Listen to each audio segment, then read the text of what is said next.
Hey guys and welcome back to my channel. This is part 4 of What If Naruto Was in Code Geass. Before we begin, don't forget to like, share and subscribe, and also go and support the author, link in description. CC stood atop the tallest diving platform above Ashford Academy's indoor pool, the pale light of the full moon pouring down through the open ceiling and painting the water below in silver. For someone who had lived as long as she had, there were not many things left in the world that felt constant. The moon was one of them. It had watched empires rise and collapse. Watched kings die. Watched promises made and broken. Watched her keep walking long after everyone else had fallen behind. CC stared at it for a few quiet seconds more, then stepped forward and dove cleanly into the water below. The pool swallowed her whole. Cool water closed over her skin, and for a brief moment there was only silence and the muffled weightlessness of being beneath the surface. Then she drifted back up, breaking through with hardly a ripple before floating on her back, golden eyes fixed once again on the night sky above. Her expression remained impassive. But her thoughts were anything but still. They kept returning to Madara. To the brief encounter in the sewers. To the fox mask. To those strange eyes. From what little she had seen so far, CC could already guess certain things about him. He was likely the type who would throw himself into danger for others. His actions on the bridge had made that much obvious enough. Anyone who declared he would protect people regardless of nationality and then acted on it so completely was not difficult to categorize on the surface. And yet, CC was certain there was more to him than that. Far more. Something about him felt different. Not merely because of his abilities. Not merely because he had resisted Geass. There was something else there. Something difficult to define, and that alone made him interesting in a way almost nothing had in a very long time. His powers pulled at her curiosity just as strongly. She had seen enough to know they were unlike anything she had encountered before. The speed. The unnatural movements. The illusions. The way he had put Lelouch to sleep with a single word and a look from those eyes he called the Sharingan. Even the name lingered strangely in her thoughts. Sharingan. A power that resembled Geass in some ways, perhaps. But it was not Geass. She was sure of that. And that made it dangerous. More dangerous, perhaps, than Lelouch yet understood. Off to the side, Lelouch sat in one of the pool chairs with his laptop open across his knees, the light from the screen reflecting faintly in his violet eyes. He had spent the better part of the evening combing through what little information he had managed to gather after the Saitama Ghetto incident. Which was to say, almost nothing useful. He had a name. Or at least the one the public was using. Madara. He had fragments of what others thought they had seen. He had the memory of those eyes just before darkness had taken him. And beyond that. Mostly myths. Japanese legends. Stories and old folklore that did absolutely nothing to explain the reality of the masked enigma that kept stepping into his plans and warping them by sheer presence alone. Lelouch's expression darkened slightly as another useless page of regional superstition failed to provide anything of value. It was ridiculous. Every trail either led nowhere or spiraled outward into nonsense. He remembered the way Madara had stood in front of him. The way his own Geass had failed. And the way his strength had slipped out from under him a moment later, dragging him into sleep before he could resist it. Lelouch briefly wondered whether that helplessness resembled what his own victims felt under Geass. It was not a pleasant thought. The screen before him shifted again as he dug through another dead end. References to strange eyes in old stories. Divine sight. Cursed sight. Fox spirits. Warrior ghosts. None of it concrete. None of it enough. Still, if Madara truly possessed even a fraction of the strength he had demonstrated in Saitama, then Lelouch could not afford to ignore him. A force like that could tip the balance of an entire conflict. If he could be turned into an ally, then Madara would be invaluable. If not, then he was an obstacle unlike any Lelouch had faced so far. That reality made the problem all the more infuriating. Lelouch shut one page and opened another, already irritated by how little progress he was making. His gaze flicked once toward CC. He was no fool. He knew she was withholding something. Again. She had reacted to Madara in the sewers. He had seen it. Not openly, not enough for him to pin down, but enough to confirm that whatever she knew, she was choosing very deliberately not to share it. And by now Lelouch had learned something important about CC. Trying to force answers out of her was usually pointless. She only spoke when she decided something was worth saying. And until then, she remained one of the most maddening women he had ever met, appearing where she pleased, doing as she pleased, and caring very little whether any of it complicated his life in the process. Which, naturally, it often did. CC, still floating on her back, finally spoke without looking at him. You're glaring at your computer like it insulted your family. Lelouch did not look up from the screen. It may as well have. That earned the faintest, almost invisible shift at the corner of her mouth. You found nothing. It was not a question. Lelouch exhaled quietly, more annoyed at her accuracy than the observation itself. Nothing useful, he admitted. Every lead turns into folklore. Then perhaps, CC murmured, you're looking in the wrong places. That made him glance at her at last. She was still staring at the moon. Still wearing that same detached expression. And that irritated him too. If you know something, Lelouch said, say it. CC was silent for a moment. Then, no. Lelouch's jaw tightened. Of course. CC closed her eyes briefly, letting the water rock her in place. For all his intelligence, Lelouch still thought in straight lines sometimes. Information, motive, objective, result. But people did not always work that way. Madara certainly did not. And she had lived long enough to know that the most interesting mysteries were never the ones solved too quickly.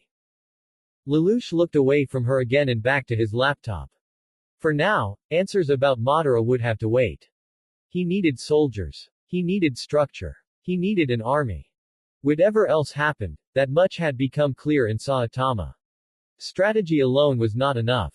Not against Cornelia. Not against Britannia. And certainly not in a world where men like Madara could appear without warning and alter the shape of the battlefield before Lelouch could adapt. So for now, he would do what he always did. He would plan. He would gather power. And one way or another, he would make sure the next move belonged to him. Speeding toward Lake Kawaguchi on a monorail was a train carrying most of the girls of the Ashford Student Council, along with Naruto and Mito. The mood inside their compartment was lively, the promise of a weekend away at the Lake Kawaguchi Convention Center hotel making it hard for anyone to sit still for too long. Shirley was the most visibly excited. Oh, this is so exciting, she said, looking out the window before turning back to the others with a bright smile. I still can't believe we're actually getting to spend the weekend at the Lake Kawaguchi Hotel. This is going to be so much fun. Millie, lounging comfortably in her seat, gave Shirley a sly look. I'm sure you just wish Lelouch could have come with us, don't you? Shirley's face immediately went pink. I didn't say that. Millie only smiled wider. Don't be so shy. Tonight we should all stay up and talk about which boys we like from school. Shirley narrowed her eyes in embarrassment. Then you'll probably have the most to say, right, Madam President? Who can say? Millie replied with a shameless little shrug. Before Shirley could answer, the compartment door slid open and Naruto stepped back inside, with Mito following just behind him. Naruto dropped into the seat beside Millie while Mito took the one across from him. Sorry for leaving you all alone for a bit, Naruto said, slipping his phone into his pocket. I had to go over a few last-minute details. It's fine, Millie said, waving it off. We used your absence to talk about very important girl things. Mito raised a brow. That sounds dangerous. It usually is, Naruto said dryly. Millie laughed, then turned back to Naruto. Though we really should be thanking you. This was a nice thing to do. Naruto shook his head. There's nothing to thank me for. Dad's in the Britannian homeland on business, so he asked me to come in his place.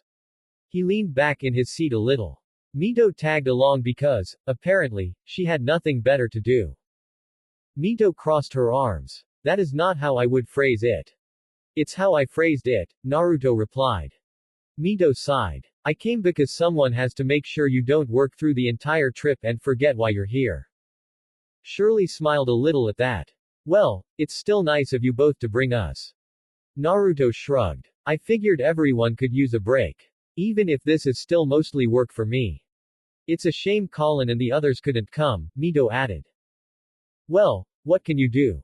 Millie said. Colin wasn't feeling well. Rivals had work. Suzaku had work. She paused, then slowly turned her head toward Mito with a grin that meant trouble. Which is too bad. Especially in Suzaku's case. Mito instantly knew where this was going. No. Millie ignored her. Such a shame, she continued dramatically. A weekend trip away, pretty scenery, nice rooms, lots of time to talk. Millie, Mito warned. The blonde only beamed. Oh, come on. I'm just saying, if a certain someone were here, maybe this trip would be even more interesting. Mito looked away with a quiet huff, though not before Shirley caught the faintest blush touch her face. Naruto noticed too. He smirked, but very wisely said nothing. Shirley, meanwhile, looked between the two girls with wide eyes, clearly delighted by this development. Millie only looked pleased with herself before shifting her attention back to Naruto. Speaking of missing people, she said casually, how do you think Colin would feel if she knew Reika was working so hard to get close to you? Naruto stared at her for a second. Then sighed. I'm not doing this with you today. But it's true, Millie said, undeterred.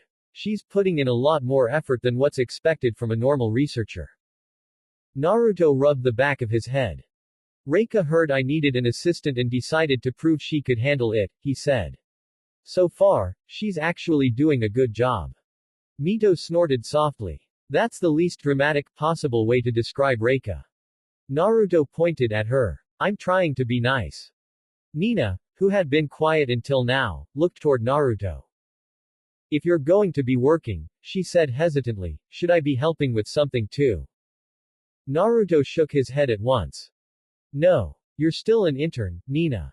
This trip should be a break for you. Mito nodded. He's right. Relax while you can. Shirley tilted her head. So what exactly are you going there to do? Naruto glanced out the window for a second before answering. Sakuradite distribution affects the whole world, he said. If I know how much is being moved where, then I get a better sense of how different countries are balancing power and what kind of imports they're going to want from us. He paused, then continued a little more simply. The Britannian homeland, for example, is usually going to be interested in the newest tech and high-end products. Countries with weaker economies are more likely to be focused on things that help people directly, medical supplies, infrastructure, things like that. Shirley blinked. That sounds like a lot. It is, Mito said. Naruto gave her a look. You're really committed to helping my image today. I'm committed to accuracy. Millie leaned forward, deciding that business had been talked about enough. Alright then, serious subject over. I want to know something more important. She smiled at Naruto. Any chance you can get tickets to that concert everybody's been talking about? Naruto's brow rose slightly. Probably, he said. I know people. Millie's smile widened. Shirley perked up immediately. Wait, really? Naruto looked at her and caught the hopeful look almost right away. Yeah, he said. I can probably get a few. Oh, Millie said, her tone instantly turning sly again. Wanting tickets all of a sudden, Shirley. Hoping to invite a certain someone. Shirley's face went pink all over again. I don't know what you're talking about. Naruto laughed quietly. Mito rested her cheek against one hand and watched the whole thing with amusement. Sure you don't, she murmured. Shirley groaned into her hands. Not long after that, the monorail entered a tunnel. Nina flinched on instinct, just enough for Millie to notice. The teasing disappeared from Millie's face immediately. Nina, hey. It's all right. She moved closer and took Nina's trembling hands in hers. There are going to be plenty of Britannian tourists at Lake Kawaguchi, she said gently. Security will be tight. This isn't a ghetto. And even if it were, we're all with you. We're not leaving you alone for a second. Mito gave a small nod from beside them. She's right. Nina let out a shaky breath and managed a small smile. Thanks. Then she looked down, embarrassed. I must seem silly. Especially when I spend so much time around Japanese researchers at the company now. Naruto's expression softened. It's not silly, he said. You're scared. That's not the same thing. Mito added, and you're trying. That matters. Nina looked a little steadier after that. A few hours later, Naruto was helping the girls carry the ridiculous number of shopping bags they had accumulated after spending most of the afternoon exploring the convention center. By the time they reached the room Millie, Shirley, Nina, and Mito were sharing, his arms were full enough that he had to shove the door open with his shoulder. You girls seriously bought half the hotel, Naruto said as he stepped inside and started setting the bags down. Oh, don't complain, Millie said with a bright smile. It's not like we forced you to pay for any of it. Not from lack of trying, Naruto muttered just loudly enough for all of them to hear. That earned soft laughter from Shirley and Mito, while even Nina managed a tiny smile. Naruto had just straightened up when something hit him all at once. A sharp wave of hostile intent. More than one person. Armed. Moving fast. Then came the gunfire from somewhere below. The room went still. Naruto's expression changed instantly. His eyes sharpened, and for the briefest second his Sharingan flared into existence, the Tomo shifted. Stretched. Twisted. Became something darker. Something older. Something born from a wound that had never healed. For the space of a heartbeat, the Mangekyo flashed in Naruto's eyes, its pattern as four triangles wrapping themselves around the pupil, similar to a windwheel, spiraling and sharpening, a shape made from grief, rage, and helplessness. And with it came a memory he never asked for. A memory of the only time he allowed the Kyuubi have his way. Rain had started before they left the market street. Not a downpour at first. Just a soft, steady drizzle that turned the pavement slick and silver beneath the dim Britannian street lamps. By the time Naruto and Inko reached the quieter roads outside the busier district, the rain had thickened into a cold curtain, drumming against rooftops, hissing over concrete, and soaking through the edges of their clothes. Naruto was 14. Old enough to understand exactly what Area 11 was. Old enough to know where Britannia's polish ended and where its cruelty began. Old enough to hear his parents' warnings and know they came from fear, not control. Keep your head down. Don't let anyone see what you can do. Don't use chakra in public. Don't give them a reason to look too closely at you. Naruto had tried. Mostly. But trying had always become harder whenever Inko Hashibara was involved. He had met her in the uncertain months after the invasion, when the streets still smelled like smoke in some districts, when people still spoke in hushed voices about what they had lost, when children played anyway because sometimes that was all they had left. Naruto had been loud, bruised, and impossible even then. Inko had thrown a rubber ball at his head because he kept bragging he could catch anything. He had not caught it. She had laughed so hard she nearly fell over. After that, they kept finding each other. At first in broken neighborhood parks. Then in alleyways between rebuilt housing blocks. Then on longer walks home when they were older, talking about everything and nothing beneath a sky that never really belonged to either of them. She was Japanese. An 11, according to Britannia. Naruto hated that word so much it made his teeth hurt. Inko never said much about it. Not directly. But sometimes he'd catch the way her smile thinned when a Britannian patrol passed too close, or the way her shoulders tightened when she thought no one noticed. Tonight she walked beside him beneath the rain without an umbrella, one arm wrapped loosely around the school bag hanging from her shoulder. Her hair, dark and damp, clung to her cheeks and neck in messy strands. A ribbon she had tied it back with earlier had long since come loose. Naruto glanced at her for what had to be the 10th time in the last minute. Inko caught him. You're staring again. Naruto jerked his gaze forward. I'm not staring. You are. I'm walking. That's not mutually exclusive.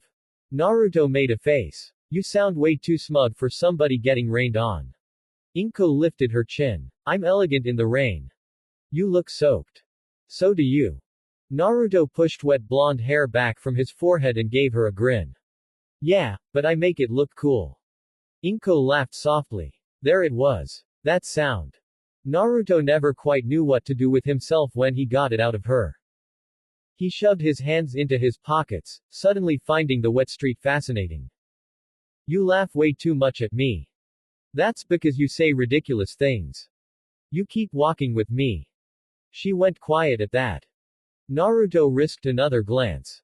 Inko was looking ahead now, but he could see the faint color that touched her cheeks even through the rain-cooled night. It made his chest feel strange. Lighter and tighter at the same time. He swallowed. Maybe it was the weather. Maybe it was because they were alone. Maybe it was because he'd spent too many years liking her to pretend he didn't anymore. Inko. Naruto rubbed the back of his neck.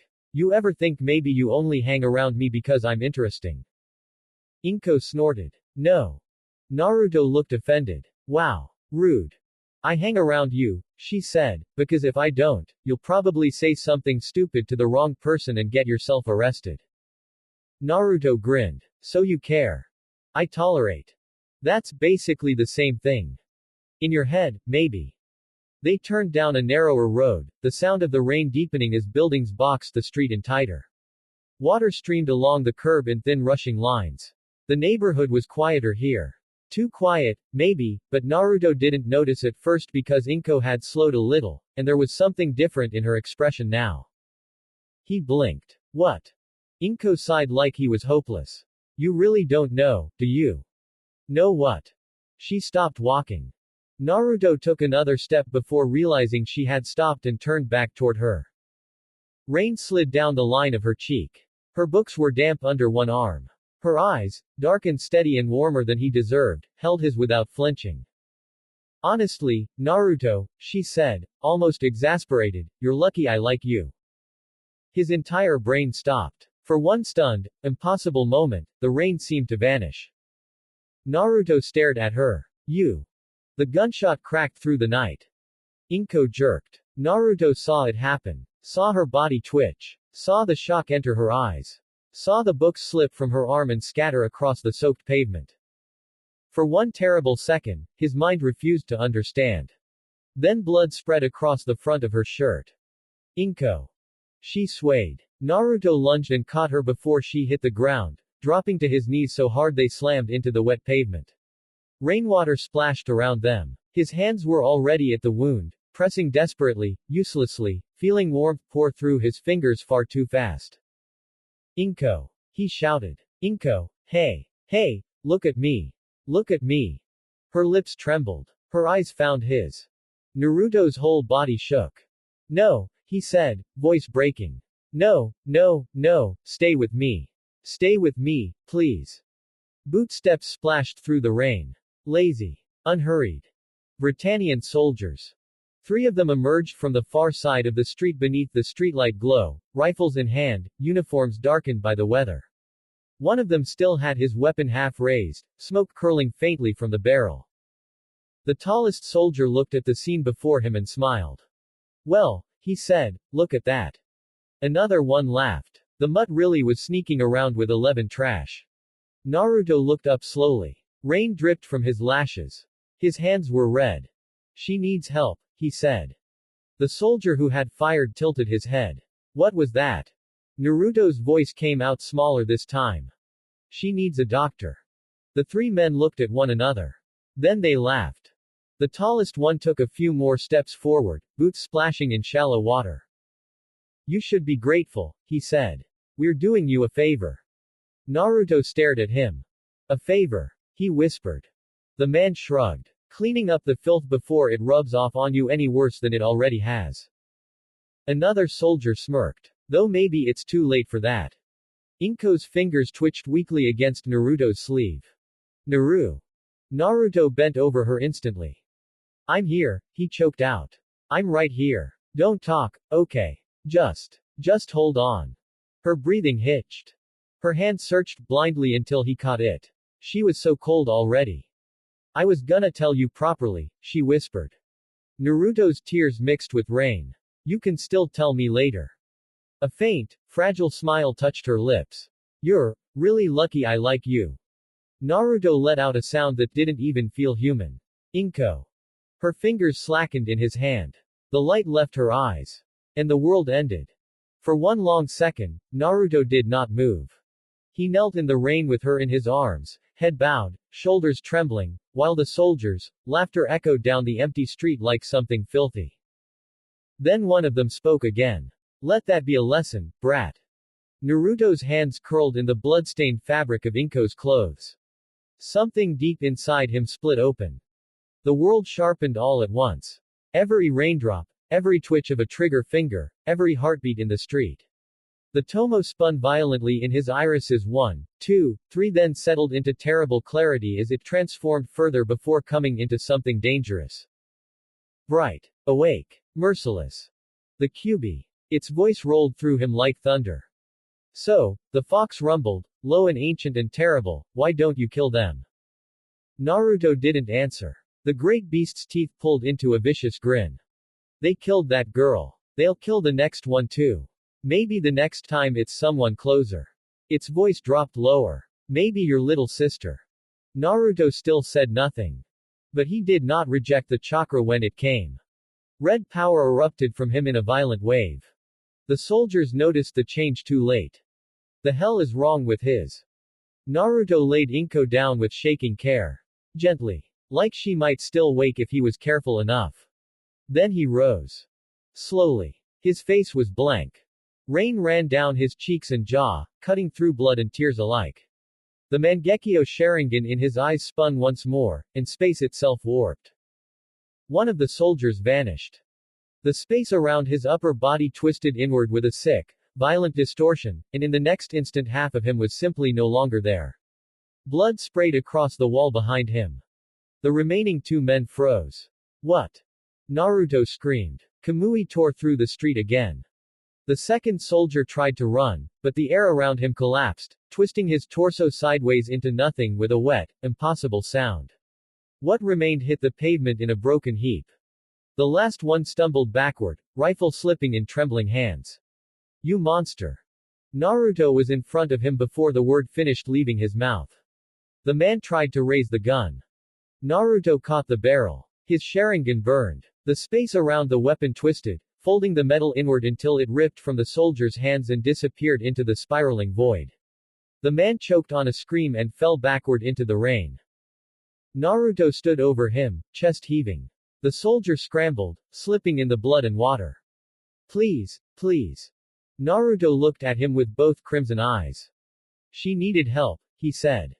The soldier's face crumpled. Naruto's Mangekyo pattern flared within the Sharingan. Space warped around the man's throat. There was a wet choking noise. Then silence. Rain fell.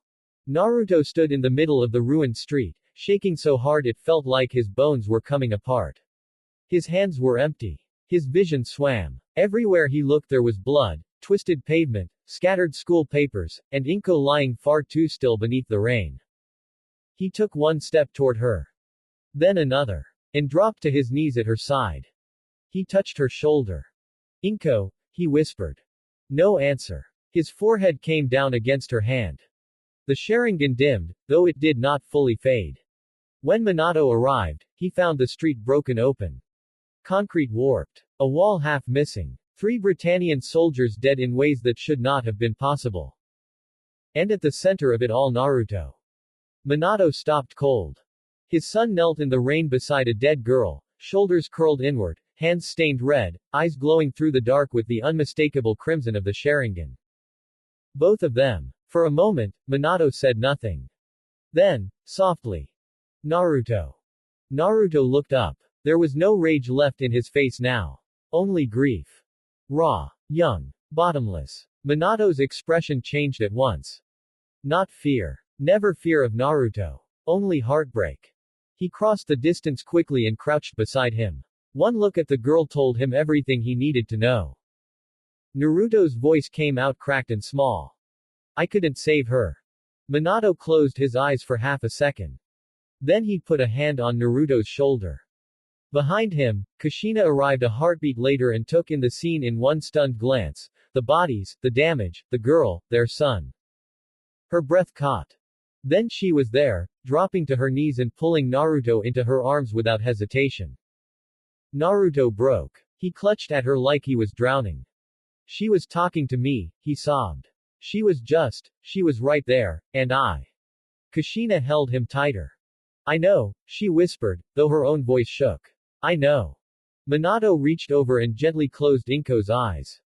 Rain fell harder. The street blurred beneath it. And with Naruto shaking in his mother's arms, Sharingan still glowing faintly in both eyes, one truth settled over all three of them with the terrible weight of certainty. Something had awakened tonight that would never sleep the same way again. Naruto blinked hard. The Mangekyo vanished. Only the cold focus remained. Stay here, he said.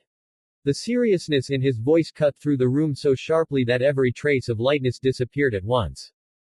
Millie took one step forward. Naruto. I'm going to see what's happening, he said. I'll be right back. He didn't wait for an argument. Naruto moved to the door, opened it just enough to check the hall, then slipped out without a sound. The hotel's open design gave the upper floors a clear view down into the lobby. Naruto moved quickly to the end of the corridor and looked over the railing. Below, the situation was already falling apart. Britannian hotel security had formed a defensive line near the main entrance, but they were being overwhelmed. Armed men in old Japanese military uniforms were pushing through the lobby with practiced aggression, rifles raised, voices sharp with command. The Japan Liberation Front. Naruto's eyes narrowed. There were too many of them. The guards weren't going to hold. And once the lobby fell, the terrorists would start sweeping the hotel floor by floor. Naruto pulled back from the railing and returned to the room as quickly and quietly as he had left.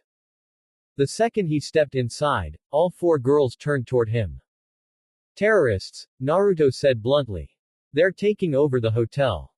Shirley went pale. Nina looked like the air had been stolen from her lungs. Even Millie's usual confidence dimmed, though only for a moment before she forced herself steady.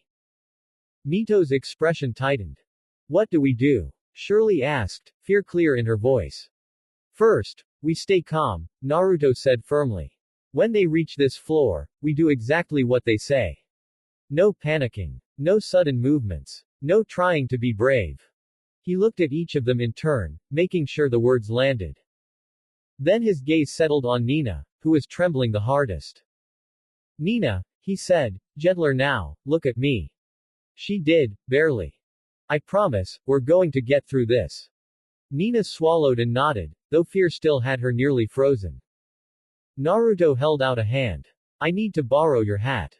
Nina blinked. My hat? Yeah. Why? Because if they recognize me, this gets worse, Naruto said. A lot worse. Millie understood first. Her face changed. If they realize they have the son of the head of Namikaze Corporation. Naruto nodded grimly. They can start demanding almost anything. His gaze shifted to Mito. And if they realize they also have his daughter, it gets even worse. Shirley drew in a sharp breath. Mito's jaw tightened, but she didn't argue. Nina quickly handed Naruto her brown hat. He pulled it low over his blonde hair, shadowing his eyes as much as possible. Then he looked at his sister. Mito. Hood up. For once, she did not push back. Mito immediately pulled up the hood of her jacket, letting it fall low enough to obscure more of her face. Naruto gave a short nod. Good. Shirley frowned, trying to think through the panic. What about the guest list? Wouldn't your names already be in the hotel records? Naruto shook his head. No. Reika made the reservations under aliases. He adjusted the hat again, pulling it a little lower. I don't like drawing attention when I travel. Millie folded her arms, visibly forcing herself to stay composed. So what now? Now I go back to my room and wait for them to come through, Naruto said. You stay here. Stay together. Stay calm. Mito's eyes sharpened. Naruto. I'm not starting anything unless I have to, he said, already knowing what she was going to ask. But if something goes wrong, follow my lead. For a second, Mito held his gaze. Then she gave one sharp nod. I know. Naruto moved back toward the door, but paused with his hand on the handle. He looked at them one last time. Remember, he said, quieter now, the goal is to get through this without giving them a reason to single any of you out. Then he slipped back into the hallway and closed the door softly behind him. For a few seconds, no one in the room spoke. The silence felt fragile. Then Millie crossed to Nina at once and took her shaking hands. Hey, she said gently. Look at me. Nina tried. Millie squeezed her hands. It's going to be all right. Naruto's right. We stay calm, we stay together, and we don't give them a reason to focus on us. Nina swallowed hard and nodded, still terrified but listening. Mito stepped closer too, standing beside them instead of apart. And until this is over, she said, voice steady despite the fear pressing in around them, nobody goes off alone. Shirley drew in a shaky breath and nodded. Right. Nina nodded too, a little more firmly this time. Then the gunfire below stopped. Somehow, the silence that followed felt worse. Lelouch waited inside the group's new hideout wearing Zero's mask, seated on one of the sofas with the kind of practiced ease that made it seem as though he had always belonged there. The hideout itself was already a statement. It was nothing like the cramped, half-abandoned spaces the resistance had been forced to use before. This was a mobile base, spacious enough for everyone to move around without tripping over supplies, outfitted with modern equipment, comfortable seating, private areas, and even a second level. It was more than shelter. It was legitimacy. When the door finally opened, Ogi and the others stood outside in the middle of the parking garage, staring in stunned silence. Zero turned his masked face toward them. What are you waiting for? He asked. Come in. They entered cautiously at first, as though they expected the walls to vanish if they stepped too hard. Once inside, their hesitation gave way to open disbelief. This is. Are you serious? This whole thing is ours. Zero rose from the sofa, cape shifting behind him. From this moment forward, he declared, this will serve as our new hideout.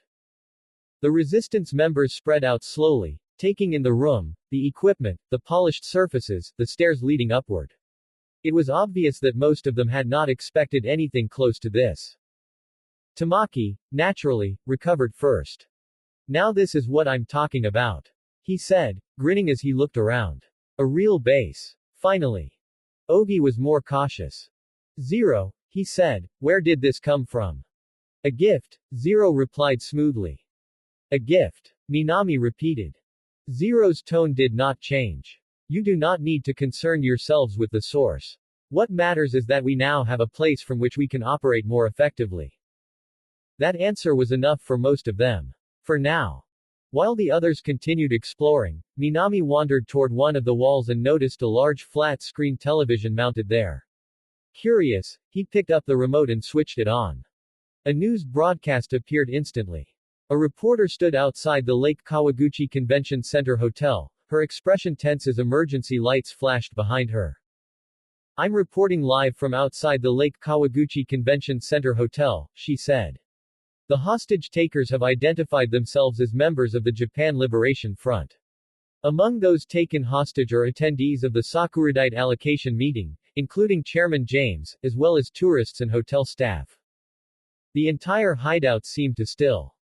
Then the footage changed. The screen showed hostages seated in a large room under armed guard. This footage was provided directly by the perpetrators, the reporter continued. You can clearly see Chairman James among the captives, along with several students.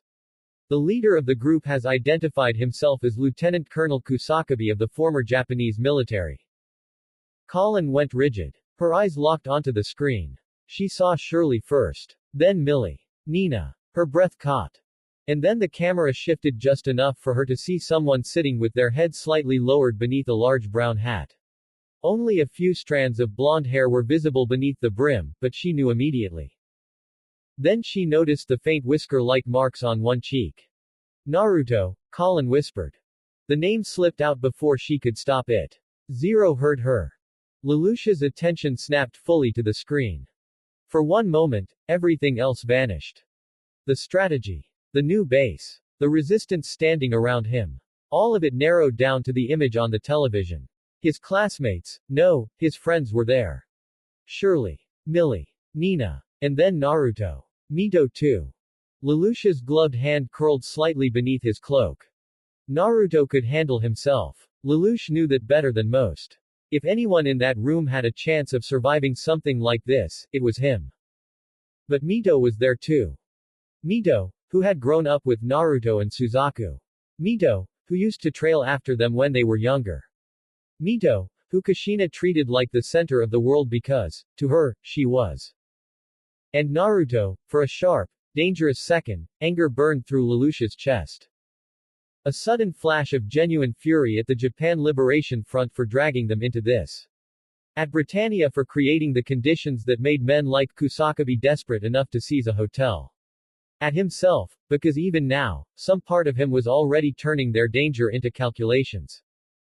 His jaw tightened behind the mask. No. Not here. Not in front of them. He forced the anger down.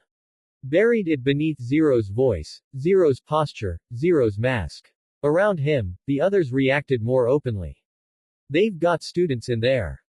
The Lake Kawaguchi Hotel. Damn it, those are kids.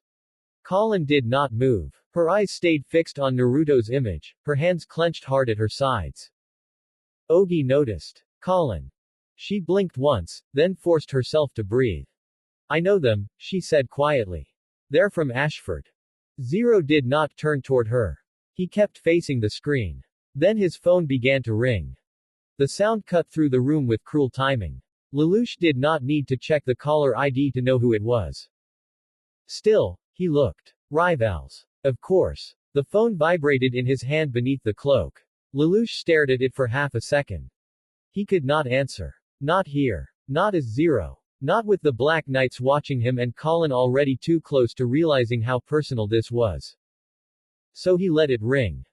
Colin's eyes flicked toward him, suspicion buried beneath worry.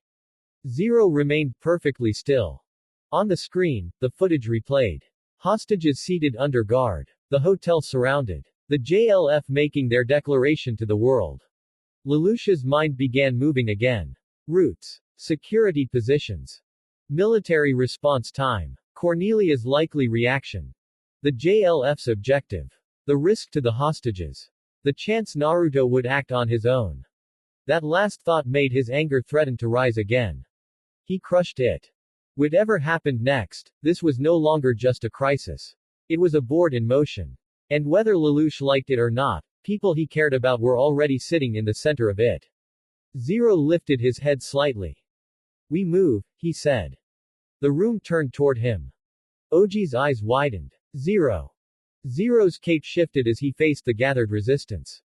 The Japan Liberation Front has made their move, he said. Britannia will answer. If we do nothing, the hostages become sacrifices for someone else's narrative. Colin's gaze sharpened. And if we act? She asked. Zero looked back toward the screen, toward the frozen image of the hotel and the people trapped inside. Then we decide what this incident becomes. Behind the mask, Lelouch's eyes hardened. He could not ignore this. Not with Naruto there. Not with Mito or his friends there. Not with the board shifting so violently beneath his feet. And certainly not when someone else had dared to take pieces that belonged to him. At Ashford Academy, CC stood alone in Lelouch's room, watching the television with her usual unreadable calm. The broadcast showed the Lake Kawaguchi Convention Center Hotel, now surrounded and sealed off, its image cut between exterior shots of military vehicles and interior footage supplied by the hostage takers. The hostages were gathered together under armed guard, frightened faces lit by harsh camera glare. CC recognized several of them immediately. Lelouch's classmates. Members of the student council. Millie Ashford. Shirley Finette. Nina Einstein. Her eyes lingered on them only briefly before drifting back to another figure seated among the group. A boy wearing a large brown hat, his head lowered just enough to hide most of his face.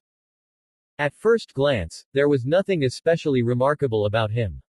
But CC kept looking. There it was again. Faint. Almost imperceptible.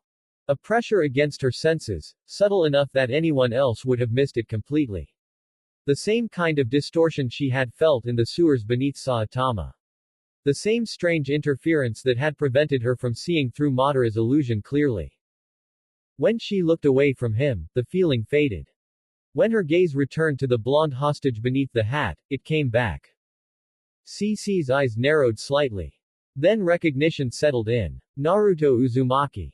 Another of Lelouch's classmates. One of his childhood friends. For a moment, the room seemed quieter. CC studied the screen, her mind slowly turning the pieces over. Naruto. Madara. She tested the thought and almost dismissed it at once. Too convenient. Too strange. Too impossible. But impossible had stopped being a useful word a very long time ago. The similarities were small, easy to ignore on their own. A feeling. A pressure. A faint disruption in perception. The way her thoughts slid around certain details when she tried to focus too directly. But together. Together, they formed something she could not pretend away. She could feel the genjutsu affecting her now. Not as strongly as before.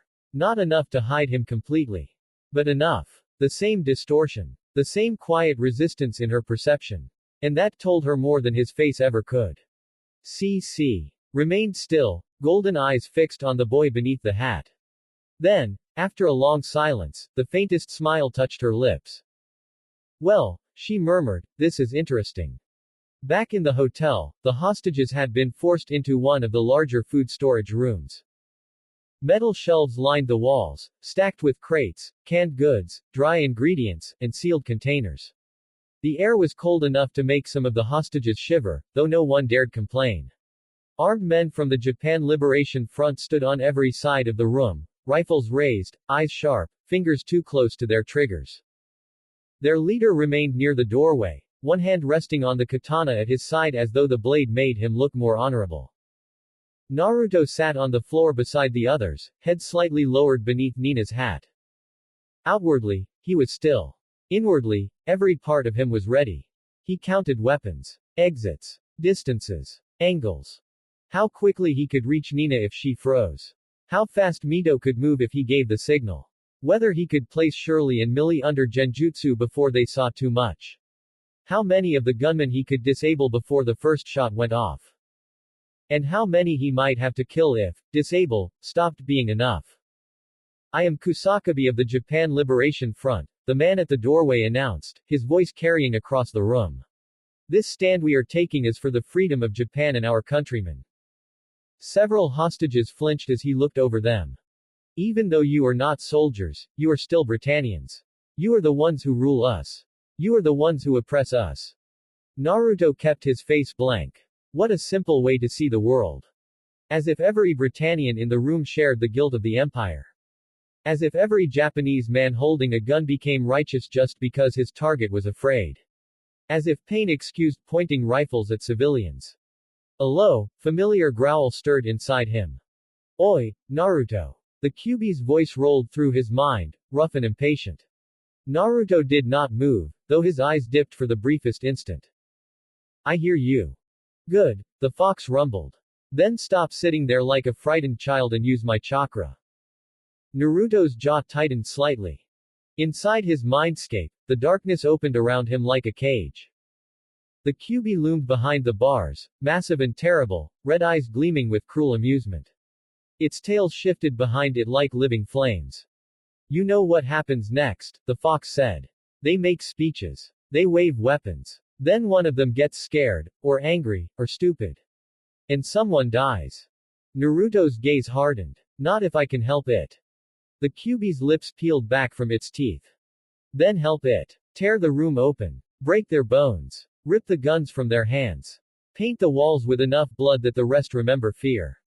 Naruto's eyes narrowed. And expose everything. Me. Mom. Dad. Mito.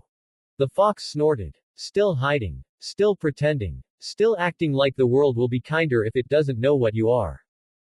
Naruto said nothing. The Kyuubi leaned closer to the bars, its massive eyes narrowing. Do you think that girl cared what you were? Naruto went still. The fox's grin sharpened. Inko was her name, right? The name struck harder than any rifle in the room could have. Naruto's fingers twitched against his knee. Don't. Why? The Kyuubi growled softly. You remember her, don't you? Her blood on your hands. Her voice fading. The way those soldiers laughed. Naruto's breath shortened. The storage room blurred at the edges for half a second. A street. Rain-slick pavement. A girl beside him. A sharp crack in the air. Books scattering across the ground. Blood spreading too fast for his hands to stop. The Kyuubi's voice slipped through the memory like a blade. You hesitated then too.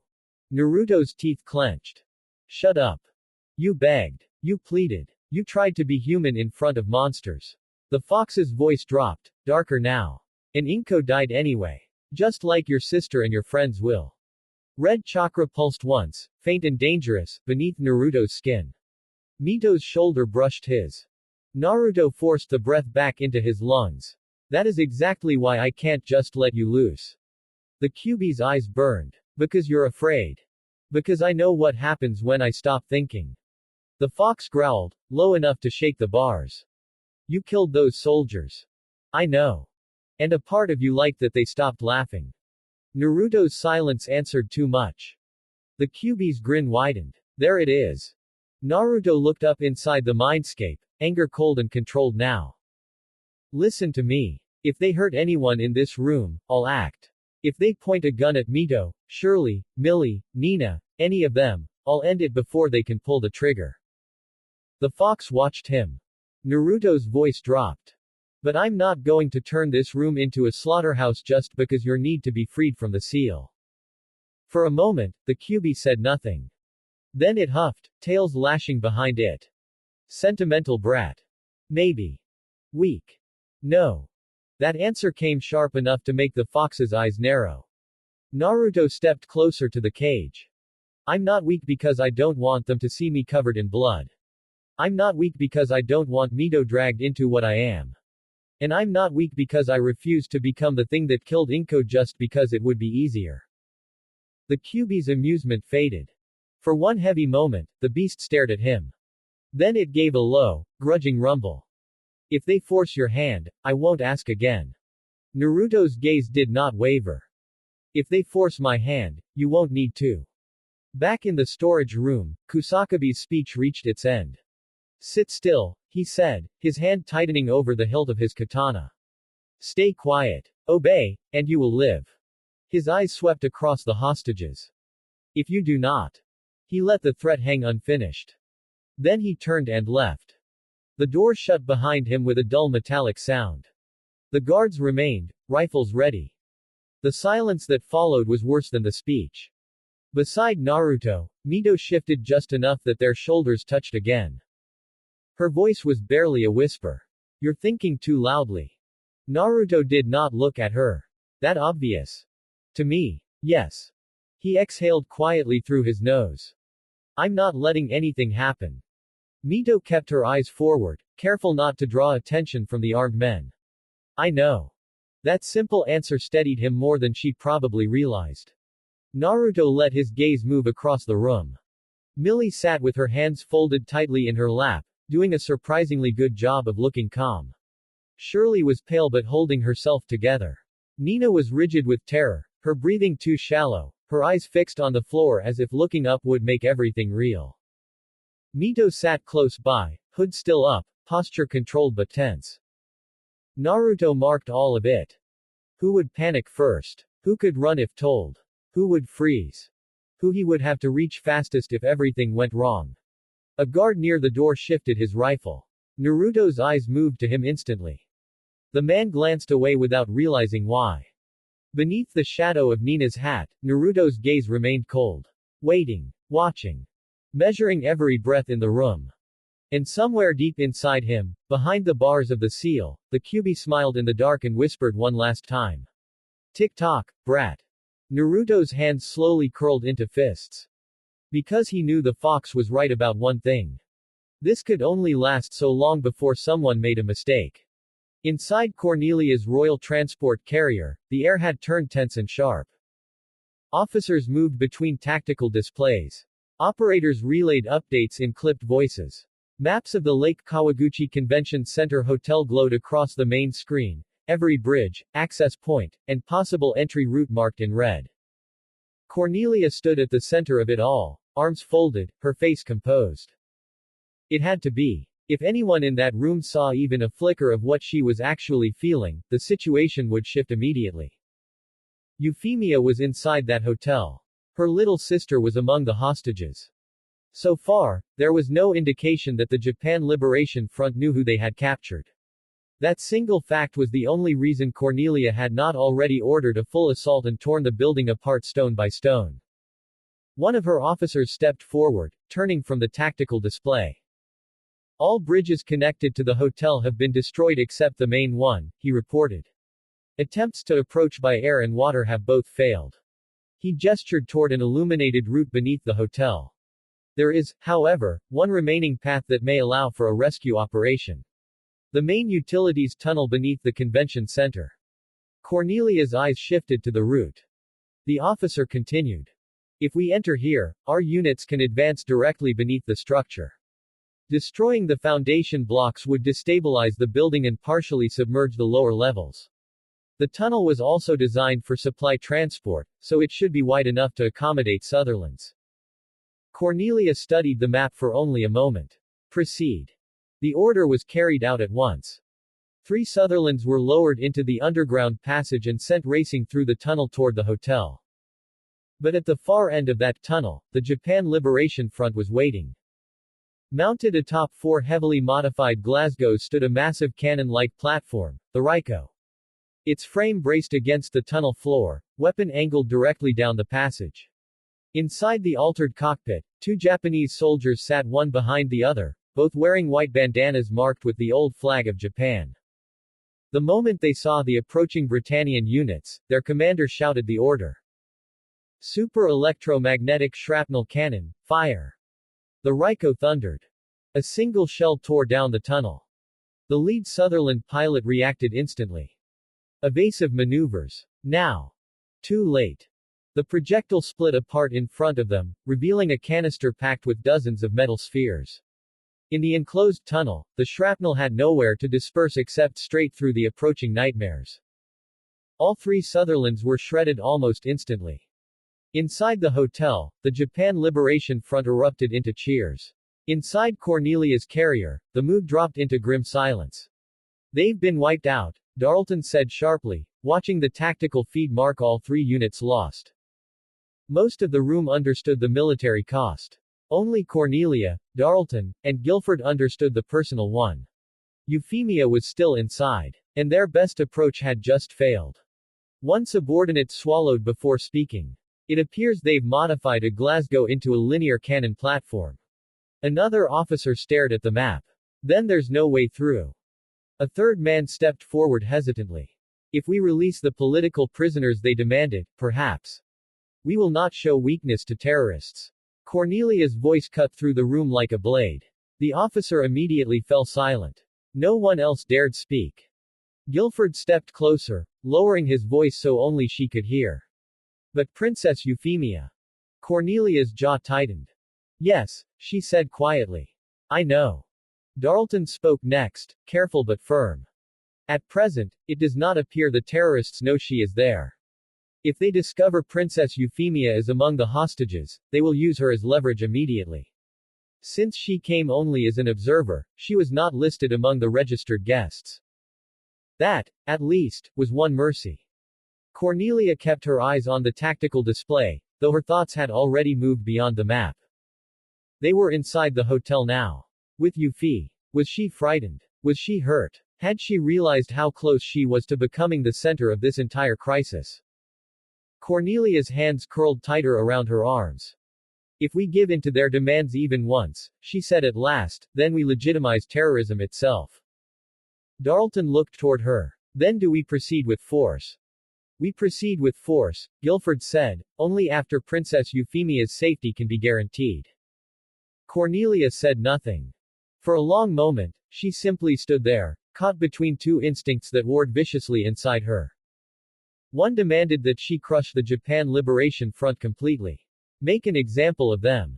End this before their defiance inspired anyone else. The other thought only of Euphemia. Her little sister. Her gentle, reckless, impossible little sister, who had wandered into danger again because she believed the world could be softer than it was. Cornelia closed her eyes for the briefest instant. When she opened them, her voice was controlled again. Find me another way in. The officers immediately returned to work. But Cornelia did not look away from the hotel on the screen. For the first time that day, the battlefield had stopped being simple. And that made it far more dangerous. Not far from the hotel, Suzaku sat inside the Lancelot's cockpit and ran through another set of system checks. Again. The diagnostic readouts confirmed what he already knew. Energy output was stable. Frame responsiveness was optimal. Weapon systems were ready. The Lancelot was prepared to launch. Suzaku was prepared to launch. And still, he was being kept in place. His hands tightened over the controls. Inside that hotel were his friends from Ashford. Shirley, Millie, Nina, Naruto, and Mito. Her name lingered in his mind longer than the others. Longer than he wanted it to. Longer than was useful. Suzaku's jaw tensed. He hated this. Hated sitting in the cockpit while officers debated routes, probabilities, acceptable losses, and political consequences. Hated listening to people discuss rescue strategies like the hostages were pieces on a map instead of frightened people trapped behind enemy guns. And no matter what anyone said aloud, part of him knew why he had not been sent in yet. Because he was Japanese. Because to too many people in Britannia, that still mattered more than anything he had done, anything he had proven, or any loyalty he had shown. Moments like this made doubt press in at the edges of his conviction. Could the system really be changed from within if it still looked at him and saw an 11 first? Could he really build something better by trusting the same structure that kept holding him at arm's length? The questions were there. They always were. Suzaku forced them down. He had to. Because if he let himself stop believing now, then everything he had endured, everything he had sacrificed, everything he had chosen since his father's death would start to lose its meaning. And he could not allow that. Not now. Not ever. Still, his thoughts kept circling back to Mito. He remembered the last few days too clearly. The way she looked at him and then quickly looked away. The way her voice sharpened when she was flustered. The way she had stood beside him in the student council room and somehow made everything feel a little less impossible just by being there. Suzaku closed his eyes for half a second. If anything happened to her. No. He cut the thought off before it could finish. Because Naruto was there too. And Suzaku knew Naruto better than almost anyone. Naruto would tear the whole hotel apart before he let anything happen to his sister. Or to any of their friends. That certainty was one of the few things keeping Suzaku steady. If Mito was trapped inside, then Naruto was already watching. Waiting. Planning. And if the situation turned even slightly against them, he would act. The people inside were not helpless. That mattered. Those hostages from the hotel, Cecile said carefully from nearby, they're friends of yours from school, aren't they? Suzaku opened his eyes but did not look away from the monitor. Yes. Cecile watched him for a moment, her concern quiet but obvious. They're still negotiating, she said. So don't give up hope yet. Suzaku was silent for a second. Then he answered, voice even. I have faith in the system. Cecile's expression shifted. Suzaku continued before she could respond. I prefer the logic of systems to the weakness of individual emotion. The words sounded colder than he had intended. Or maybe exactly as cold as he needed them to sound. Because if he let what he was really feeling rise to the surface, he wasn't sure he could keep sitting there. Cecile looked at him with open worry now, but she did not challenge him. Instead, she returned to her station, though her attention never fully left him. Suzaku kept staring at the monitor. The Lancelot was ready. He was ready. And all he could do was wait. Wait while his friends were trapped. Wait while Mito sat somewhere inside that hotel with guns pointed in her direction.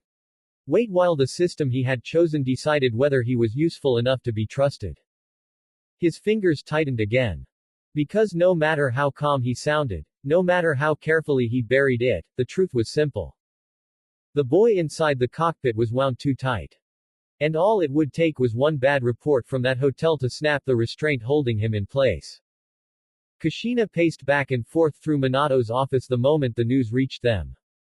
Her footsteps were sharp against the floor, restless and uneven, her arms folded tightly across herself 1 second only to drop again the next.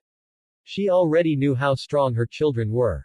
She knew Naruto and Mito were both far beyond what most people in this world could handle. That did not make this any easier. Strength had never once made a mother worry less. It only gave her more terrible things to imagine. Every time she tried to stop pacing, another thought forced her into motion again. Naruto will protect Mito. Mito is smart enough to stay close to him. They can handle this. And still, they were her children. No matter how powerful they were, no matter how many monsters or armies they could stand against, part of Kushina would always see them as the little boy who laughed too loud and the little girl who held her hand with both of hers. Kushina, a deep voice rumbled. She turned sharply. The other half of the QB sat nearby, great red-orange fur catching the room's light, his massive form somehow making the office feel both smaller and safer at once. He looked down at her, the usual bite in his expression dulled by something closer to concern. You need to calm down. Kushina let out a humorless laugh. Calm down, she repeated. My son and daughter are in the middle of a hostage crisis and you want me to calm down. The fox's ears twitched slightly, but he did not look away. Yes, he said simply. Because pacing like this will not help them. Kushina stopped only long enough to drag a hand through her hair. I know that, she snapped, though there was no real anger in it. Just fear. I know they're strong. I know what Naruto can do. I know what Mito can do. But knowing that and feeling it are two different things. The QB watched her for a moment before replying. You fear because you are their mother. Kushina looked away, jaw tight. Yes, she said quietly. I do. The fox's tail shifted behind him in a slow, heavy motion. Naruto will protect her, he said. You know that better than anyone. That made Kushina go still. Because yes, she did know that. With Naruto was in that hotel, then every thought in his head would be centered on one thing first. Keeping Mito alive. And after that, keeping everyone else alive too. The QB's voice lowered, becoming almost thoughtful. And Mito is not helpless either. She carries your blood. Your stubbornness too. That got the faintest huff out of Kushina. She really does. A small silence settled between them then. But steadier than the panic that had filled the room moments before. The QB looked at her with that same heavy, ancient gaze. They will come back, he said. Kushina closed her eyes for a second and let out a slow breath. When she opened them again, the fear was still there. I know, she said, though now it sounded like she was trying to convince herself as much as him. Then she straightened her shoulders and looked toward the office door, as if sheer willpower alone might somehow carry her voice to her children wherever they were. You two better come home in one piece, she muttered under her breath. The QB's great head dipped slightly. And for once, neither of them had anything else to say. Inside the storage room where the hostages were being kept, the captives did their best to stay quiet and avoid drawing attention to themselves. But after hours of being held at gunpoint, fear and tension had built into something thick enough to feel in the air. No one spoke unless they had to. No one moved more than necessary. Then the door opened. Kusakabe stood in the entrance once again. It seems your government continues to refuse our demands in exchange for your lives, he said, his voice carrying easily through the room. Though I suppose that should not surprise anyone. Britannian pigs have always been willing to sacrifice their own if it serves their interests. His sneer deepened. So now we will show them the cost of their inaction. At a gesture from him, two soldiers stepped forward and seized one of the hostages, a Britannian man who struggled at first, only to go still the moment a rifle was jammed into his back. They dragged him toward the door while the rest of the room watched in helpless silence. Perhaps after our demonstration, Kusakabe said, they will be more willing to listen. Then he stepped out. The soldiers forced the hostage after him. And the door shut. The room seemed to get colder. Naruto's expression remained controlled, but his eyes sharpened. This was getting worse. Fast. He did not know exactly what Kusakabe planned to do with the man they had taken, but he knew the result was unlikely to leave much to imagination. At the rate things were escalating, the point where he would have no choice but to act was coming closer by the minute. Slowly, carefully, Naruto let his gaze move through the room again. That was when he caught sight of a familiar shade of pink hair. His attention fixed there immediately. A few rows over, seated among the other hostages, was Euphemia. She wore a yellow long-sleeved jacket over a white sundress, with a pair of glasses resting on her face as if that alone somehow qualified as a disguise. Naruto had to fight very hard not to visibly react. For one dangerous second, he nearly stared. Instead, he forced himself to look away just enough to avoid drawing attention, though disbelief still flickered across his thoughts. Glasses. That was it. That was the disguise. Somehow, incredibly, none of the terrorists had recognized her. Which said more about them than it did about the effectiveness of a pair of glasses. Still, it was a good thing they had not figured it out. Because if they realized they had Euphemia Lee Britannia, the third princess of the Holy Britannian Empire, then every other hostage in the room would become secondary at best and disposable at worst. Naruto kept his face blank, but under his breath, soft enough that no one around him could hear, he whispered, Yuffie. Then he went still again, watching, waiting, and recalculating everything. Because if the situation had already been dangerous before, it had just become far more complicated. In the mobile hideout, the resistance members who had joined Zero were busy unpacking equipment, organizing supplies, and getting used to the idea that this extravagant machine was now supposed to be their base of operations. Up on the second floor, Colin stood near a stack of opened boxes, sorting through pillows, folded blankets, and other furnishings they had brought up. She held one of the cushions against her chest without really realizing it, her thoughts nowhere near the work in front of her. They were all in danger. Shirley, Millie, Nina, Mito, and Naruto. That was the thought that kept coming back the hardest, no matter how much she tried to push it away. Colin hated herself a little for that. All of her friends were trapped inside that hotel. All of them could die if things got worse. And yet every time she pictured the hostages, every time her mind returned to that broadcast, her attention kept lingering on Naruto and Mito. On the thought of the two of them surrounded by terrorists with guns, forced to sit still and wait while other people decided whether they lived or died. It made her chest feel tight in a way she didn't want to examine too closely. And it made her feel selfish. Because it wasn't just Naruto. It wasn't just Mito. Everyone there mattered.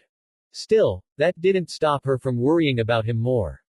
Or from thinking, with a bitterness she kept to herself, that Naruto would probably spend every second worrying more about everyone else than himself. Eventually Colin moved toward the room Zero had claimed for himself, the pillow still held against her chest. When she stepped inside, she found him seated in front of a monitor, watching an earlier video feed. On the screen was Shirley's father, his face tense with fear as he pleaded for his daughter's safe return. Colin stopped in the doorway. Zero, she said quietly. What's going to happen to the hostages? Behind the mask, Lelouch had already been asking himself a different question, why Cornelia had not already sacrificed them. It was unlike her to hesitate unless something or someone inside that hotel mattered more than the rest. He muted the screen and answered Colin without turning away immediately. Eventually, he said, his tone coldly practical, there will be no reason left to keep those Britannians alive. Colin's grip tightened slightly on the pillow. Yeah, she murmured, sadness slipping into her voice despite herself. I figured. She had known that was the answer. It still hurt to hear it spoken aloud. Ogi entered the room a moment later carrying a box filled with black uniforms. Hey, Zero, he said. I found these. Should I hand them out to everyone? I mean, they look good, but we're still just a resistance group, so. Wrong. Zero stood and turned sharply, cutting him off. We are not a resistance group, he said. Is that clear? Ogi blinked. Then what are we? Zero lifted one arm outward in a dramatic sweep. What we are, he said, what we will become, are knights for justice. Before either Colin or Ogi could respond, Tamaki's voice rang up from the first floor. Hey! Everyone get down here. Look at this. The three of them moved quickly, joining the others as they gathered around the screen below. On it, they saw a man being shoved from the roof of the hotel. No one spoke. They all watched in stunned silence as he fell, his body dropping fast until the line of pine trees below obscured the final impact from view. Tamaki broke the silence first. Well, he said, far too casually, guess that guy had bad luck. But what did you expect? It was only a matter of time before the Japan Liberation Front started doing something like this. Colin felt a guilty, ugly rush of relief before she could stop it. It wasn't Naruto. It wasn't Mito. It wasn't Shirley. Or Millie. Or Nina. Then the guilt hit immediately after. That man had been someone too. Someone with a life. Someone with people waiting for him. And still, part of her could only think thank God it wasn't him. We have to do something, Ogi muttered, eyes narrowed at the screen. And we will, Zero said. Tamaki turned on him immediately. What? Why the hell should we? Zero didn't even hesitate. Because this is the perfect opportunity to show the world who we are. Ogi glanced at him. Does this have something to do with what you said before? About being knights for justice? Yes, Zero replied, drawing every eye in the room to himself. We will show the world that we fight for those who cannot fight for themselves. For those forced to suffer under the oppression of Britannia, or anyone else with power. For those who would otherwise become nothing more than casualties in someone else's war. The room fell quiet after that. Even Tamaki, for once, had nothing immediate to throw back. Colin stood still among them, listening, but only half there. Because for all the inspiration in Zero's words, for all the sense of purpose he was trying to give them, part of her mind had already gone back to the hotel. To Naruto. To the way he had smiled at her. To Mito, who would be trying to stay calm even if she was afraid. To all of them sitting there, surrounded by guns. Colin lowered her eyes for a moment. Then she tightened her hold on the pillow and looked back up at the screen, her worry settling into something sharper. Whatever happened next, she knew one thing for certain. She was done just standing there hoping they would all be alright. Our demands have gone unanswered. Therefore, one hostage will be thrown from the roof every 30 minutes until our terms are met. If you value their lives, then let your negotiations reflect that. Kusakabe's message reached Cornelia like a blade pressed to the throat. Inside the command carrier, the dark pink-haired viceroy stood in silence as the weight of it settled over the room. Every 30 minutes, another hostage would be placed in danger. Every delay would cost blood. And with each death, the situation became more unstable, more difficult to control, and more dangerous for the one hostage Cornelia could not afford to lose. Euphemia. That was the true trap hidden beneath Kusakabe's ultimatum. If Cornelia continued to refuse the Japan Liberation Front's demands, then another hostage would die. And another after that. Sooner or later, the chaos, fear, and scrutiny would make it far more likely that Euphemia's presence inside the hotel would be discovered. The moment that happened, the entire crisis would change. The terrorists would no longer need a room full of frightened civilians when they had the third princess of Britannia in their hands. But giving in was no better. To meet the terrorists' demands, even once, would be to hand them legitimacy.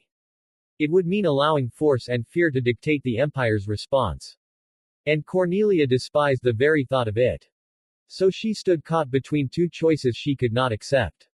Refuse, and condemn more hostages to die while risking Euphemia's exposure. Yield, and stain Britannia with weakness before terrorists and the world alike. Neither was a path Cornelia wanted to take. And that was exactly why Kusakabe had chosen it. Back inside the hotel, Millie was holding Nina close as the dark-haired girl's fear steadily worsened. It did not help that the Japan Liberation Front soldiers had made sure every hostage understood exactly what would happen if the Britannian military continued to ignore their demands. One of the armed men passed near the group, and Nina, trembling, let the word slip out before she could stop herself. An 11. Naruto closed his eyes for the briefest second. The man stopped. Slowly, he turned. What did you say? He demanded, his face twisting with rage as he raised his gun and pointed it straight at Nina. Not 11s. We're Japanese, damn it. Nina shrank back with a whimper. Millie pulled her in tighter and glared at the man as best she could. Yes, we know that, Millie shot back, defiant even now. So back off. Naruto was sincerely impressed by her courage. He also wished she had picked literally any other moment to show it. Then correct her, the man snapped, still keeping the gun trained on them. We are not called 11s. A few more soldiers, sensing trouble, drifted closer. Fine, we'll correct her. Shirley said, her voice shaking but loud enough to carry. Naruto resisted the urge to drag a hand down his face. They were only making it worse. How dare you talk back to me? The soldier snarled. His gaze dragged over the three girls in a way that made Naruto's blood run colder. You three. Come with me to the next room, and I'll teach you some respect. The meaning in his voice was unmistakable. Naruto's eyes hardened. The time for waiting was over. He could feel Mito tense beside him, and when he glanced toward her, he caught the flash of alarm in her eyes. She was already preparing to move. Naruto gave the smallest shake of his head. A silent command. Let me handle this. Mito saw it immediately. And that only made her more afraid. Because if Naruto was stepping in now, then things had gone far enough that even he had stopped waiting for another option. Snorting once, loud enough to cut through the tension, Naruto made sure every eye in the room shifted to him. Really, he said evenly, you're nothing more than a rabid dog. The soldier spun toward him. What was that? Naruto rose to his feet, still wearing Nina's hat low enough to hide most of his face. He looked completely unconcerned by the guns now aimed his way. At least from the angle they were holding him at, the other hostages would not be caught in the crossfire if he moved. When Japan lost its freedom, Naruto said, his tone edged with disappointment, I didn't realize so many of you lost your pride along with it. That only enraged them more. What would you know of pride or honor, you Britannian bastard? The man spat. Naruto's mouth curved into a humorless smile. I know that threatening unarmed girls proves nothing. His voice sharpened. I know that terrorizing civilians does not make you patriots. It makes you desperate. Weak. The kind of men who hide behind guns because they know their cause is losing. Several of the soldiers visibly bristled. One or two looked away. The man in front of him did neither. It's easy to talk, he snarled, when it isn't your people being crushed every day. So unless you want to die, shut up and sit back down. That's not happening, Naruto said. He could still feel the man's intent toward Shirley, Millie, and Nina. That alone was enough. I'm not letting you touch my friends. The man sneered. And who the hell are you supposed to be? Naruto reached up and pulled Nina's hat off. I'm Naruto Uzumaki Namikaze, he said clearly. Son and heir of the Namikaze Corporation. Half Britannian. Half Japanese. Shock rippled through the hostages. Through the soldiers too. Mito's fear spiked so sharply it almost hurt to feel it. She knew exactly what this meant now. By revealing himself, Naruto had just made himself the most valuable hostage in the room. And he had done it anyway. The soldier's face twisted further. You, he spat. You have a lot of nerve showing your face here. Japan's greatest disgrace. Naruto's expression barely changed. So my reputation got here before I did. The girl stared at him. So did Euphemia from farther back among the hostages. You know what? The soldier said, lifting his weapon slightly. I'm glad you're here. That just means me and the others can finally put you where you belong. More than one of the nearby JLF men seemed eager for exactly that. Naruto did not move. He did not look away. But from where she sat, Mito could see the way his shoulders had gone just a little tighter. And it terrified her. Because she knew that posture. It meant he was one step away from acting. That's enough. Euphemia's voice rang through the room, cutting cleanly through the confrontation. Everyone turned. The pink-haired girl rose to her feet, glasses still on, but no longer looking remotely uncertain. I will not allow you to continue threatening these people.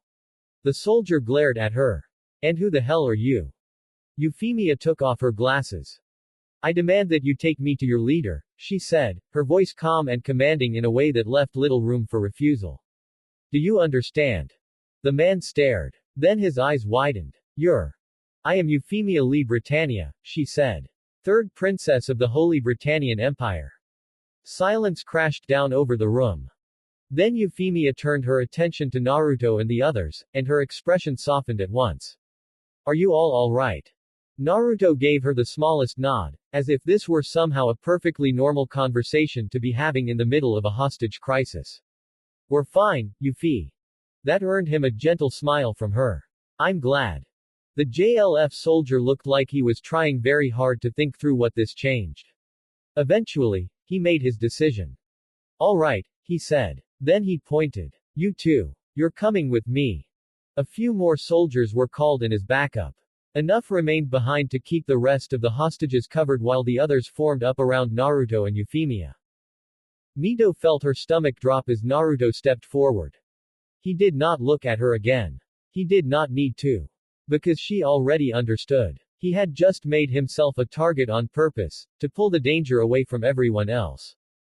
As Yuffie and Naruto were led away from the other hostages, soldiers surrounding them on all sides with their rifles at the ready, Naruto leaned just slightly closer to the pink-haired princess and spoke in a whisper low enough that only she could hear.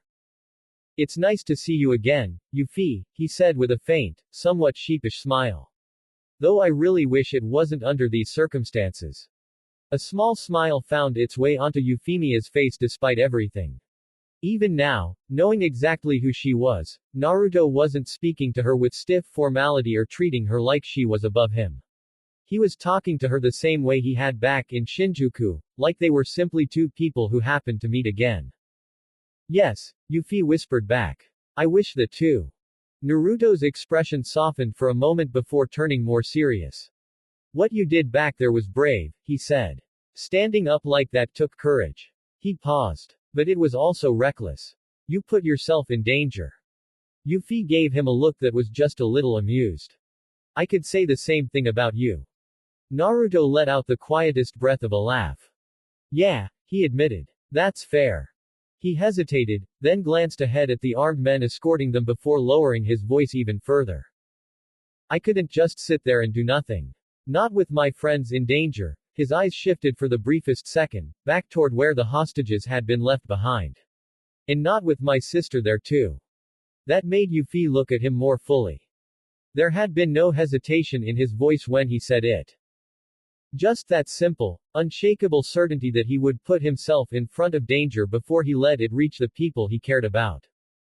For one brief moment, Euphemia was simply in awe of him. Naruto had stood up in front of armed terrorists, revealed himself as the son and heir of the Namikaze Corporation, and drawn their attention onto himself knowing exactly what that could mean, and he had done it without the slightest concern for how much worse it might make things for him personally. Only so others would be safer. Yuffie's smile became softer. Warmer. "I think," she whispered, "that is a very admirable quality, Naruto." A faint blush touched Naruto's face at the sincerity in her tone. "Even if it is a little reckless," she added gently. Naruto's smile returned, small but real. Again, he murmured, "Fair." "That's enough talking," the soldier leading them snapped, cutting into the moment. Naruto and Yuffie both straightened slightly. By then they had stopped in front of a door somewhere deeper in the hotel, in an otherwise empty hallway. The lead terrorist gestured toward two of the soldiers at Euphemia's side. "You," he said to Yuffie, "are going with them to see the lieutenant colonel." Then he turned toward Naruto, a cruel grin spreading across his face. "As for you," he said, clearly savoring the words, "it's about time somebody taught you where you belong." Yuffie's eyes widened at once. "What? But you didn't think we forgot what he said back there, did you?" the man asked with a sneer. "Now move." Yuffie looked ready to argue. Naruto cut her off before she could. "It's all right, Yuffie," he said calmly. "I can take care of myself." She looked at him, unconvinced. Naruto gave her the smallest reassuring nod. "Go with them," he told her. "I'll be fine." Yuffie still didn't look happy about it, but she was given no real choice when the soldiers at her side started escorting her away by force. Naruto watched her go only long enough to make sure they were not being rougher than necessary. Then he turned and stepped through the door behind him. The room beyond was dim, lit only by the faint spill of light from the hall before the door shut. Naruto walked toward the center without resistance while four soldiers entered after him. The man who had started all of this let his rifle hang from its strap and cracked his knuckles as he approached, confidence dripping from every step. "I'm definitely going to enjoy this," he said arrogantly. Naruto stood with his back to them for one more second. Then, slowly, he turned to face them. And the expression on his face made the room feel a great deal colder than before. Euphemia was taken to a different room, one with two armed soldiers standing guard outside the door. When she was ushered inside, she found the lights left off. The only illumination came from the moonlight and the glow of the military vehicles outside, spilling in through the tall windows. From where she stood, she could see Britannian armored units gathered beyond the bridge, along with several nightmare frames waiting in formation. Cornelia would be out there. She was certain of it. Across the room, Lieutenant Colonel Kusakabe sat on a couch with his katana resting across his hands, the blade still sheathed. He looked entirely too calm for a man holding dozens of innocent people hostage. Princess Euphemia, he said at last, his voice smooth with false courtesy. What an unexpected pleasure. Had I known you were among the captives, I might have arranged better accommodations for you. There was not a trace of sincerity in it. Euphemia ignored the mock politeness. Please, she said, keeping her voice steady. Naruto Uzumaki Namikaze is being held in another room by your men, and they intend to harm him. I ask that you have him brought here at once. Kusakabe's expression barely shifted. Yes, he said. I was informed that the son of the Namikaze family was here as well. He tilted his head slightly, studying her. Tell me, princess, what do you know of Minato Namikaze? Euphemia blinked once at the change in direction. I know he has done much to help the people of Area 11, she answered carefully. Kusakabe gave a humorless laugh. To some, perhaps. His fingers tightened slightly around the sheath of his katana. To many Japanese, Minato Namikaze is a symbol. A man who rose from nothing. A man who built power with his own hands. A man who had the influence, the wealth, the reach to become something far more dangerous to Britannia than he ever chose to be. His voice hardened. And yet he did nothing. Euphemia's eyes narrowed slightly. That isn't true. Kusakabe ignored her interruption. The Japan Liberation Front approached the Namikaze Corporation before. We sought support, resources, logistics, even quiet cooperation. Not because Minato was half Britannian, but because men like him have the power to tip the scales of history and of his connection to Prime Minister Kururugi. Kusakabe's lip curled. And what did he do? He refused. There was open contempt in his face now. He said he would not aid anyone who would use what he created to kill. As though war cares for clean hands. As though freedom can be won through comfort and commerce. Euphemia held his gaze. Minato Namikaze chose not to support bloodshed, she said. That does not make him weak. To us, it does, Kusakabe replied sharply. A man with that much influence, that much reach, that much ability to arm and strengthen his people, and he chose restraint. Chose coexistence. Chose compromise with the very empire that crushed this country. He leaned forward slightly. That is why so many here despise him more than ordinary Britannians. Because he could have been a weapon. Instead, he became an example of surrender dressed up as progress. Euphemia's hands tightened at her sides. That is not what he is. No. Kusakabe asked. He rose from the couch, voice growing colder. Then let us speak of his son. For a moment Euphemia said nothing. Kusakabe continued. Many of the people call Naruto Uzumaki Namikaze the child of hope. They see him rebuilding what Britannia destroys. Feeding those who would have starved. Giving people some small reason to believe life can improve. His eyes darkened. But he is no better than his father. That made Euphemia stiffen.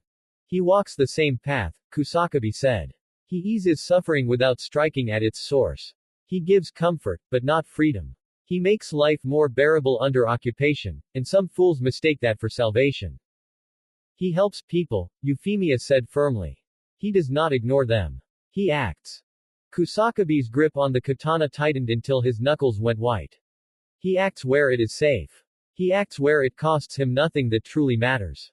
He rebuilds Shinjuku, yes. He gives people hope, yes. But when the time came to choose whether to stand against Britannia or continue living under it, he chose the same thing Minato Namikaze chose. His stare was full of contempt now. Survival. Stability. Cooperation. He took one step closer. To those who still believe Japan must be freed by force, Naruto Uzumaki is not a savior. He is the heir to his father's failure. A pretty symbol. A useful lie. A child praised as hope because the people have grown too desperate to recognize cowardice when it smiles at them. Euphemia's expression hardened more than he expected. That is a cruel and dishonest way to see him, she said. Naruto helps people because he cares what happens to them. Minato built something that improves lives because he refused to become like the people who destroy them. How can you call that failure?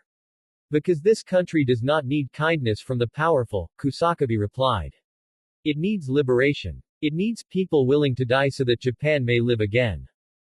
And how many innocent people, Euphemia asked quietly, must you sacrifice before you decide that you have become exactly what you claim to hate? That made his face darken. But before he could answer, the door flew open and one of his soldiers hurried inside. Kusakabe turned sharply, anger flashing in his eyes. What is the meaning of this? Sir, forgive the interruption, the soldier said with a quick salute, but we've received reports that Zero is moving toward the hotel. Kusakabe repeated the name slowly. Zero. And for the first time since Euphemia entered the room, something like real interest lit his expression. Cornelia drove her custom Gloucester hard toward the bridge, Guilford and Darlton close behind in their own machines. The three nightmares came to a halt at the edge of the crossing, blocking the path of Zero, who stood atop a news van like he had been waiting for her all along. The cockpit of Cornelia's Gloucester opened. She rose from her seat and looked directly at the masked man who had murdered her half-brother. Well, Cornelia said coldly, we meet again, Zero. Her voice carried easily across the distance between them. Tell me, are you with the Japan Liberation Front? Or have you come here to assist us? A faint sneer touched her lips. No matter. Whatever your purpose is, it comes second to mine. She drew her long-barreled weapon and leveled it at him without hesitation. For the death of my brother Clovis, she said, her eyes hardening, I will have my vengeance here and now. Her finger tightened on the trigger. Cornelia. Zero spoke before she could fire. Which would you choose? He asked evenly. Clovis, who is already dead, or Euphemia, who is still alive? Cornelia went still. Behind his mask, Lelouch watched the reaction carefully. So I was right, he thought. Euphemia is the reason she's hesitating. For the first time since she had arrived, genuine conflict crossed Cornelia's face before she forced it back down. What are you talking about?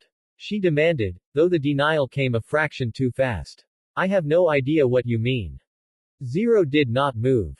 I said, he replied, that I can save Euphemia. Cornelia's hand trembled once, almost imperceptibly, as she kept the weapon aimed at him. Lelouch could see it. She was torn. As much as she wanted him dead, Euphemia mattered more.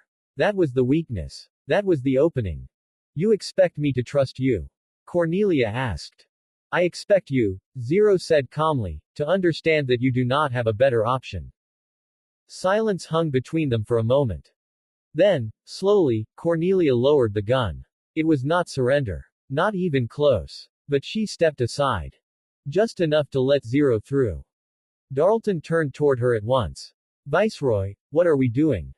Cornelia's expression had gone cold again by the time she answered. By letting Zero enter, she said, we may buy enough time to delay the next execution. She dropped back down into her cockpit. That gives us our opportunity. Guilford and Darlton both understood at once. Cornelia's eyes narrowed behind the armored glass as her Gloucester powered back up. We will strike them both at the same time, she said. Wonderful. I do appreciate a good, decisive order, Lloyd said brightly, finishing with an altogether too cheerful laugh from where he stood near the Lancelot's launch position. He turned toward the White Nightmare and the young pilot seated inside it. You've been given the green light, Lancelot. Your orders are to charge straight into the linear cannon emplacement in the tunnel. The silver-haired scientist sounded almost delighted by the prospect. Really, it's quite exciting. Cecile looked at him in disbelief. Wait, she said sharply, you mean they're using Suzaku as a decoy? Lloyd tilted his head as if that were the most natural thing in the world. Yes. They'll use the confusion to move the royal guard in afterward. Lloyd. But Suzaku spoke before she could continue. Miss Cecile, he said, his voice steady through the comms, I'm ready. Please let me do this. Cecile turned toward the Lancelot, concern plain on her face. Suzaku. If Lancelot and I can create an opening, Suzaku continued, if we can give the hostages even one chance to be saved, then I'll do it. Even if it means being the decoy. There was no hesitation in him. No fear he was willing to show. Only resolve. Inside the cockpit, Suzaku lowered his eyes for the briefest moment and thought, with a quiet intensity he would never put into words aloud. Mito, everyone, please hold on a little longer. Then he looked up again, and his expression hardened into pure focus. I'm ready, he said once more. Once Britannia allowed Zero and his still unnamed group through the perimeter, they split up immediately. Zero went alone to meet Kusakabe. The others moved off to carry out the separate instructions he had already given them. By the time Zero reached the room where Kusakabe was waiting, he found something he had not expected. Euphemia was standing outside in the hallway under guard. Apparently, Kusakabe had decided she would wait there while he spoke with Zero privately, keeping only a few of his soldiers with him inside the room. Zero gave the princess only the briefest glance before stepping past her and entering. The room was dim, and he ended up standing in the same place Euphemia had occupied earlier, facing Kusakabe across the floor. There was a brief exchange of meaningless pleasantries. And from it, Zero reached the only conclusion worth reaching. You have no intention of joining me. Kusakabe did not bother pretending otherwise. Remove the mask, he ordered instead. Show us your real face. It is disrespectful to speak to us like this while hiding behind it. Zero tilted his head slightly. I understand, he said evenly. But before I do, allow me one question. Kusakabe said nothing. Zero continued anyway. What exactly do you hope to achieve with this operation? Kusakabe answered without hesitation. Attention. The word came sharp and immediate. I want this country, this world to know that the Japanese are not dead yet. That we have not all bowed our heads and accepted Britannian rule. There was bitterness in the last part. Real bitterness. Zero noted it, then dismissed it just as quickly. How stale, he said coldly. You are relics clinging to a corpse. There is no future in what you're doing. No salvation for people like you. Kusakabe's eyes flashed with fury. His hand tightened around the hilt of his katana. Zero, he spat, there is no point talking to you anymore. He lunged. At that same instant, part of Zero's mask slid back, revealing his left eye. The Geass flared. Zero did not move, did not step back, did not so much as blink as Kusakabe came at him with drawn steel. He gave only a single command. Die. The word struck like a verdict. Outside the room, Euphemia and the soldiers stationed there heard the sudden burst of gunfire from within. Alarmed, the guards rushed inside carelessly, only for one of them to be shot in the arm the moment he crossed the doorway. Calm yourselves, Zero said at once. Behind him, the room had already become a scene of ruin. The colonel and the others took their own lives when they finally realized how meaningless this operation was. The soldiers froze, confused, shocked, uncertain whether to believe what they were seeing. Then Zero turned his attention to Euphemia. His tone changed, if only slightly. Euphemia, he said, you were willing to sacrifice yourself for the sake of commoners. He paused. You really haven't changed. Elsewhere in the hotel, Naruto stood in a dim room surrounded by the unconscious bodies of the soldiers who had planned on teaching him where he belonged. They were all still breathing. That was the most mercy he had been interested in giving them. Considering these were the same men who had looked ready to drag his friends away and do far worse than simply scare them, Naruto had not felt particularly inclined to be gentle. He had held back from using any jutsu, but several of them would be waking up with broken bones, and more than one of them would likely spend the next few days discovering exactly what a concussion felt like. Without wasting any more time, Naruto formed a hand sign. Two shadow clones burst into existence beside him. One appeared in his Madara disguise. The other wore Naruto's normal civilian clothes, dark orange jacket, white shirt, and black pants. Naruto looked at both of them sharply. Head back to the others, he ordered the disguised clone. Then he looked to the second. You go too. Stay close to them and keep things calm if you can. Both clones nodded. And you? The civilian-clothed clone asked. Naruto's expression hardened. I'm going after Yuffie. The two clones took off in opposite motions, though both were headed ultimately for the hostages. Naruto himself moved at once, tracking the nearest cluster of hostile emotions that did not come from the direction where the captives were being kept. He slipped through the hotel's hallways like a shadow. Any JLF soldiers unlucky enough to cross his path went down before they even understood what was happening. When Naruto got close to where he was certain Euphemia had been taken, he slowed. Ahead, he sensed another group, Different from the hotel terrorists. More controlled. Better trained. Dressed in black and holding a handful of nervous JLF soldiers at gunpoint, one of the men clutching a bleeding arm. Naruto didn't stop to identify them. He threw a smoke bomb into the middle of the hall. Vision vanished. Confusion followed.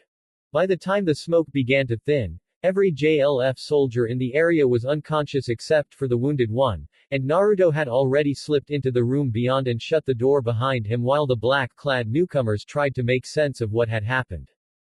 Meanwhile, Naruto's two clones raced back toward the room where the hostages were being held.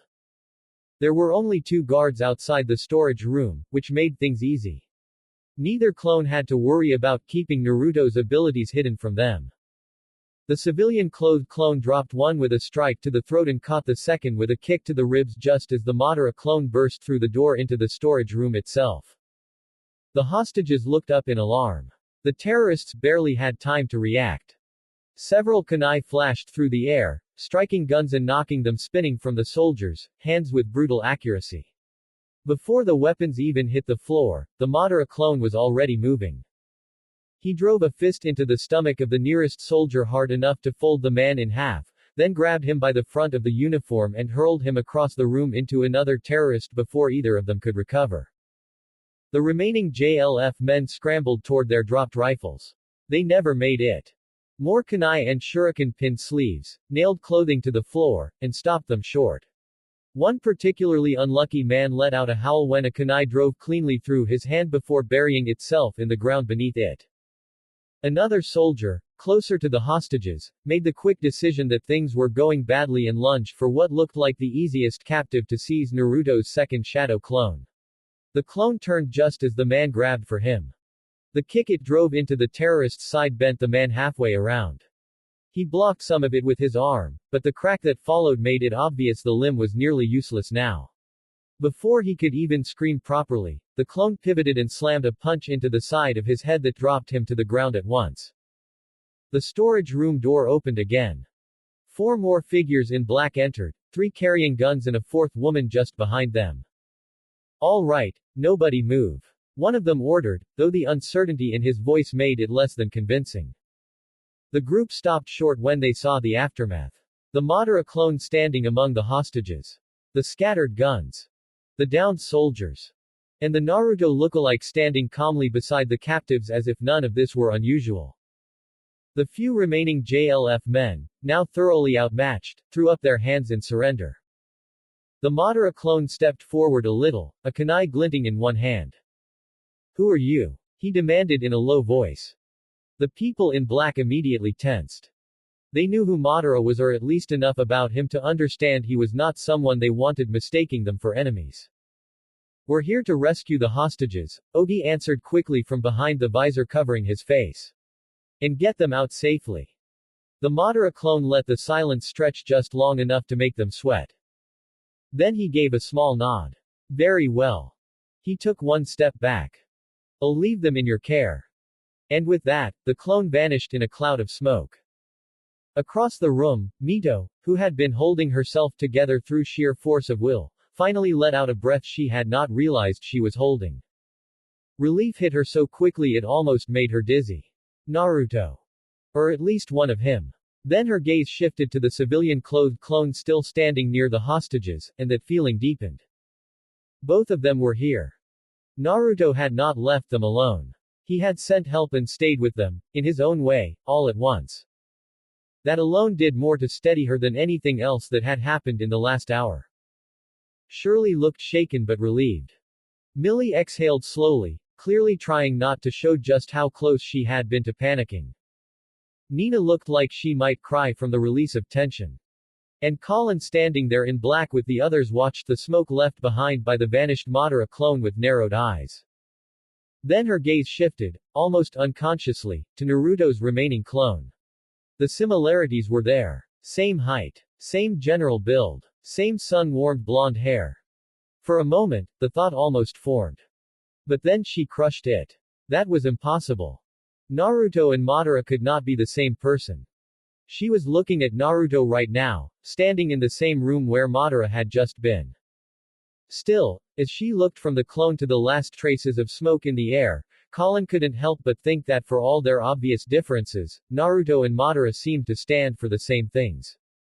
Protecting people. Stepping in without hesitation. Refusing to look away just because someone was inconvenient to save. And much to her own frustration, she realized she admired both of them for exactly that. Euphemia found herself alone with Zero in the same room where Lieutenant Colonel Kusakabe had spoken to her earlier.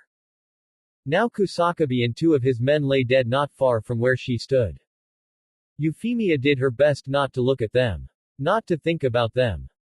Zero stood across from her in silence for a moment before speaking. I hear you are the sub-viceroy now, Princess Euphemia Lee Britannia. It is not a position I am happy to hold, Euphemia replied, keeping her voice steady even as she glared at him. No, Zero said. Because Clovis is dead. I killed him, he continued. He begged for his life until the very end. With the same mouth that gave the order to massacre the people of Shinjuku. Euphemia's expression tightened. So that is why you killed my brother? No. The answer caught her off guard. For a second, genuine surprise flickered across her face. Then why? She asked, wanting the truth even if she hated hearing him speak. Because Clovis was one of the Emperor's children, Zero said. Then, as if the thought had only just occurred to him, he tilted his head slightly. Which makes you one as well, doesn't it?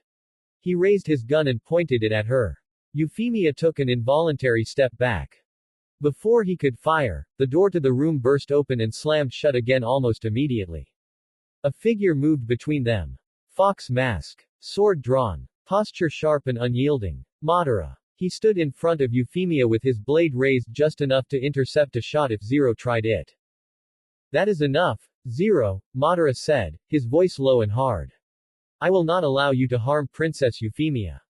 You, Zero said, and though his tone remained controlled, the surprise underneath it was real.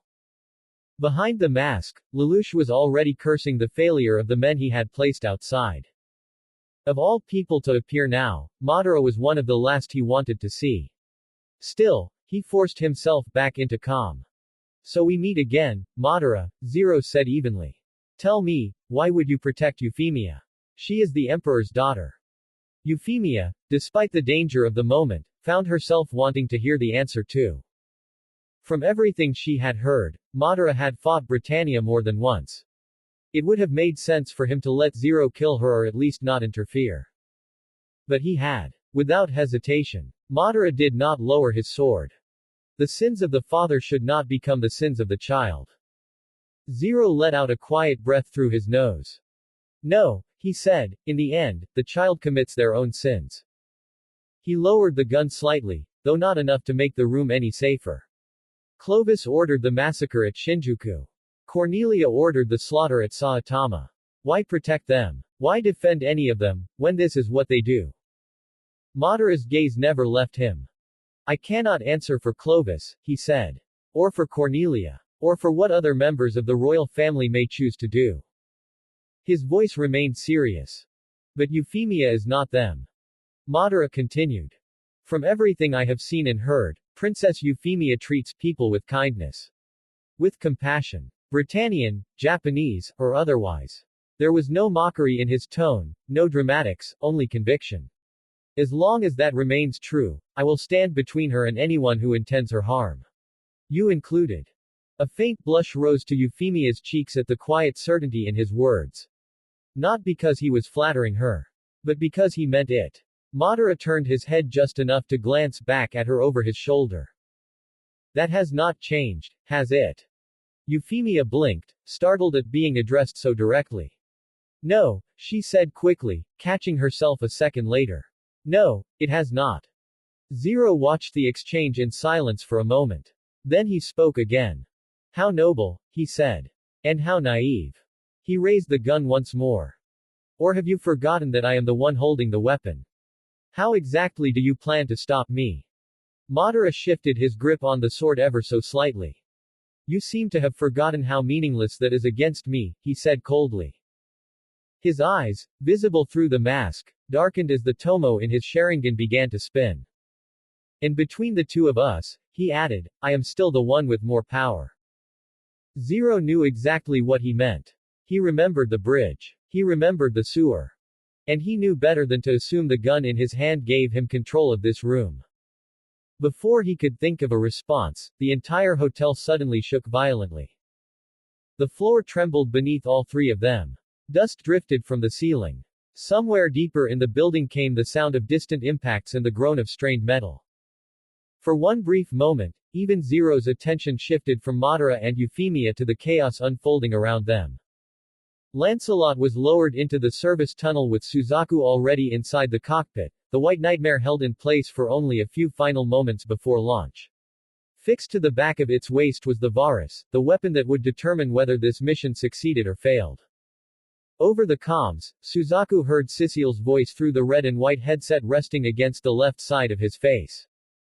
Warrant Officer Kururugi, here are your mission parameters. According to the latest search data, the hostages are being held on the hotel's middle floor, most likely inside a food storage room. Prototype weapon Z-01 Lancelot will advance through the utilities tunnel and move beneath the hotel. Once in position, you are to destroy the foundation block and submerge the structure. The section holding the hostages should remain intact for approximately 8 minutes. Rescue and cleanup operations will be handled by follow-up units. You will use the Varus to destroy the foundation. Set the impact rail to anti-material level 3. Understood, Suzaku answered quietly.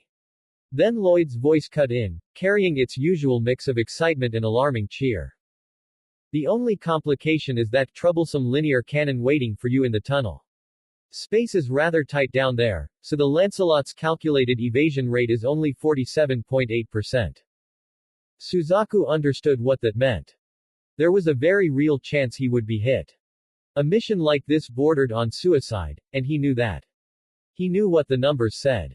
He knew what people would call it. But none of that mattered to him now. His friends were inside that building. If this gave them a chance to live, then that was enough. The moment the Lancelot's frame settled into the tunnel, Suzaku brought it into position, setting the nightmare exactly the way he had the first time he used it in Shinjuku. Low. Ready. Balanced for explosive movement. The clearance came a moment later. Lancelot, now launching. Cecile called.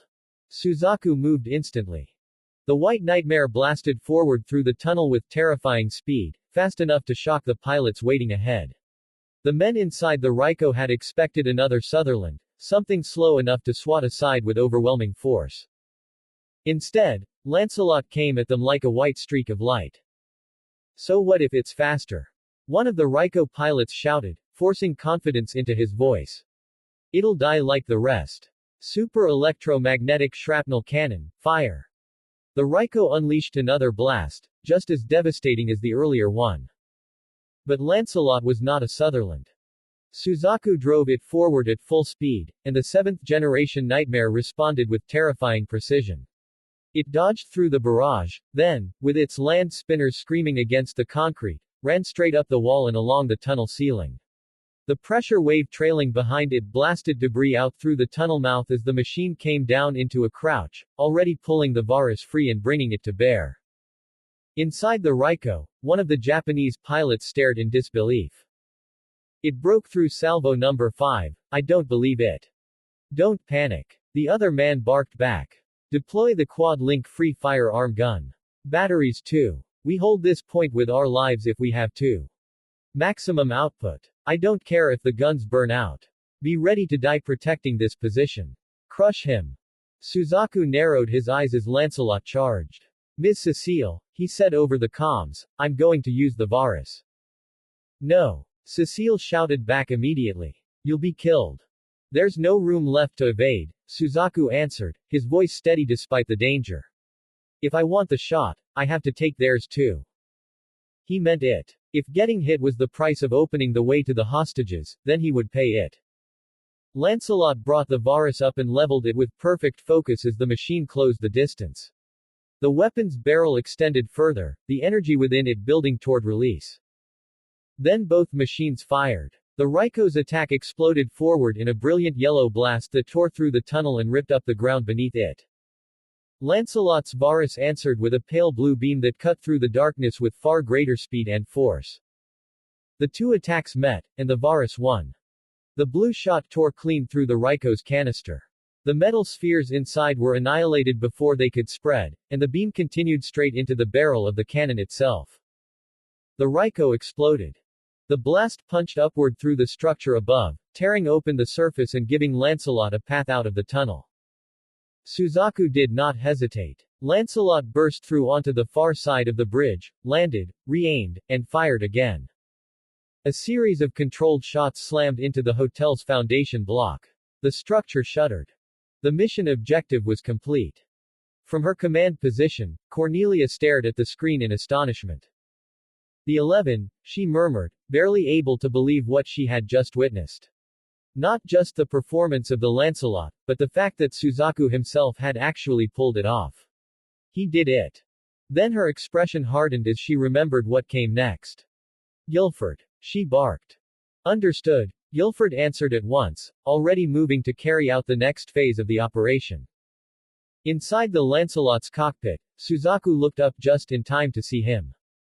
Through the monitor, framed in one of the hotel's windows as the White Nightmare dropped back toward the ground, stood Zero.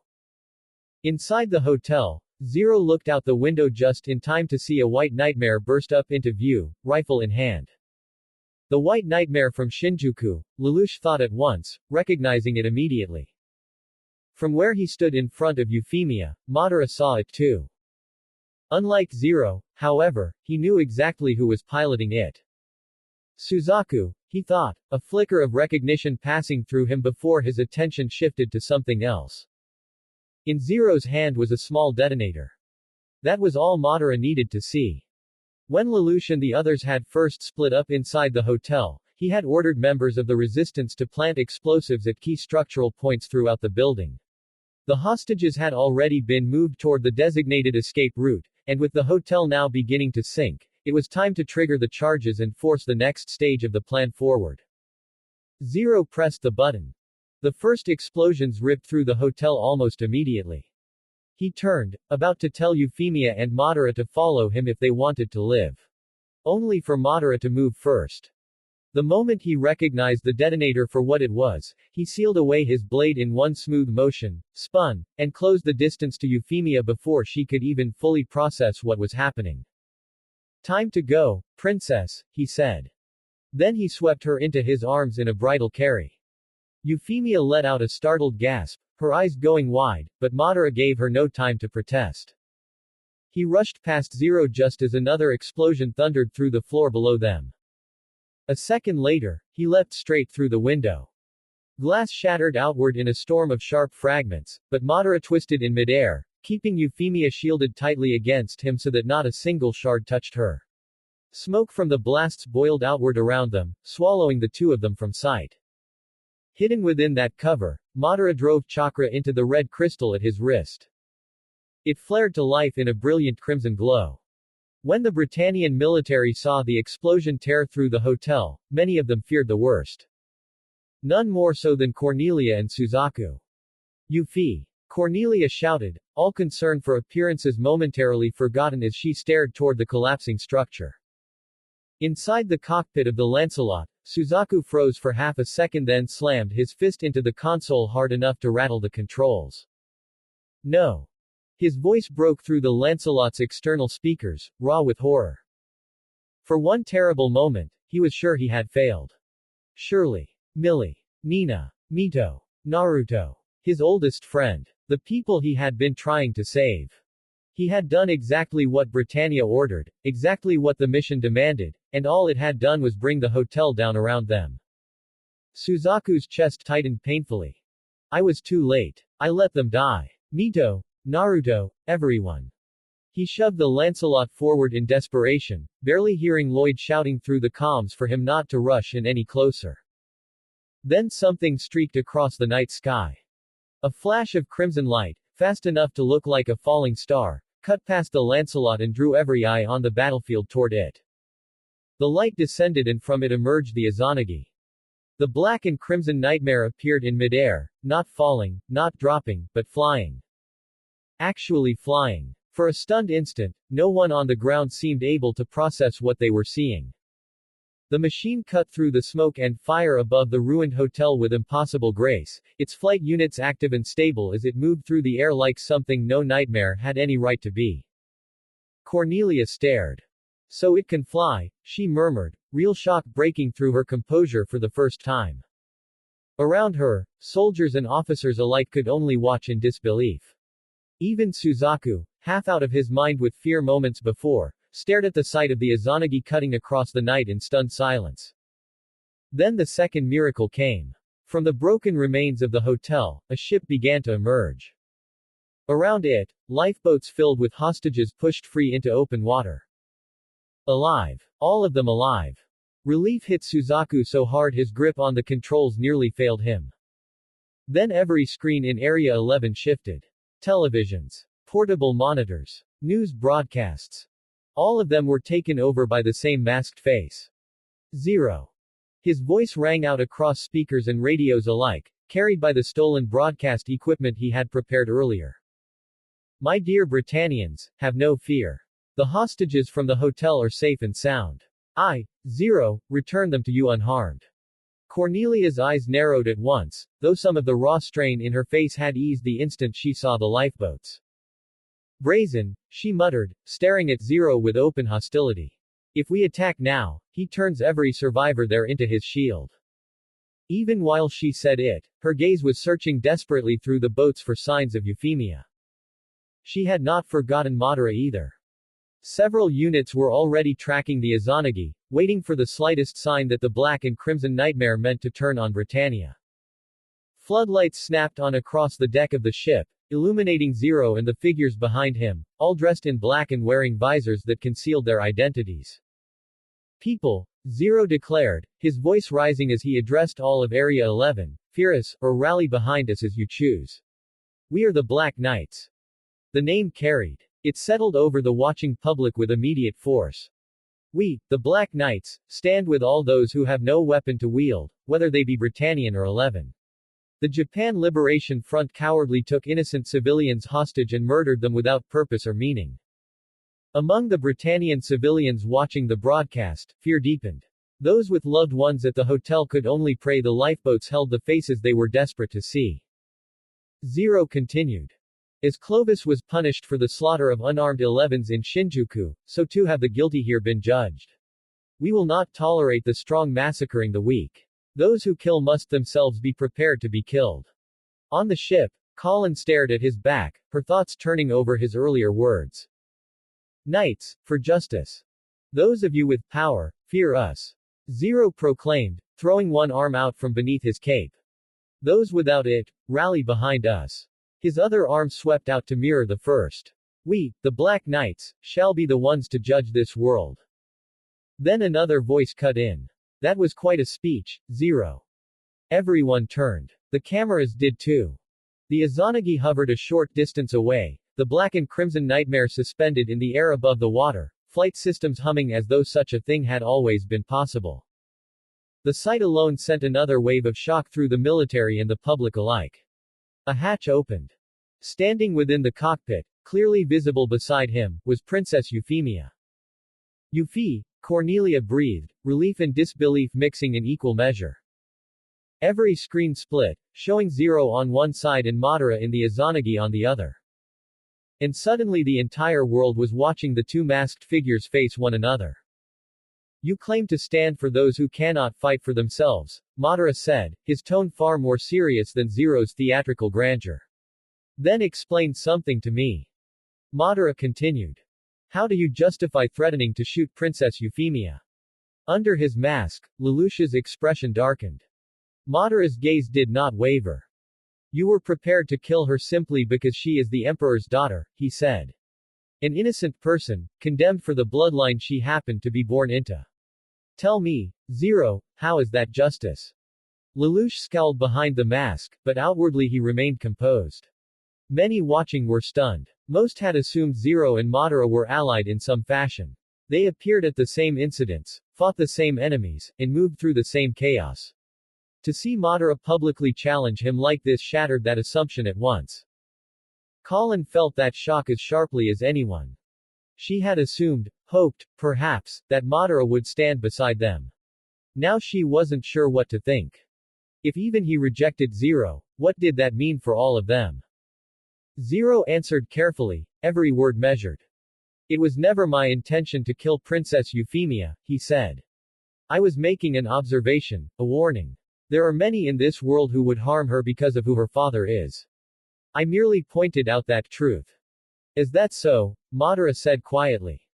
He did not sound convinced. Behind the mask, Lelouch knew he wasn't. Then Zero shifted tactics. I asked you once before, he said, and I will ask you again now. Will you join me? That drew immediate attention from the Black Knights behind him and from the military opposite them. You said you fight to protect Japan, Zero continued. To protect its people without regard for nationality. That is why I created the Black Knights. Our cause and yours are now aligned. There is no reason for you to stand apart from us.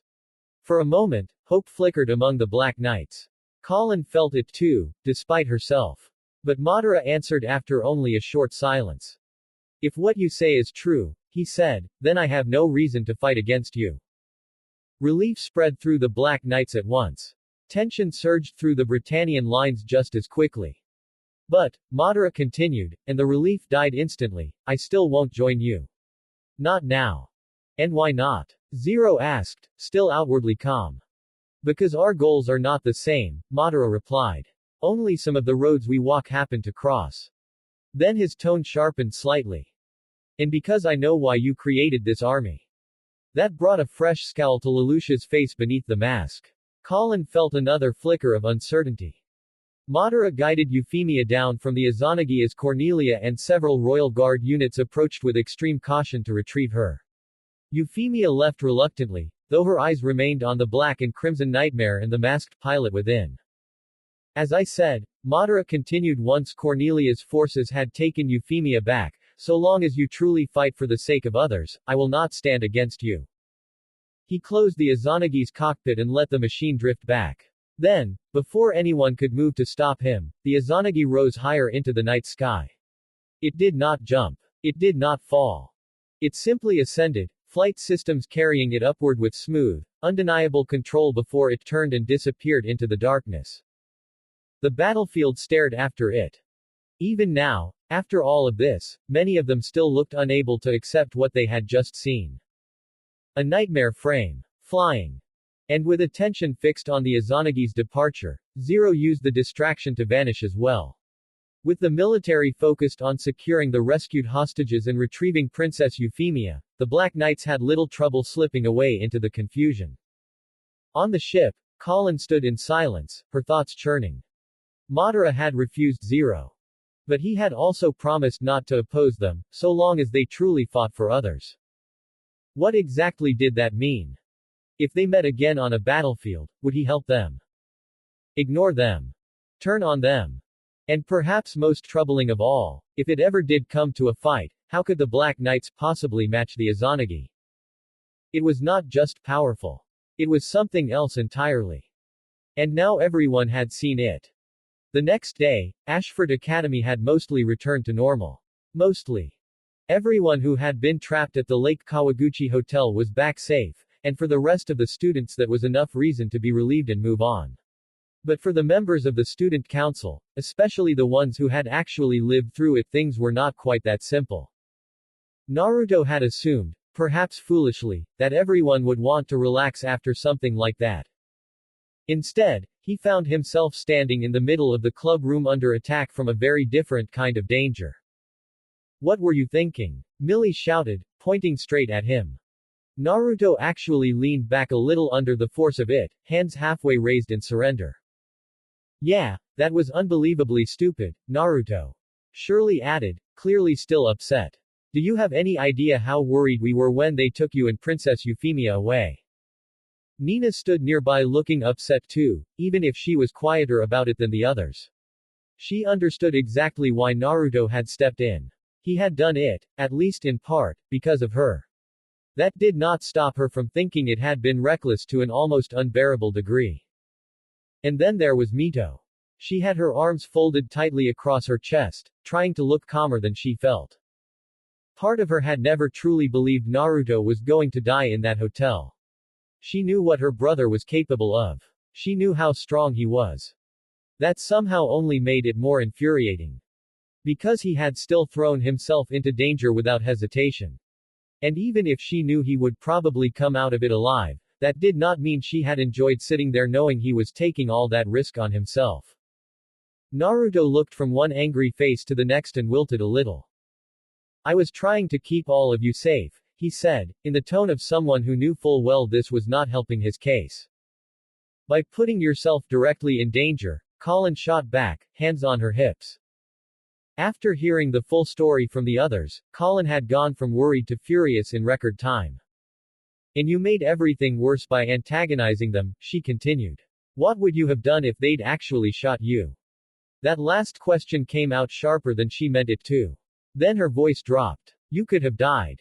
The words were almost a whisper, and that frightened note at the end caught Naruto off guard far more than the yelling had. Mito's expression tightened a little at Colin's tone, but she didn't interrupt.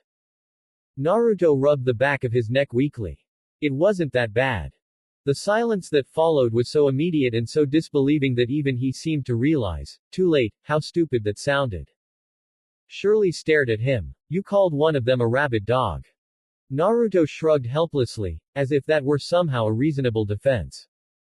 Millie shut her eyes for a second. No, she said, sounding almost tired now. No, just the five of us yelling at him clearly isn't enough to get through that head of his. Then she pointed dramatically. Rivals. Suzaku. Grab him. Take his phone. Rivals and Suzaku moved immediately. Wait, what? Naruto demanded as the two boys caught him by the arms. If he had actually wanted to break free, he obviously could have. But he knew that would only make this worse, so he allowed himself to be held while looking deeply offended by the betrayal. Sorry, Naruto, Rivals said, not sounding sorry at all. You know how Millie gets. I'm just glad you're all right, Suzaku admitted, though the relief in his voice did not stop him from helping search Naruto for his phone. Mito gave Suzaku a brief look at that, catching that tone immediately, but before she could think too much about it Naruto twisted to look toward the door. Lelouch. He called desperately, as if invoking one last chance at mercy. Lelouch, who had already begun drifting toward the exit the moment things started escalating, did not even turn around. I think I should go check on Nunnally, he said smoothly, lifting one hand in a casual wave before slipping out of the room. The door shut behind him. Coward. Naruto shouted after him. By then Rivals had found the phone and handed it to Millie. Naruto looked immediately suspicious. What are you going to do with that? Millie smiled. You'll see. She scrolled through his contacts for only a moment before putting the phone to her ear. Hello, Reika. This is Millie Ashford. Naruto's face fell. Oh no. Mito pinched the bridge of her nose, though a small part of her thought he had absolutely earned this. Millie very cheerfully explained exactly what Naruto had done at the hotel. There was a beat of silence. Then Reika's voice exploded so loudly through the phone that everyone in the room could hear it. Naruto, you idiot. Rivals winced. Shirley looked vindicated. Nina flinched. Naruto let his head drop. Mito almost smiled despite herself. By the time Millie finished the call, Naruto was facing not just the girls in the room, but now an additional furious voice from outside it. And that was before Mito finally stepped forward herself.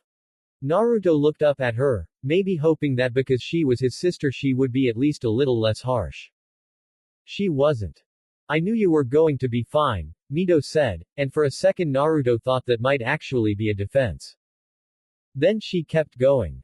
That doesn't mean I'm okay with you throwing yourself in front of danger like that. Naruto opened his mouth.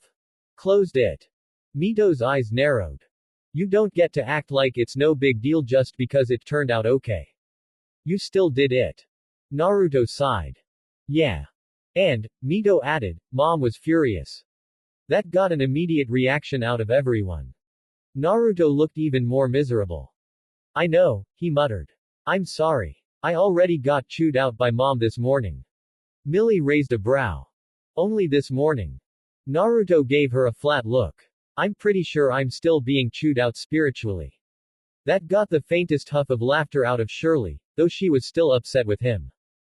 The rest of the scolding continued after that, with each girl taking her turn pointing out exactly why Naruto had been reckless, irresponsible, stupid, self-sacrificing in the worst possible way, and generally impossible. Naruto, now thoroughly defeated, had no real choice but to sit there and take it. Yes, I know. Yes, I'm sorry. Yes, that was stupid. No, I won't do it again. At that, every girl in the room gave him the exact same look. Naruto sighed. Okay, I'll try not to do it again. That, at least, sounded honest enough for them to accept for now. By the time the sun had begun to lower, the last of the shouting had finally ended. Naruto had escaped the club room with his pride in tatters, his phone confiscated for a good 20 minutes, and more than one warning still ringing in his ears. Millie had threatened supervision. Shirley had looked like she might cry and yell at him again in the same breath. Colin had crossed her arms and glared at him like she still had 3 more lectures ready. Mito had been the quietest at the end, which somehow made it worse. And afterward, when the noise was gone and the halls had emptied out around him, Naruto found himself going somewhere he had not gone in too long. The cemetery was quiet. Rain from the day before had left the air cool and damp, and the ground still carried that clean, earthy smell that came after bad weather. The rows of stones stretched out in patient silence beneath the fading light, some old, some newer, all of them still in a way the living never were. Naruto stood in front of one grave longer than he meant to before he said anything. The stone was simple. No one else was around. At least, no one he could sense. He kept his hands in his pockets for a moment, shoulders slightly hunched, blonde hair stirring faintly in the breeze. When he finally spoke, his voice came out softer than usual. Hey, Inko. He swallowed once. Sorry I haven't visited in a while. The words felt too small the second they left his mouth. Naruto exhaled quietly and crouched down in front of the grave, resting one arm over a bent knee. A lot's happened, he said after a moment, glancing at the name carved there before looking away again. Probably too much, honestly. A weak little smile touched his mouth. You'd probably call me an idiot for half of it. He was quiet again for a second, then let the words come more naturally. Mito's doing okay. Still bossy. His smile deepened a fraction. Actually, no, that's not true. She's worse now. He could already hear the way Inko would have laughed at that. Naruto stared down at the grass for a moment. And school's still school. Millie's insane, Shirley worries too much, Rival's folds under pressure immediately, and Lelouch's, he trailed off, then huffed softly. Lelouch. That was explanation enough.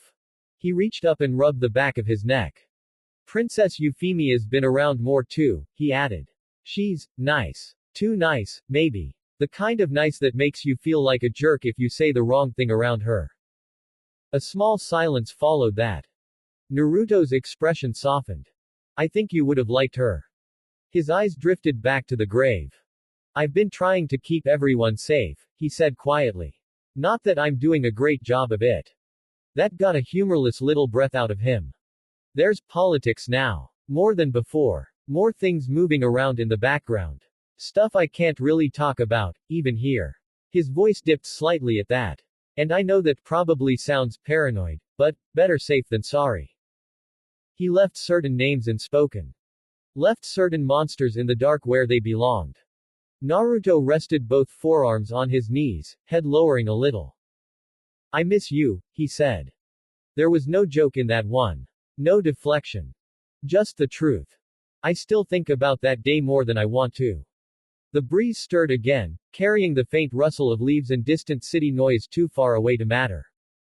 Naruto's eyes stayed on the grave. I keep wondering if you're resting peacefully, he admitted. I hope you are. His throat tightened a little after that, but he kept going anyway. And I know this is stupid, because I'm really late, and you're definitely going to win the argument by default here.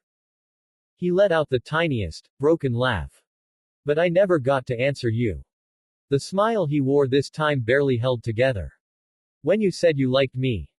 His fingers curled slightly over his sleeve. I liked you too. The confession disappeared into the evening air, quiet and unadorned and years too late. Naruto closed his eyes for a second. Then he laughed once under his breath, because if he didn't, the ache in his chest would have swallowed him whole. You were probably waiting for me to say it in some less pathetic way, huh? He shook his head. I don't know what would have happened if you were still here. His gaze went distant now, unfocused in the way it always did when memory and imagination started bleeding together. Maybe you would have yelled at me more. Probably. Maybe you would have hated how much trouble I get into. A pause. Maybe you would have still walked home with me anyway. A faint smile touched his mouth. I wonder how you would have reacted if I'd actually confessed properly. He could picture it too easily. Her staring at him first. Then rolling her eyes. Then turning red. Then pretending she wasn't flustered at all. Naruto looked down and smiled to himself, small and sad and real. Yeah, he murmured. You probably would have made fun of me first. For a second, his vision blurred. He blinked hard. The world doubled and blurred strangely, just for an instant, then settled again. Naruto frowned and rubbed at one eye. Weird. He stayed still a second longer, waiting for it to happen again. It didn't. So he pushed himself to his feet, gave the grave one last long look, and slid his hands back into his pockets. I'll come by again sooner next time, he said. No more disappearing for this long. His expression softened one last time. Good night, Inko. Then Naruto turned and began to walk away, footsteps quiet against the damp path as the light continued to fade. He never looked back. So he never saw the figure standing farther down among the trees, half hidden by lengthening shadow. A young woman. Dark hair stirred by the evening wind. Eyes fixed on the retreating shape of the boy at the grave. She stood perfectly still until Naruto disappeared beyond the cemetery gate. Then, slowly, a small smile touched her lips. Soft. Bittersweet. Almost disbelieving. Her phone buzzed. The sound cut through the silence. She glanced down, then lifted it to her ear. Yes, director, she said quietly. The smile faded, replaced by something calmer. Sharper. I'm on it. As she lowered the phone, the last light caught her face. And for the briefest instant, a crimson sigil flashed in her eyes. Then she turned and walked away into the gathering dark. A week had passed since the events at Lake Kawaguchi, and in that time the mass media had focused almost non-stop on three major topics. Zero and the Black Knights. Madara and the Nightmare Frame the Izanagi. And finally, Sub-Viceroy Euphemia's public support of the Namikaze Corporation's reconstruction efforts in Shinjuku, along with her stated approval of similar aid being extended to other Japanese districts in the future. Each subject stirred its own reaction across Area 11. Among Britannians and many honorary Britannians, Zero and the Black Knights had become a source of fear and unease, a direct threat to the order they relied upon. Among the Japanese, however, support for Zero was steadily growing. The public's opinion of Madara was far more divided. Some saw him as a protector after he saved Princess Euphemia. Others viewed him as something far more dangerous, a masked enigma who had fought Britannian forces repeatedly, yet had also refused to stand beside Zero. No one knew where his loyalties truly lay, and that uncertainty made people uneasy. As for Euphemia's decision to support the Namikaze Corporation, that too had split public opinion. Most Britannians still appreciated the company's innovations and the improvements it had brought to everyday life. But when it came to anything involving 11s, many of them believed Naruto Uzumaki was wasting his efforts helping people who would never truly appreciate him, and that both his time and his resources would be better spent serving Britannians instead. That was not the only opinion held within the empire, but it was certainly the loudest. Honorary Britannians and Japanese, on the other hand, welcomed the additional support wholeheartedly. Many had even started voicing open approval for both the third princess and the Namikaze Corporation. At the moment, that same princess was standing with her older sister. The EU has begun an offensive along the Alamein front, Cornelia said as the two sisters stood beside a set of cargo trains. We cannot continue dragging our feet here. I intend to stabilize internal affairs. It is time Area 11 was made into a proper satellite nation. For that to happen, terrorism must be stamped out. Cornelia's tone remained cool and precise, but Euphemia knew her sister well enough to hear the determination underneath it. There is another issue as well, Cornelia continued. Refrain abuse among the 11s is spreading too far. Productivity is dropping, and the drug is being smuggled in through the Chinese Federation's Kyushu route. It has to be stopped. Euphemia nodded, though concern showed plainly on her face. Yes, but please be careful. Cornelia would be leaving Area 11 for more than a week in order to deal with the refrain problem directly, and while Euphemia knew how capable her sister was, that did not make her any less worried. Refrain was far more than an illegal drug. It was addictive, poisonous, and cruel in the way it preyed on pain. It gave numbers vivid hallucinations of happier times, offering them a false escape from reality while destroying them piece by piece. In the beginning it robbed the user of speech. With continued abuse, it eventually left them broken entirely. You should be careful as well, Cornelia said, shifting the subject back to her sister. I do not want you leaving the settlement unnecessarily. Since Lake Kawaguchi, Cornelia had become even more protective than usual.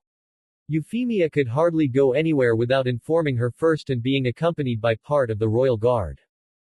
I do have my first official meeting with Naruto today at the Namikaze Corporation, Euphemia reminded her. Despite herself, the thought softened her expression. In truth, she had been looking forward to seeing Naruto again. The last time they had been together, they had been separated by armed men in the middle of a hostage crisis, and Euphemia had not been able to check on him afterward. She had worried about him far more than she had admitted to anyone. Only hearing later that he was completely unharmed had kept her from becoming genuinely distressed. And now, just the thought of seeing him again made warmth creep into her cheeks. Cornelia, fortunately, did not seem to notice. That is acceptable, she said. Just make sure you take a few members of the royal guard with you. Euphemia nodded obediently. Then another thought came to her. Cornelia, what about Zero, the Black Knights, and Madara? Cornelia was silent for a moment before answering. I will allow Zero and the Black Knights a little more freedom for now. I suppose they have earned that much for their role in rescuing the hostages.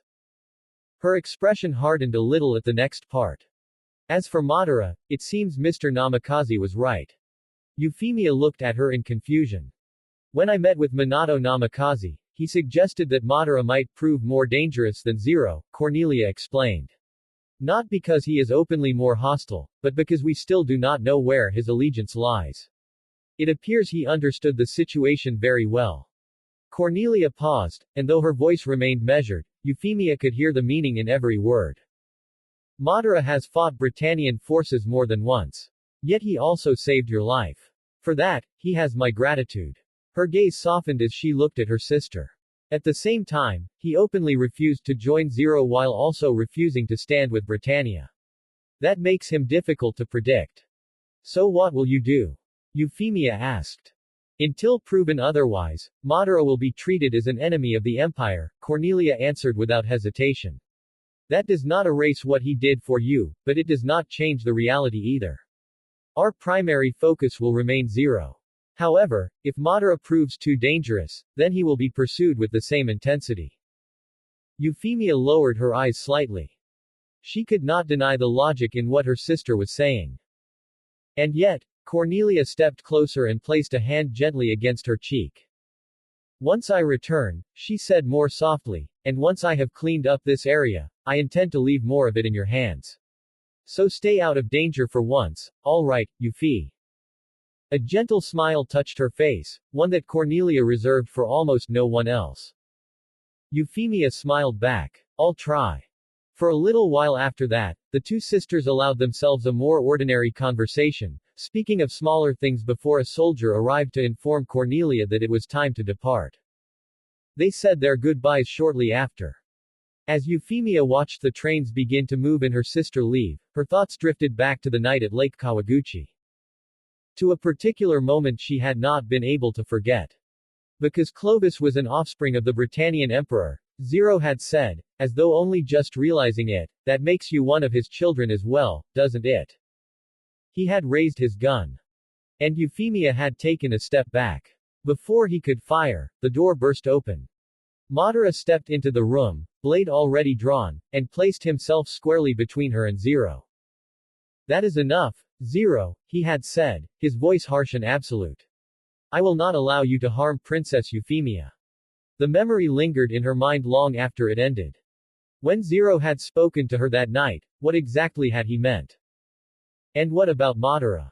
Could he truly not be trusted? Euphemia wanted to believe in the man who had protected her. Wanted to trust him. But Cornelia's reasoning had not been wrong either. No one knew who Madara would side with if pushed. No one knew what he would choose if his path crossed Britannia one day and the Black Knights the next. That uncertainty made trust difficult. Still, when her thoughts drifted away from the mask, they did not go to Zero. They went instead to Naruto. To the way he had stood up without hesitation.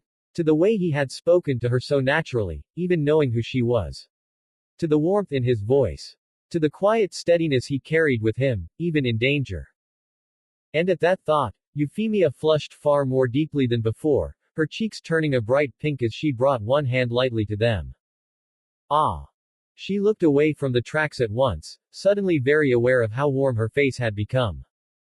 Honestly, she thought, trying and failing not to smile. Just what am I even doing? Then, after a moment, her expression softened. Naruto, Suzaku, what would the two of you think of all this? Of Zero, of Madara, of me? With those thoughts still turning in her mind and with the image of a certain blonde air making her blush all over again, Euphemia finally turned and left to prepare for the meeting she would be having with Naruto in only a few hours. At Ashford Academy, Lelouch sat at his desk in his room, going over the applications Ogi had forwarded him for potential Black Knight recruits.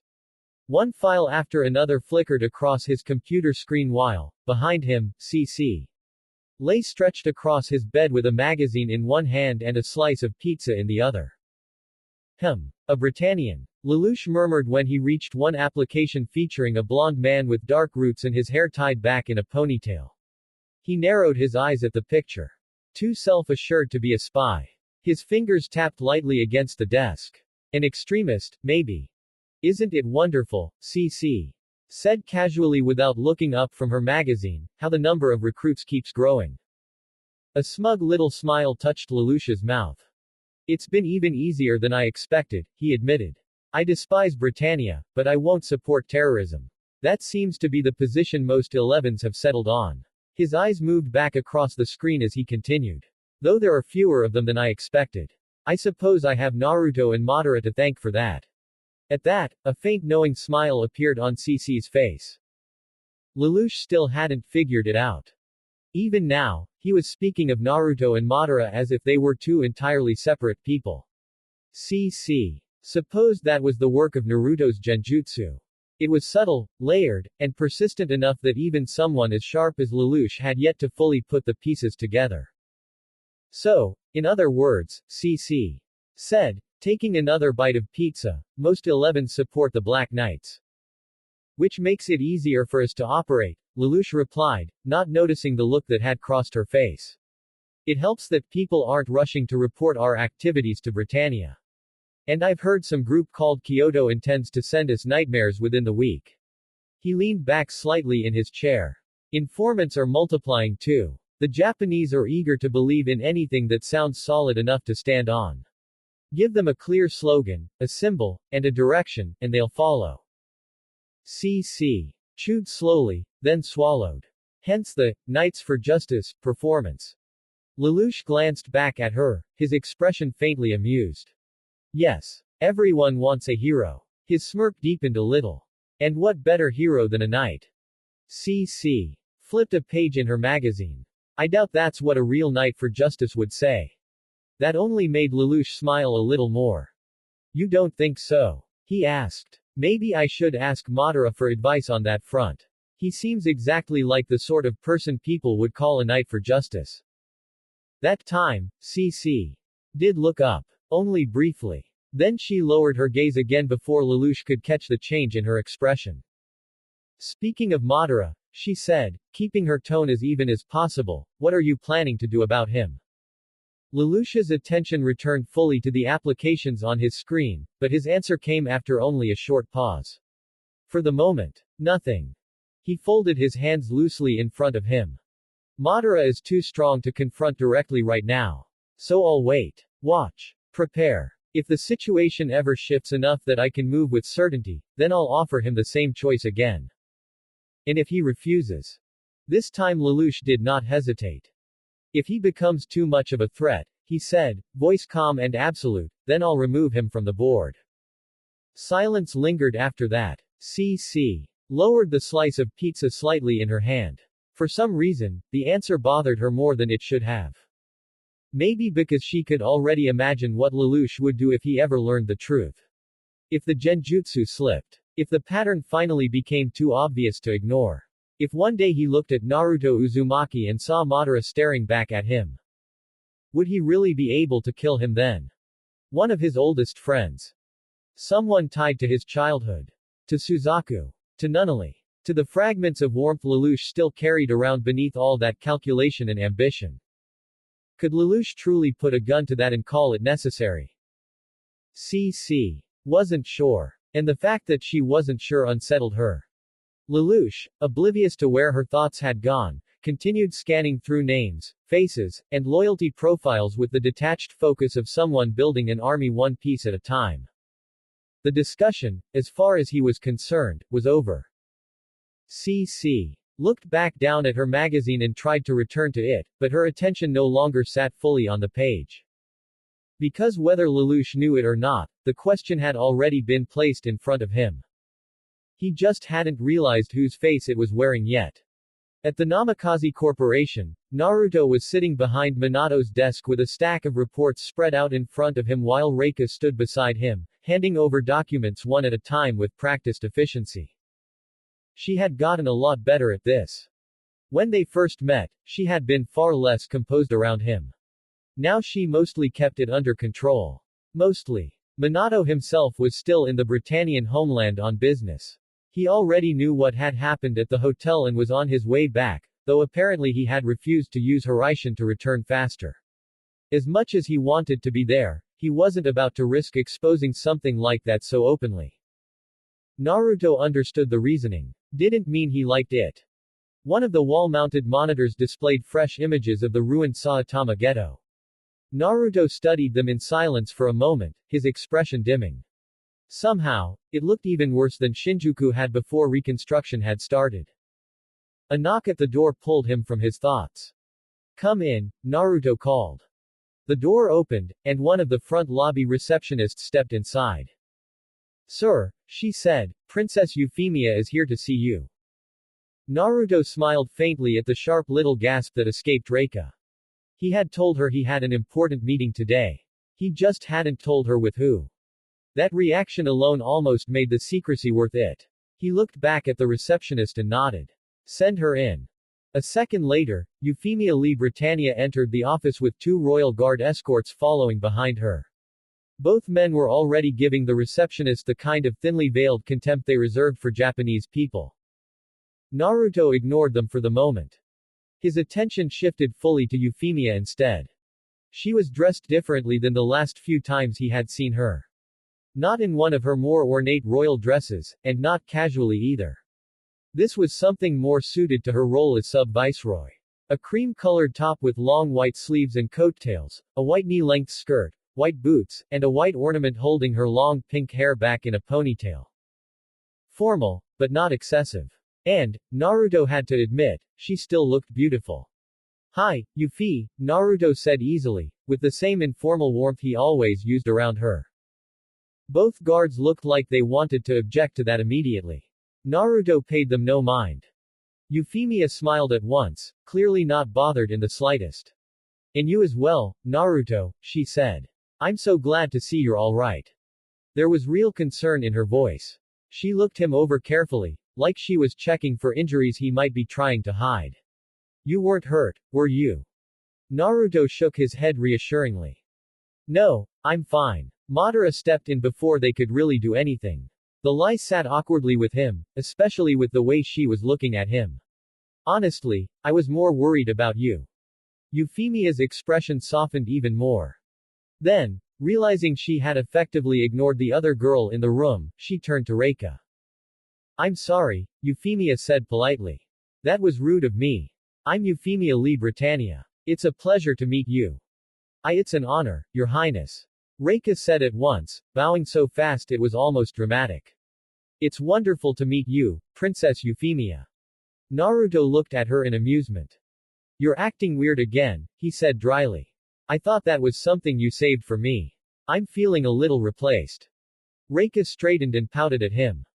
Naruto is being cruel again. Cruel. Naruto repeated. That's harsh. Reika tilted her head and smiled at him in a way that was far too deliberate. You know, she said sweetly, if you keep teasing me like that, people might start thinking I only put up with it because you're handsome. Naruto stared at her. Euphemia blinked. The receptionist quietly excused herself and escaped before the room got any stranger. Naruto rubbed the back of his neck. You really don't know how to act normal around me, do you? Reika's smile only widened. I do, she said. I just choose not to. Naruto sighed, already tired. Yuffie, he said, gesturing toward her, this is Reika Solis. She's my assistant, and she also works in R&D. Reika gave a much more composed bow this time. Please, just call me Reika. It's very nice to meet you, Reika, Euphemia said warmly. Naruto glanced at the papers on his desk and then back to Euphemia. You came to check on the reconstruction work in Shinjuku, right? That's right, Euphemia said with a nod. Then sit down. We can get started. Once Euphemia had taken the offered chair, Reika handed her a prepared set of documents. Naruto leaned back slightly in Minato's chair and began going through the report. When we started work on Shinjuku, the residential districts were the first priority. Right now, about 80% of the homes have been rebuilt. Euphemia looked down at the papers in surprise. 80%. Already. Naruto smiled a little. The people there have been working incredibly hard. Honestly, it's kind of amazing how much effort they've put into getting their homes back. Euphemia looked up from the report and studied him for a moment. I think they're working that hard because of you, she said gently. You gave them hope. And someone willing to stand with them. Naruto shrugged. Maybe. But I'm not the only one helping anymore. He nodded toward her. You're helping now too. Euphemia smiled faintly. I suppose I am. Naruto flipped to the next report. While the residential zones were being rebuilt, I hired a few construction firms to handle the more heavily damaged sections. A lot of those buildings are beyond repair, so they'll have to be rebuilt completely. He let out a quiet breath. And what's left of the old Japanese government has already started complaining about the Tokyo Metropolitan Government building. They want it handed over once repairs are done. Euphemia frowned slightly. Will that be a problem? Naruto waved it off. Not really. Just some old men making noise. Nothing I can't deal with. That answer seemed to surprise her a little, though not in a bad way. For the next half hour, the three of them went through the reconstruction plans in detail. Euphemia offered a few suggestions, and Reika occasionally added a clarification whenever something needed explaining. By the time they finished, Euphemia had a much clearer picture of what had already been done and what still remained. Then her attention shifted to the monitor on the wall. That isn't Shinjuku, she said. What is that? Naruto followed her gaze. That's the Saitama ghetto. He looked back at the images. It's the next place the company plans to restore. But rebuilding another city on that scale isn't cheap, even for us. And from the look of things, Saitama may be in even worse condition than Shinjuku was. So right now, all we can really do is prepare. Euphemia straightened in her seat. That's exactly why you have my support now. To help with things like this. There was quiet determination in her voice. If the issue is cost, then I'll help. We could even hold a charity event and ask for donations. Naruto smiled. That would definitely help. I'm just not sure many Britannians are going to be eager to donate toward rebuilding a Japanese district. Then we will convince them, Euphemia said firmly. A beat later, her expression softened into something sadder. I can't bear the thought of Britannians living in comfort while so many Japanese families don't even have proper homes. Or enough food for their children. Naruto watched her for a second. Then his expression softened too. You really are kind-hearted, aren't you, Yuffie? The words hit her harder than he meant them to. Color rose quickly in Euphemia's cheeks, and she glanced away for a second, clearly flustered. Reika noticed immediately. And, naturally, became far too interested in it. Naruto, meanwhile, looked mildly amused before that familiar fox-like grin appeared on his face. Hey, Yuffie. Since we're basically done here, want me to show you something? Euphemia looked back at him, curiosity quickly overtaking her embarrassment. What is it? The garden here. Her eyes lit up. The garden. I'd love to see it. Naruto stood up from behind Minato's desk. Then let's go. The two guards looked like they wanted to object, but before they could say anything Naruto was already leading Euphemia out of the office. Reika hurried after them at once. Wait for me, Naruto. I'm obviously coming too. A few minutes later, they were walking through the garden section of the Namikaze Corporation.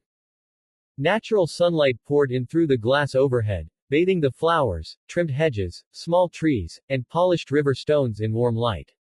It hardly felt like part of a corporate building at all. It felt more like a hidden park. Euphemia looked around in open delight. This is beautiful, she said, stepping closer to one of the flower beds and breathing in the scent. It's hard to believe this is inside a business building. Naruto walked beside her with his hands in his pockets while Reika and Euphemia's guards followed a short distance behind. It's nice, right? It really is, Euphemia said brightly. Naruto gave a small shrug. This is one of my hobbies. She blinked. You take care of this. Yep. Naruto looked at her, amused. You sound surprised. Euphemia looked slightly embarrassed. It just doesn't seem like the kind of hobby most men would have. Naruto grinned. I'm not most men. He folded his hands behind his head as they kept walking. I've liked messing with people since I was little, he admitted. I was kind of a prankster. Reika laughed under her breath. That explains a lot. Naruto pointed at her without looking back. I heard that. Then he went on. But I got into gardening because of Mom. She's the one who really got me into it. That softened Euphemia's expression. She taught you.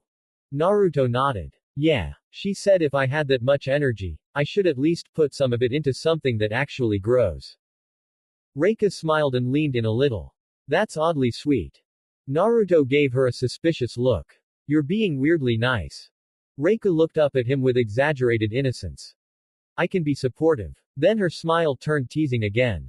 Especially when it makes you more attractive. Naruto stared at her. Reika. What? She asked lightly. You're tall, capable, good with children, and apparently good with flowers. That's dangerous. Yuffie let out a soft laugh, clearly amused now. Naruto groaned. I'm being harassed in my own garden. You brought us here, Reika said. Euphemia smiled behind one hand. Naruto sighed dramatically. This was a mistake. Euphemia tilted her head. So what kind of pranks did you pull? That made Naruto glance at her, then grin. Oh, now that's a long list. Reika perked up instantly. I want details. Naruto opened his mouth to answer, then the moment shattered behind them. Watch where you're going, filthy 11. A second voice followed right after. What are you doing on the ground? Get up and apologize. All three turned at once. One of Naruto's Japanese employees had fallen, clearly frightened, while Euphemia's two guards stood over her with open contempt. The woman wore a dark business suit and looked seconds away from panicking. Aye. Naruto moved before she could say another word. In an instant, he was standing between the frightened employee and the guards. That's enough, he said, voice sharp enough to cut through the entire garden. The two soldiers glared at him. Move aside, boy, one of them snapped. This 11 bumped into my comrade, the other added. She owes him an apology. That's not true, the employee said shakily. The first guard rounded on her. So now you're calling me a liar, filthy 11 trash. Naruto's expression hardened. I said that's enough. I'm not letting you harass one of my employees, especially not in this building. The second guard sneered. And what exactly are you going to do about it, half-breed? They stepped toward him. They never made it any farther. Naruto won't have to do anything. Euphemia stepped up beside him, voice clear and firm as she placed herself between the guards and the employee. As the third princess of the Holy Britannian Empire, I order you both to stop this immediately. The guards froze. Princess. We came here because I wished to support the Namikaze Corporation in helping the Japanese people, Euphemia said, and there was real anger in her voice now. I will not allow you to act against that purpose. You may consider yourselves fortunate if I do not report this behavior directly to my sister the moment she returns. Then she turned away from them entirely and offered her hand to the Japanese employee. Are you all right? The woman looked stunned, but she took Euphemia's hand and let herself be helped up. Why yes, Your Highness. I'm all right. That's good, Euphemia said gently. The entire garden had gone quiet by then. Several employees had clearly noticed what happened, and the sight of a Britannian princess openly defending a Japanese worker left an immediate impression. A moment later, Euphemia turned back to Naruto, regret plain on her face. Naruto, I'm sorry, but I think it would be best if I ended my visit here. She had genuinely been enjoying herself. And she had definitely wanted to hear the prank stories. Naruto understood immediately. That's all right, he said. But next time, come by even if we don't have business to talk about. He smiled at her. We're friends, right, Yuffie? We don't need an official excuse. That was enough to make her blush again. Naruto's grin widened. Besides, I still owe you those stories. Euphemia smiled back. Right. Then Reika and I will walk you out, Naruto said. Partly out of courtesy. And partly because he wanted to make absolutely sure her guards did not cause any more trouble before they left. Not long after that, Naruto and Reika were walking back toward Minato's office after seeing Euphemia and her escort out. With Euphemia's support secured and with her willingness to help shoulder part of the financial burden, the Namikaze Corporation could finally begin laying real groundwork for its next major reconstruction project, the restoration of the Saitama Ghetto. A week later, Colin was jolted awake by the sharp sound of something crashing just outside her room. Still half asleep, she sat up abruptly and reached for the light pink robe draped nearby, quickly pulling it around herself to cover her mostly bare body, clad in nothing but a pair of white lace panties. As she stood, she absently noticed that she had once again fallen asleep with the television on. The news was still droning on about the Lake Kawaguchi incident from 2 weeks ago, replaying the same images and commentary that had filled every broadcast since then. Stepping out into the hall, Colin found her mother kneeling on the floor beside a broken step ladder and a shattered chandelier. For a moment, Ms. Kazuki fussed silently over the mess. Then she looked up and saw Colin. Colin, she began, only to quickly correct herself. I mean, miss. Forgive me. I didn't mean to wake you. Again. Colin asked, her voice edged with tired exasperation. This was hardly the first time her mother had broken something around the house. I'm sorry, Ms. Kazuki said again, glancing helplessly at the ruined step ladder. It was the ladder this time. It broke while I was using it. Colin stared at her for a second before answering. Just clean it up. There was a brief pause. And be quick about it, she added more harshly than she intended. I have to get ready for school. At that, Ms. Kazuki smiled softly. Miss, you've been going to school much more often lately, she said gently. Have you made any more friends there? I remember meeting Mr. Naruto. He seemed very nice. Are things going well with him? A faint blush touched Colin's face immediately. The way her mother said it made it sound like there was something more between her and Naruto than there really was. Though, to her own annoyance, a small part of Colin couldn't help wondering whether that would truly be so terrible. She shoved the thought away at once. I don't see how that's any of your business, Colin stammered before turning sharply and retreating into her room, slamming the door behind her. She missed the brief flicker of pain that passed over her mother's face before it disappeared again. Inside her room, Colin leaned back against the closed door, her whole body trembling faintly. Just go away, she whispered shakily, regret thick in her voice. She hated this. Hated talking to her mother like that. Hated seeing her like that. But trying to get closer only made everything worse. Every time she did, Colin found herself faced again with the same bitterness, the same disappointment, the same anger at her mother's weakness and her willingness to bow to people who didn't care about her at all. And that pain was easier to bear from a distance. "That's not like you, falling asleep in class," Shirley said it with a hint of concern during break as she and Rivals stood by Colin's desk. Colin looked up at them and tried to think of some kind of excuse.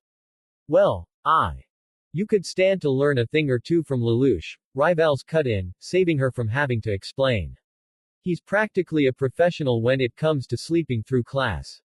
Colin glanced toward the black-haired Britannian. "He's not sleeping now, is he?" All three of them looked over at Lelouch. He was seated by the window, posture relaxed, staring outside with the sort of distant expression that made it impossible to tell whether he was thinking deeply or simply pretending to pay attention. "I don't know what he gets up to every night," Rivals said with a shrug, "but he's been sleeping through half his classes lately." A grin spread across his face then. "Or you could ask the person right next to you for advice." "Huh." Colin blinked and turned to her left. Naruto was sitting beside her like usual. His head was tilted slightly downward, eyes closed, pen in hand, and yet his hand was still moving across the page in front of him as though nothing was out of the ordinary. Colin frowned in confusion. Shirley leaned in too, both of them taking a closer look at what he was writing. On the paper was the entire lecture and not just the lecture either. Naruto had apparently written down everything he had heard, including Colin blurting out, "Black Knights," earlier in class. Even farther down the page was the conversation the three of them were having right now. Rivals chuckled at their stunned expressions. "Pretty amazing, right? I noticed a couple days ago. He looks like he's asleep, but he still gets all the notes." "Well, it's not really a problem, is it?" Shirley asked after a second. "He always has the notes, and he still answers questions when the teacher calls on him." Her voice grew more certain. "Besides, I'm sure Naruto has a good reason for being tired. He's been filling in for his father, so he's probably been buried in work at the Namikaze Corporation." Naruto finally stirred at that, opening one eye before letting out a quiet sigh. "Normally, you'd be right," he admitted, rubbing the back of his head sheepishly. "But last night I was mostly gaming to unwind from the stress of filling in for Dad." Rivals's eyes lit up immediately. "You mean in that game room at your place?" he asked excitedly. "With the giant screen that takes up half the wall. That thing was insane. Where do you even get something like that?" Naruto gave him a small grin. "I know a guy." Colin looked at him flatly. "How late were you up?" Naruto hesitated. Colin's stare sharpened. Naruto winced a little. "Maybe around 3 or 4 in the morning." There was a pause. Colin just stared at him. Then she shook her head in disbelief. Apparently even Naruto could be irresponsible sometimes. A few hours later, Colin made her way toward the student council room, letting out a tired yawn as she reached the door.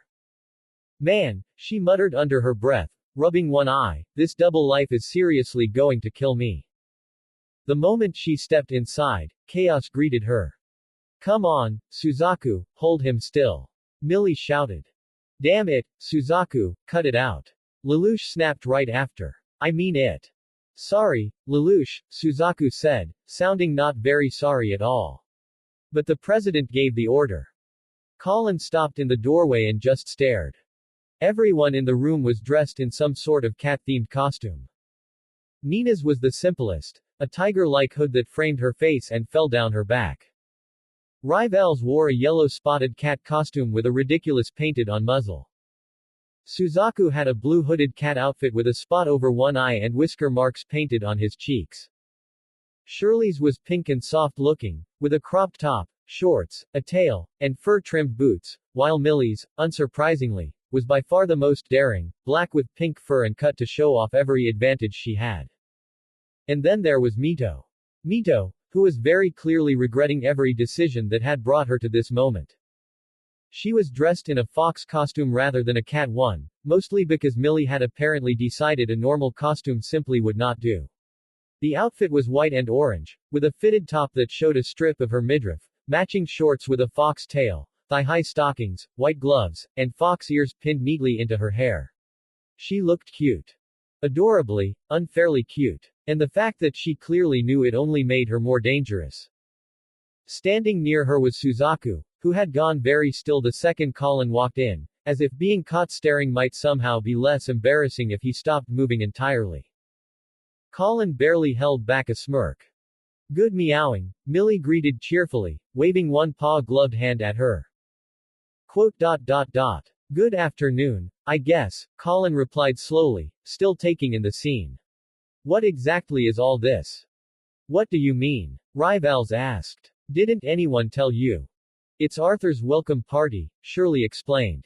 And also an excuse to have fun since classes are half dead today anyway.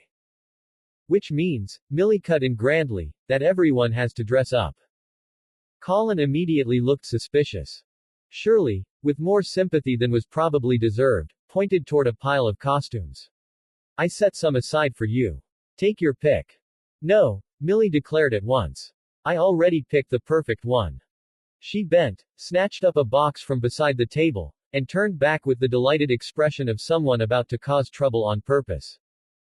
This, she said, holding up the outfit, is for you. Colin blinked. It was a fox costume. A deep red one, too, slightly darker than her hair, with a fitted top that left part of her stomach and back exposed, snug shorts with a white-tipped tail, matching thigh-highs, little fur-lined shoes, white paw-like gloves, and fox ears. Colin stared. Millie beamed. Go on. Try it on. I'm not sure that's really. Oh, come on, Millie said, stepping closer and placing the ears on Colin's head before she could stop her. Don't you want to be Naruto's sexy little vixen? Colin's face went red instantly. Why would I want that? Before Millie could answer, Lelouch, who was still being held down while Shirley tried to finish painting whiskers on his face, looked over and said dryly, she doesn't need a costume. She's already wearing a mask, isn't she? Whatever embarrassment Colin had been feeling disappeared at once. You really are hilarious, she said flatly. You should take that act on the road. What do you think, Miss TV star? Rivals asked looking to Shirley. I thought you meant Lelouch, Suzaku said, entirely too sincerely, earning a groan from Shirley. Would you quit joking about that? Shirley asked with a pout, the whole thing's a huge pain in the butt. We've been hounded with questions day and night. Even in the bath. The yellow-green-eyed girl finished exasperated. We haven't been able to leave school grounds in a week. Millie complained more than tired with all the attention she, Mito, Shirley, and Nina were receiving, which was admittedly an odd thing for her. Not that I don't feel for you, Rivals started sympathetically. But I don't see why we can't leave either. He grumbled. That's the price of friendship. Millie said casually, as she closed her eyes. The romance of the three kingdoms, it matters not that we were born apart, upon this day we die as one. Is that your idea of a love quote? Rivals asked with a raised eyebrow. Millie shot the blue-haired teen a sly smile. If I go down, then we all do. She said waving a paw-gloved hand at him. Honestly, none of you appreciate art. Then the door opened again. Naruto walked in carrying a yellow fox costume draped over one arm and wearing the expression of a man who had already lost a battle before even entering the room. I'm not wearing this, he said immediately. He was already halfway compromised, though. Someone, Millie, obviously, had managed to get fox ears onto his head and a tail tied at his waist, even if he still had the rest of his uniform on. Why not? Millie demanded. Because this is ridiculous. No, Millie corrected, this is adorable. Then, because subtlety had never once been invited into her life, she turned, grabbed Colin by the arm, who had by now changed, and pulled her right up beside Naruto. There. See. Perfect. Colin had, unfortunately, no real defense against the fact that the outfit suited her. And standing beside Naruto, with his blonde hair, fox ears, and openly exasperated expression, she became acutely aware of how close they were. Naruto looked at her. Really looked at her. And for a moment, the noise in the room seemed to fade just a little. Colin felt heat creep into her face again, but this time it was different from the earlier embarrassment. Quieter. Warmer. Naruto smiled. Not his usual loud grin. Something softer. You look really good, he said, low enough that it almost felt private. Colin's breath caught. The others were still moving and talking around them, but that one sentence hit harder than it should have. She glanced away for just a second, then looked back at him. You don't look so bad yourself. Naruto laughed under his breath. High praise. Before Colin could say anything else, Millie shoved a camera into Shirley's hands and clapped excitedly. Oh, absolutely not. Stay exactly like that. Madam President, Colin protested weakly. Too late. This is happening. Meanwhile, over by the sofa, Mito had been trying very hard to ignore the fact that Suzaku had spent the last several minutes looking at her like he had forgotten how words worked. It would have been easier to ignore if Millie had not noticed too. Millie, with the instincts of a predator, sauntered over and planted both hands on Mito's shoulders. You know, she said brightly, I think our little fox needs a proper escort. Mito narrowed her eyes. Millie. Too late. Millie grabbed Suzaku by the wrist and physically pulled him over. There, she said, pushing them just close enough together to be unbearable. Much better. Millie, Mito said, very flatly. But Suzaku was already there, standing almost chest to chest with her, and suddenly it was difficult to remember how irritation was supposed to work. He looked down at her, visibly flustered, but not backing away. You look amazing, he said, the words stumbling out before he could stop them. Mito blinked. She had expected awkwardness. Maybe a stammer. Not honesty. That caught her off guard far more effectively than any teasing could have. A faint blush crept across her cheeks. You clean up nicely too, she said, quieter than usual. Suzaku smiled, small, genuine, and a little shy. And before either of them could ruin it by overthinking, his hand brushed lightly against hers. Mito's fingers twitched. Then, almost cautiously, she let her hand turn just enough for his to slide against it properly. Not quite holding hands. But close. Close enough that both of them noticed. Close enough that neither pulled away. For a brief moment, everything else in the room blurred around them. Millie saw it, of course, and looked deeply pleased with herself. But for once, she didn't interrupt. Back by the table, Shirley lifted the camera. Okay, smile. Naruto and Colin both looked toward it, still standing close enough that the warmth between them had not quite faded. At the last second, Naruto leaned a little closer and said softly, Don't worry. I'll survive the costume if you survive the picture. Colin smiled before she could stop herself. With you. Somehow I doubt I get that lucky. The picture snapped right then, catching Naruto grinning, Colin smiling in spite of herself, and a softness between them that would have been obvious to anyone paying attention. When the photo was done, rivals whooped, Shirley laughed, and Millie immediately demanded another. Suzaku, meanwhile, still hadn't quite moved away from Mito. Neither had she. I'm glad, Suzaku said after a little while, looking around at everyone, that we can all be together like this. There was enough sincerity in his voice to quiet the room for a second. Then Rivals threw an arm around him dramatically and ruined the mood on purpose. Ah, look at him, he's getting emotional again. Suzaku laughed, Mito rolled her eyes, and the room dissolved into noise and teasing once more. Colin stood there among all of it, looking around at the ridiculous costumes, the laughter, the bickering, the way Millie was still trying to direct everyone like a deranged stage manager. And despite everything, the Black Knights, Zero, Madara, the danger, the lies, the split life she was living, she found herself smiling. Because for this one moment, in this ridiculous room full of fools, things felt almost normal. And when Naruto glanced her way again and smiled back like that normalcy included her, Colin had to look away before anyone noticed just how much that meant. Mistress Colin, Mistress Colin. A few days later, Colin heard her mother calling for her from downstairs. Walking toward the front door, she was surprised to find Naruto and Millie standing in the entryway, both still dressed in their Ashford Academy uniforms. Madam President. Naruto. Colin asked, blinking in surprise. What are you two doing here? Hey, Colin, Naruto greeted, his eyes briefly taking in her pink button-up shirt, white skirt, and black stockings before returning to her face.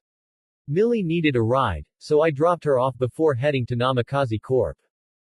Millie gave Colin a bright smile. I just needed to bring you something. I see, Colin said, not entirely pleased by the thought of Millie riding with Naruto again. Millie caught the note in her voice and smirked lightly.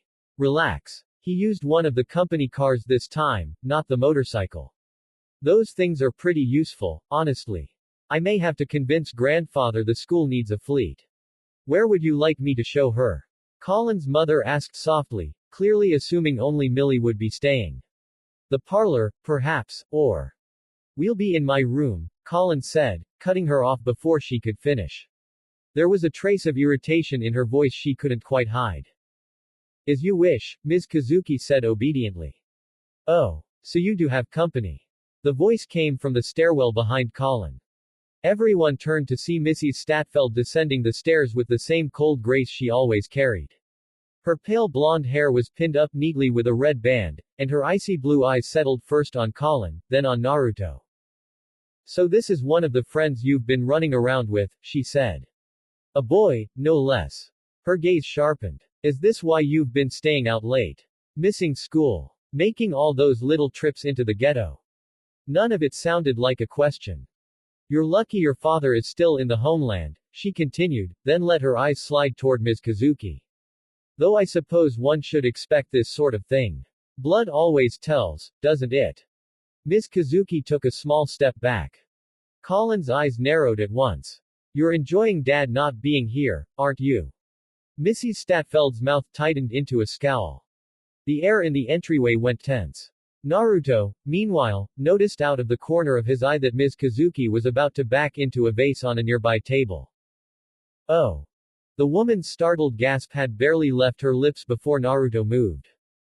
In a blink, he had caught the vase before it could fall, though some of the water and flowers spilled over the side. The speed of it left Millie and Mrs. Statfeld staring. Colin, at least, was no longer surprised by that sort of thing from him. The silence lasted only a second. Then Mrs. Statfeld rounded on her maid at once. What is wrong with you? She snapped. Forgive me, milady, forgive me, Ms. Kazuki said quickly. Can't you do anything properly? Mrs. Statfeld continued mercilessly. Other than selling your body, apparently. Naruto's expression changed instantly. The light ease that had been in his face disappeared, replaced by something cool and cutting. The way she was speaking to Colin's mother, the contempt in it, the casual cruelty, struck a nerve so old and deep that he could almost taste it.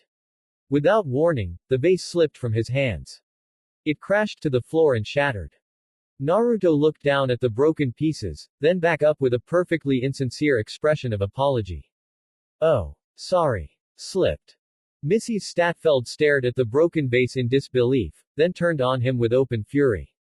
Do you have any idea how much that vase cost? Naruto crouched, picking up a piece of it, and his tone stayed almost lazily calm. Couldn't have been that much, he said. Since it apparently says made in China on the bottom. He held up the shard, and there, freshly carved into the underside, were exactly those words. Millie bit the inside of her cheek to keep from laughing. Mrs. Statfeld's face went red with fury. You little bastard, she hissed. Who exactly do you think you are, looking at me like that? Naruto stood, and while his face stayed calm, there was a quiet authority in him now that made the entire room feel different. I think, he said evenly, I'm Naruto Uzumaki. Mrs. Statfeld clearly knew the name.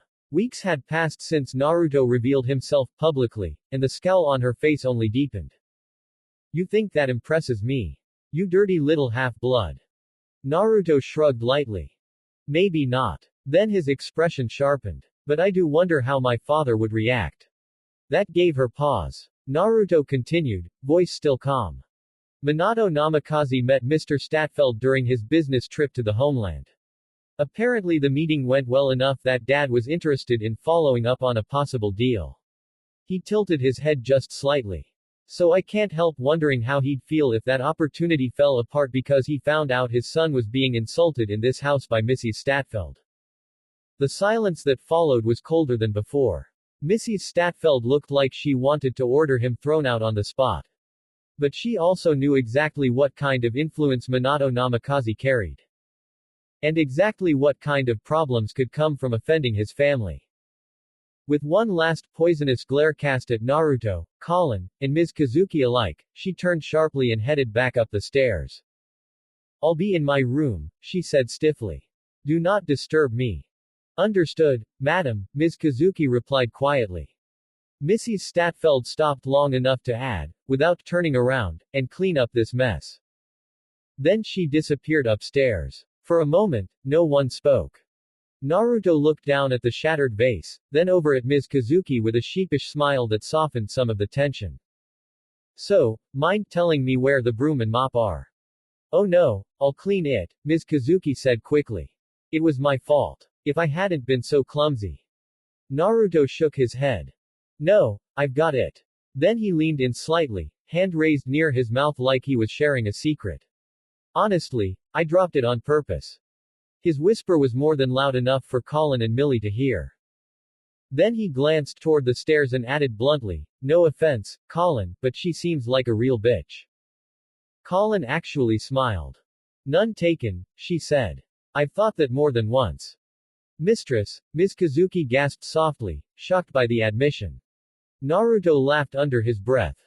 All right, seriously now, where's the broom? Reluctantly, Ms. Kazuki moved to show him where the cleaning supplies were kept. Before following her, Naruto looked back at the two girls. I'll see you both at school. Colin watched him go, then let out a slow breath and looked toward Millie. Come on, she said. We can talk in my room. And with that, she led the student council president upstairs. In the kitchen, Naruto dropped the last shards of the broken vase into the trash and dusted his hands off lightly. There, he said. That should be all of it. You really didn't have to trouble yourself, Mr. Naruto, Colin's mother said softly from where she stood nearby. Naruto waved one hand dismissively. It's fine. Like I said, I dropped it on purpose.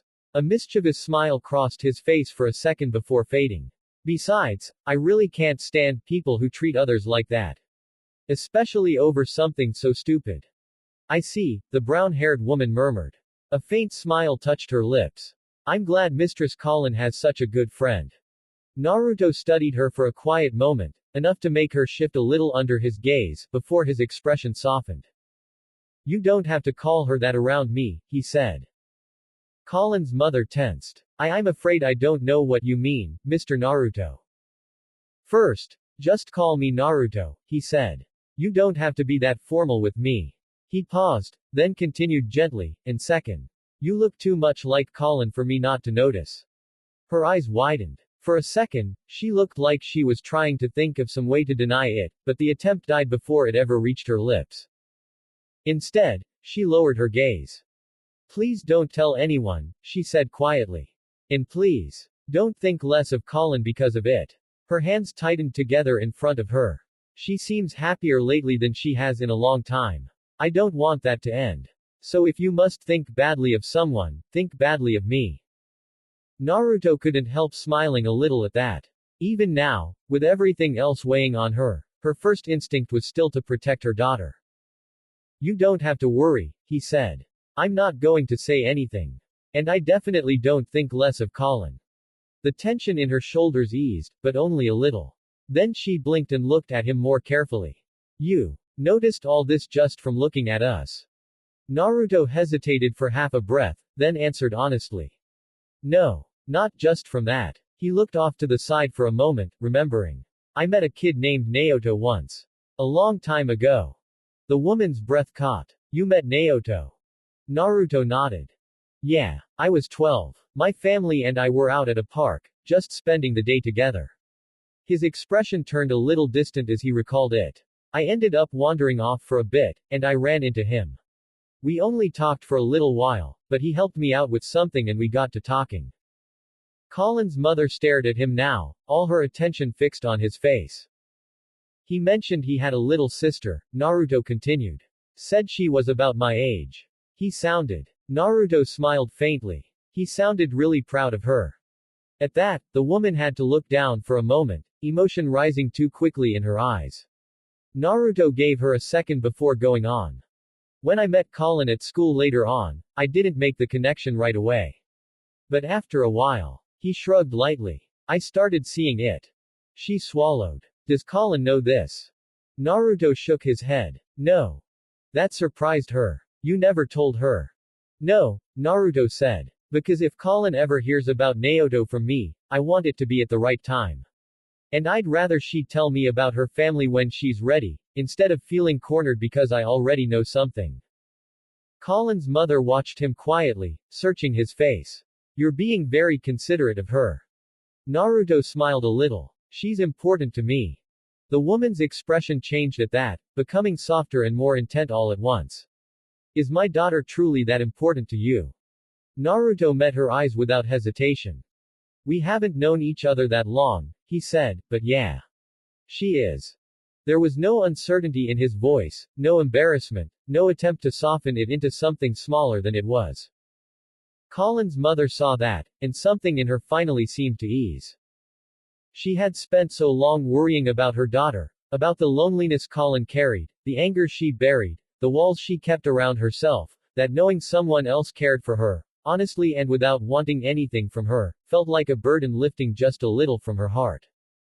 She bowed her head. Then, please continue to look after her. Naruto nodded once. Of course. That earned a small, grateful smile from her. Come, she said after a moment. I'll show you the way out. Naruto followed her from the kitchen, and as they walked through the house, the quiet between them no longer felt nearly as tense as it had before. After Naruto left to clean up the broken vase, Colin led Millie upstairs to her room. Once inside, the two girls sat down at the small table near the window. Millie took a quick glance around as Colin poured them tea. The room was large, maybe even a little bigger than the student council room, and fitted with all the usual bedroom furniture. But there was also a massive bookcase covering almost an entire wall, a piano set near the far corner, a desk, and even a fireplace. Your home life is complicated, Millie said at last, watching Colin set a cup down in front of her. Colin ignored that completely. So what was it you wanted to give me? Millie smirked faintly at the redirect but let it go. Grandfather asked me to pass this along. She reached into her bag and pulled out a blue envelope, then slid it across the table. I thought it'd be better to give it to you off school grounds. Colin took one look at the crest on the front and blinked in surprise. You mean the principal? Your transcripts since middle school, Millie said. Colin let out a small breath and opened the envelope, taking out the papers inside. She looked over them for a moment, then lifted her gaze to Millie. So my secret's out then, she said flatly. That I'm actually an 11 and a Britannian half-breed. Millie didn't interrupt. That woman downstairs was my stepmother, Colin went on, signing where she needed to. And the maid who knocked over the vase, she looked down at the papers again. She's my real mother. She slid the signed transcripts back across the table. And your father? Millie asked more gently. He's the head of the Statfeld family. Colin didn't answer that directly. Instead, she stared into her tea. My mother is such a fool, she muttered. In the end, she became a servant in the same house. She doesn't have any real skills, and no matter who insults her, all she does is smile and act like it doesn't matter. Her hand tightened slightly around her cup. She didn't have to stay there. She could have left. But instead she clings to some old lover who already threw her aside. There was real anger in her voice by the end. Millie studied her for a second. You really hate your mother, don't you? Colin sighed and leaned back in her chair. I don't hate her, she said after a moment. She shook her head. I find her depressing. That answer sat between them for a few seconds. Then Millie took a sip of her tea and let out a quiet hum. Well, this is all very dramatic, isn't it? The wife, the daughter, and the other woman all living under the same roof.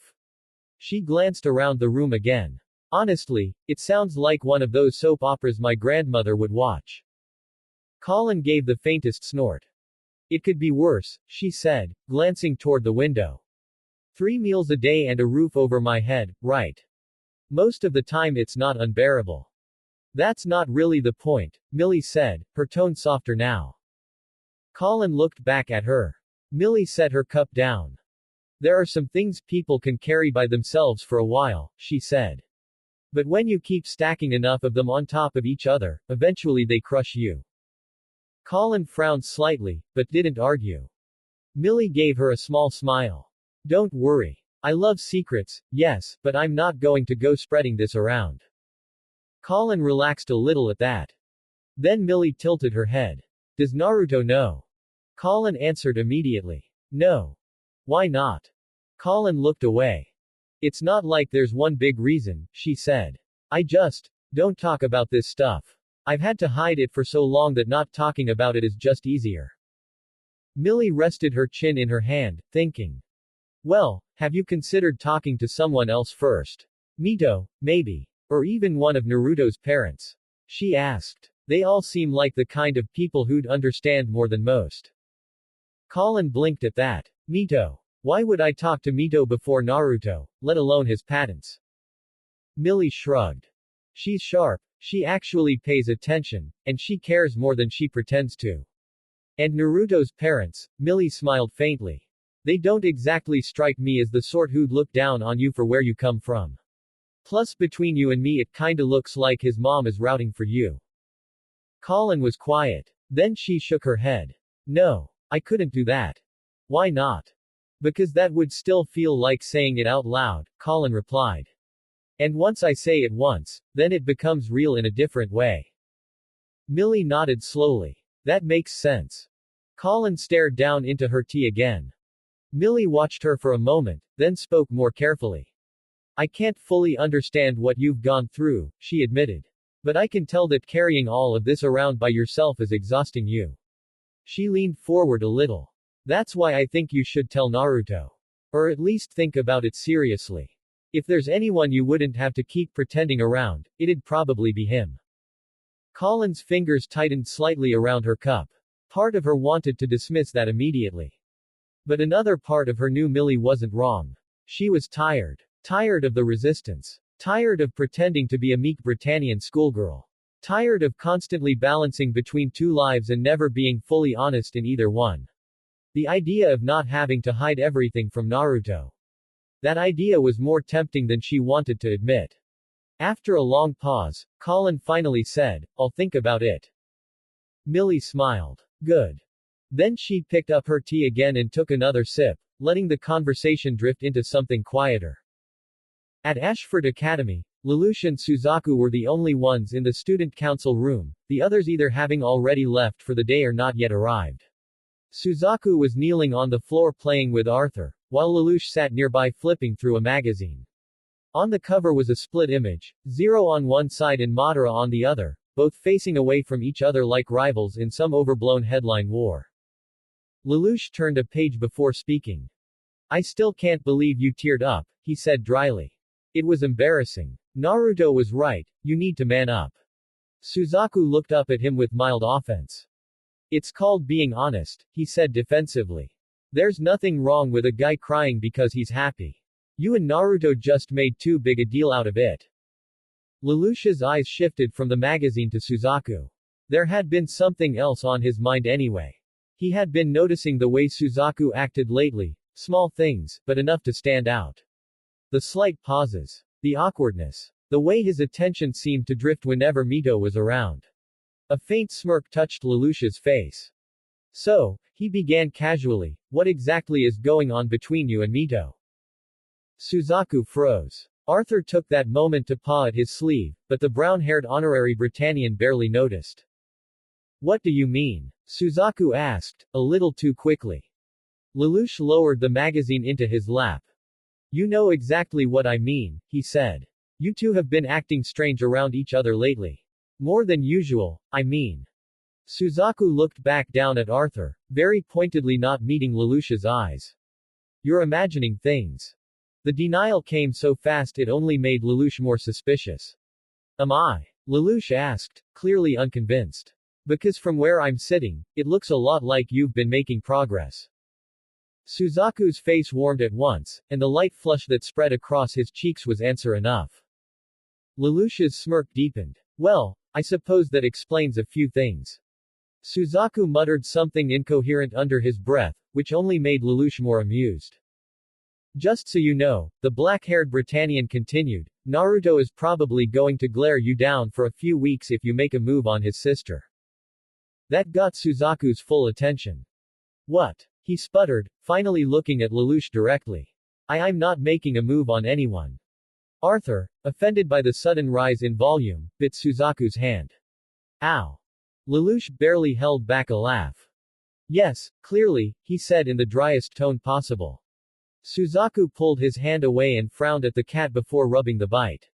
Any embarrassment he'd been feeling quickly turned into frustration at Lelouch's merciless teasing.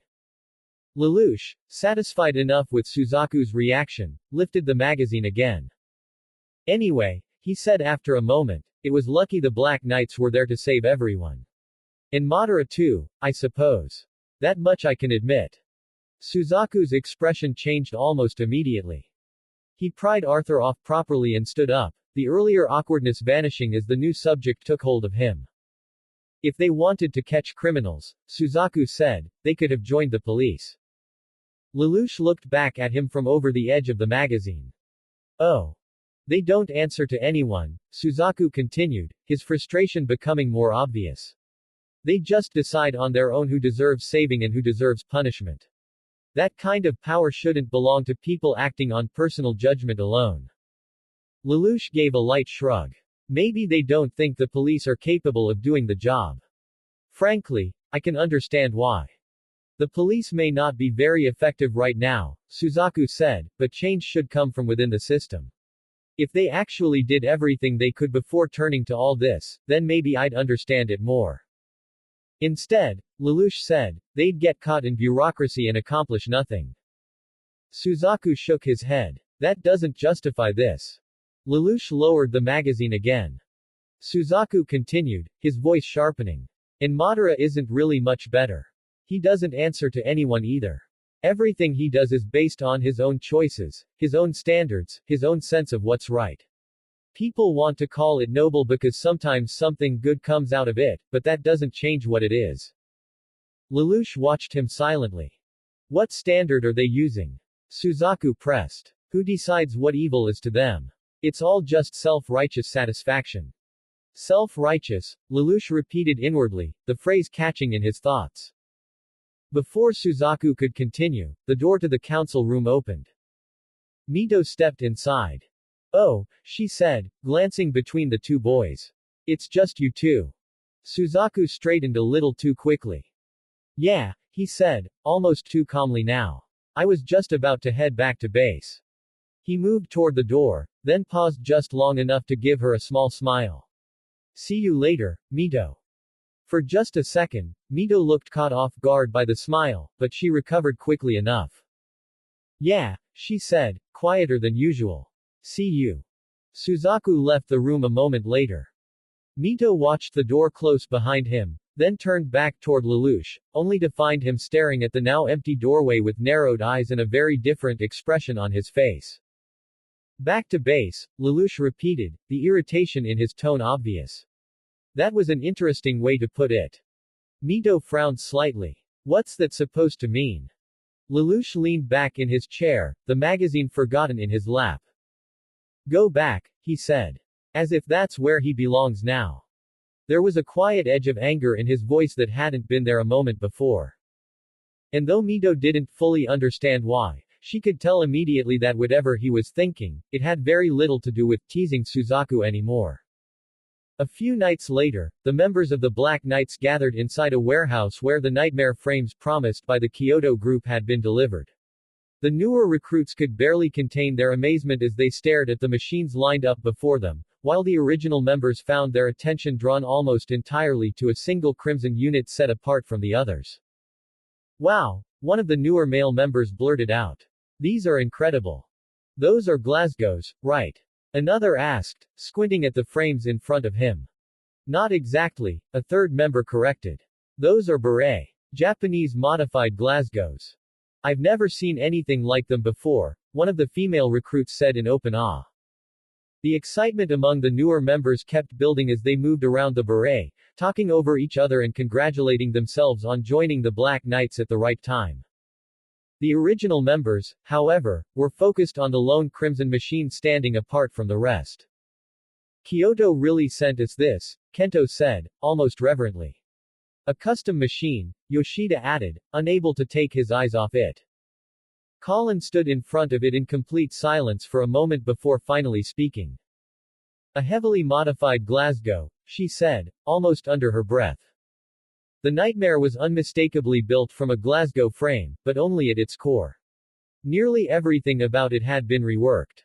Its armor plating was deep crimson, with darker red panels layered over the torso and limbs. The cockpit block and chest assembly had been reinforced and reshaped, giving the entire machine a far more aggressive silhouette than an ordinary Glasgow. Its head unit had been altered as well, with a sharpened faceplate and a forward-pointing horn-like crest that gave it a predatory look. What drew Colin's eye most, however, was the right arm.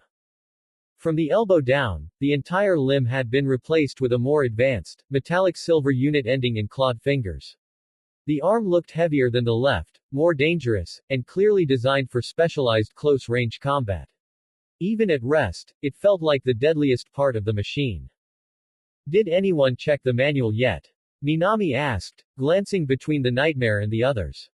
Tamaki grinned widely. I'm loving this. Kyoto's finally taking us seriously. One of the newer female recruits called to him from across the warehouse. Tamaki-san, can you help me figure out this equipment? Oh, sure, Tamaki replied immediately, straightening up. Be right there. Inoue shook her head in amusement as he hurried off. Newbies, she muttered fondly before she and several others drifted away to help the newer recruits get organized. Soon, only Colin remained standing in front of the Crimson Nightmare. Then a voice came from the shadows nearby. So even now, Zero said as he stepped into the light, they're treating this like a celebration. Colin turned toward him. He came to a stop beside her, both of them facing the machine.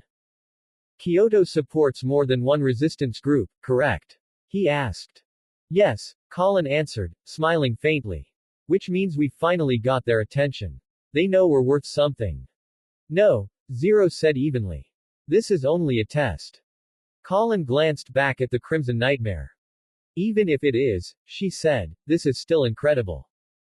You're optimistic, Zero remarked, then tossed something toward her. Colin caught it by reflex and looked down. It was an activation key dark red, edged in white. She blinked. What's this? That machine is yours now, Colin. She stared at him. Mine. The word came out almost disbelieving. She looked back at the Nightmare, then at the key in her hand, then back at Zero. But, we've got more members now. And we can't afford to leave you undefended. We should keep the strongest unit near you.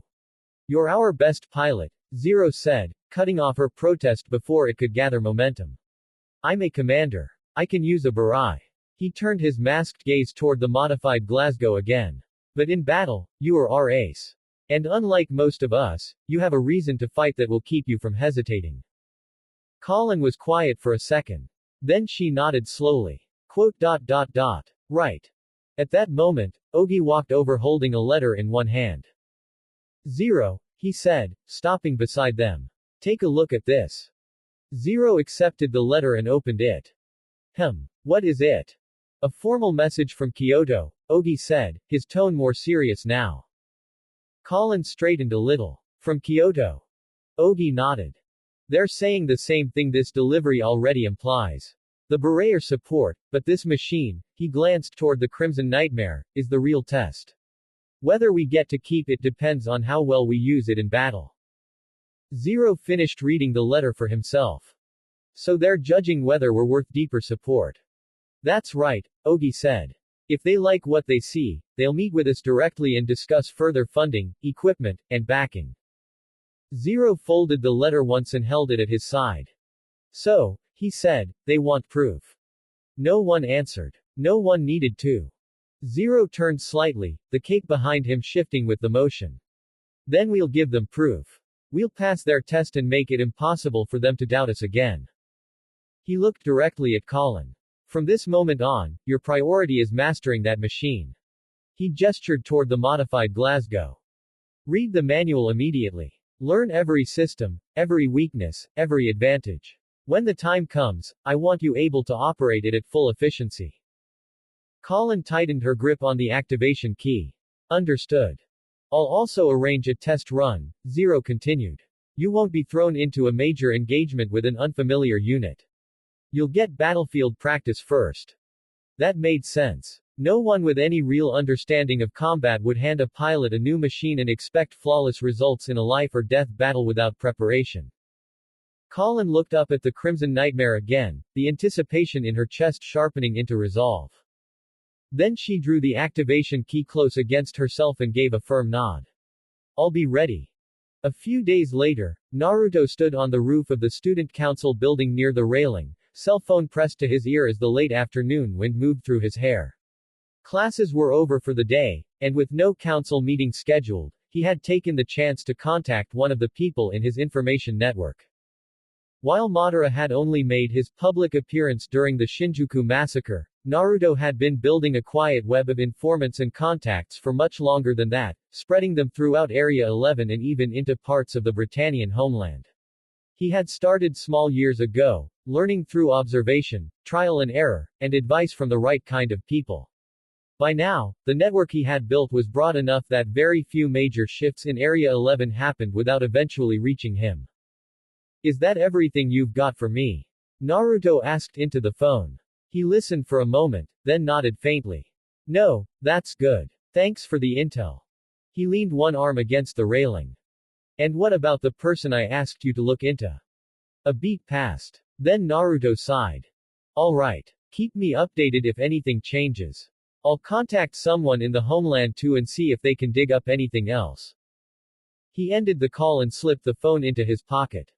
A moment later, he turned around and found CC standing behind him. She was wearing the same white, form-fitting outfit with dark bindings around her waist, legs, and hands, her long green hair shifting slightly in the wind. Naruto wasn't surprised to see her. The moment she stepped onto the roof, the Kyuubi had already warned him through their link. Naruto blinked at her, deliberately playing dumb. Who are you? There's no point pretending, CC said evenly. I know that you know who I am, Madara. Naruto let out a quiet breath. I have no idea what you're talking about. A faint smirk touched her lips. I find that hard to believe, she replied. Considering your genjutsu is affecting me right now, trying to make me dismiss the connection between you and Madara.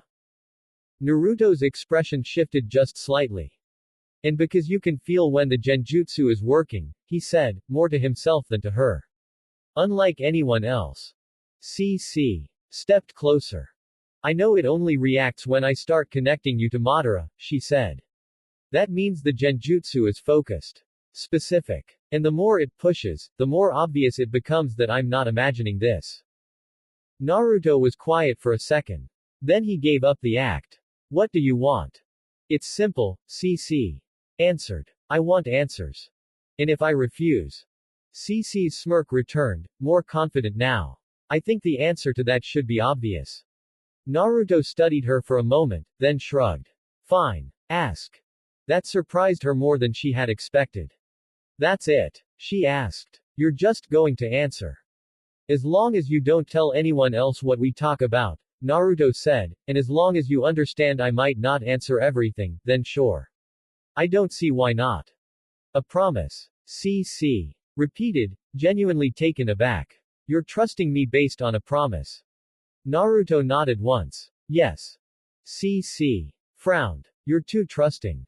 Naruto shook his head. No. I just think most people can do the right thing if someone gives them the chance.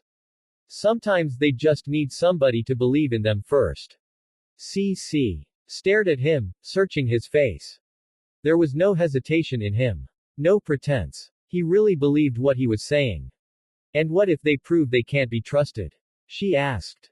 Naruto's expression turned more serious. Then you give them a second chance, he said. After that, there are really only two possibilities. Either they prove they were worth it, his gaze sharpened. Or they don't, and you stop them. So you do understand not everyone can be saved. Naruto was silent for a moment. Then he nodded. Yeah, not everyone can. The answer sat between them for a few seconds before Naruto straightened slightly and tilted his head. So what did you actually want to ask me? CC realized she had nearly drifted away from her original reason for coming. How do you have your powers? She asked, moving to stand beside him at the railing. Naruto answered without much hesitation. I'm a shinobi. A ninja. CC looked unimpressed. The shinobi in this world don't do anything like what you do. Naruto gave a small grin. Maybe not the shinobi in this world. That got her attention. He continued. Where I'm from, or more accurately, from the traditions I inherited, shinobi use chakra. Chakra is a combination of physical and spiritual energy. We shape it and use it to perform jutsu. CC listened carefully. There are three main categories: ninjutsu, genjutsu, and taijutsu. Ninjutsu covers a lot of things, from basic transformation techniques to elemental attacks. Genjutsu affects the mind and senses, illusions, control, misdirection.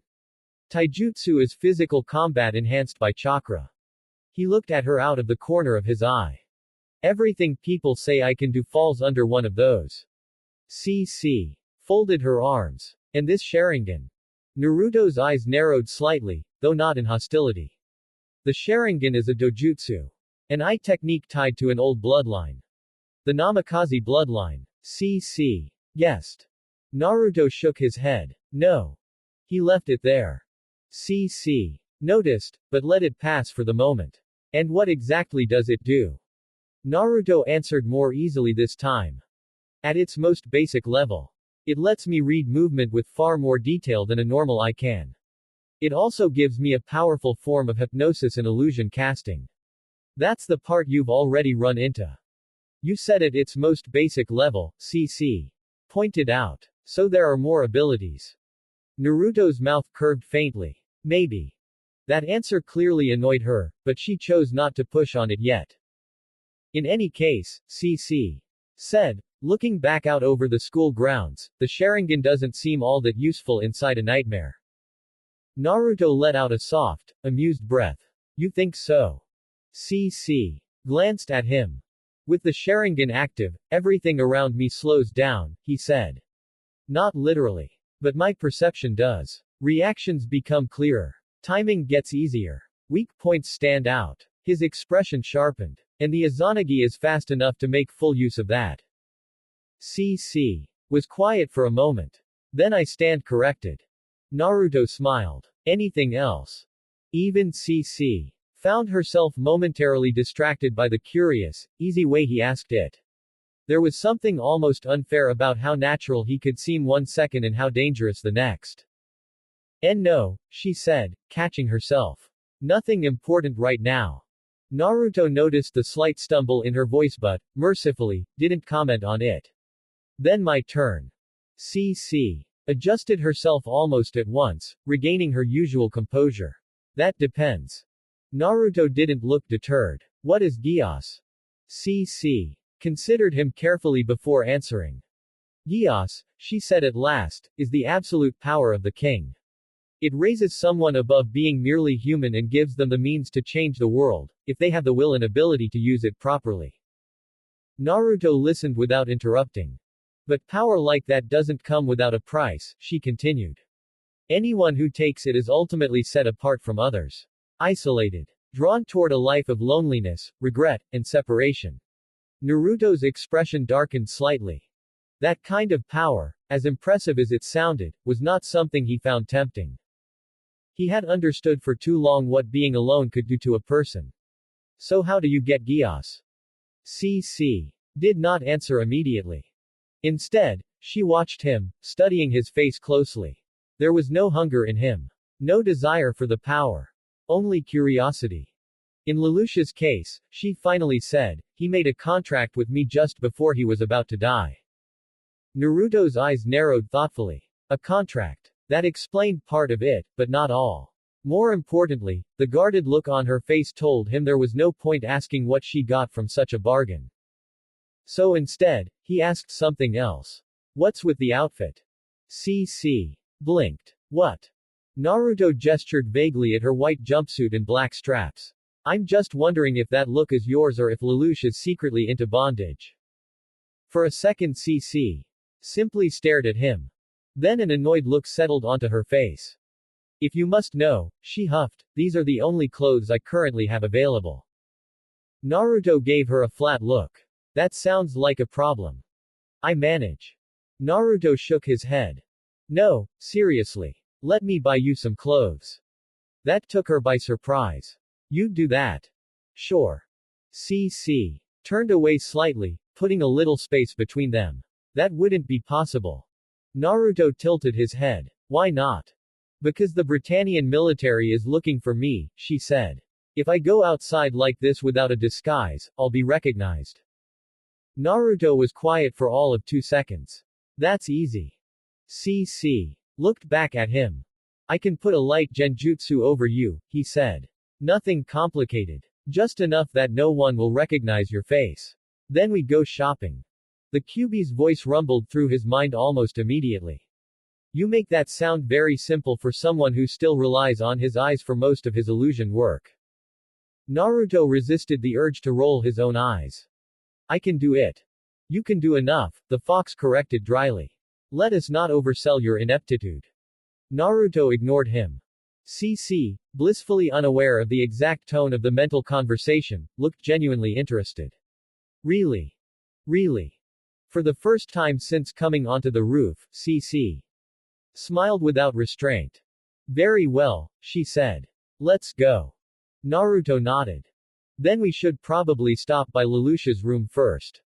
CC arched a brow. So I can borrow something less suspicious than this before we leave, she said. Naruto laughed once. Fair enough. And with that, the two of them headed off the roof together, one curious, one amused, and both already aware that this conversation had changed more than either of them was saying aloud.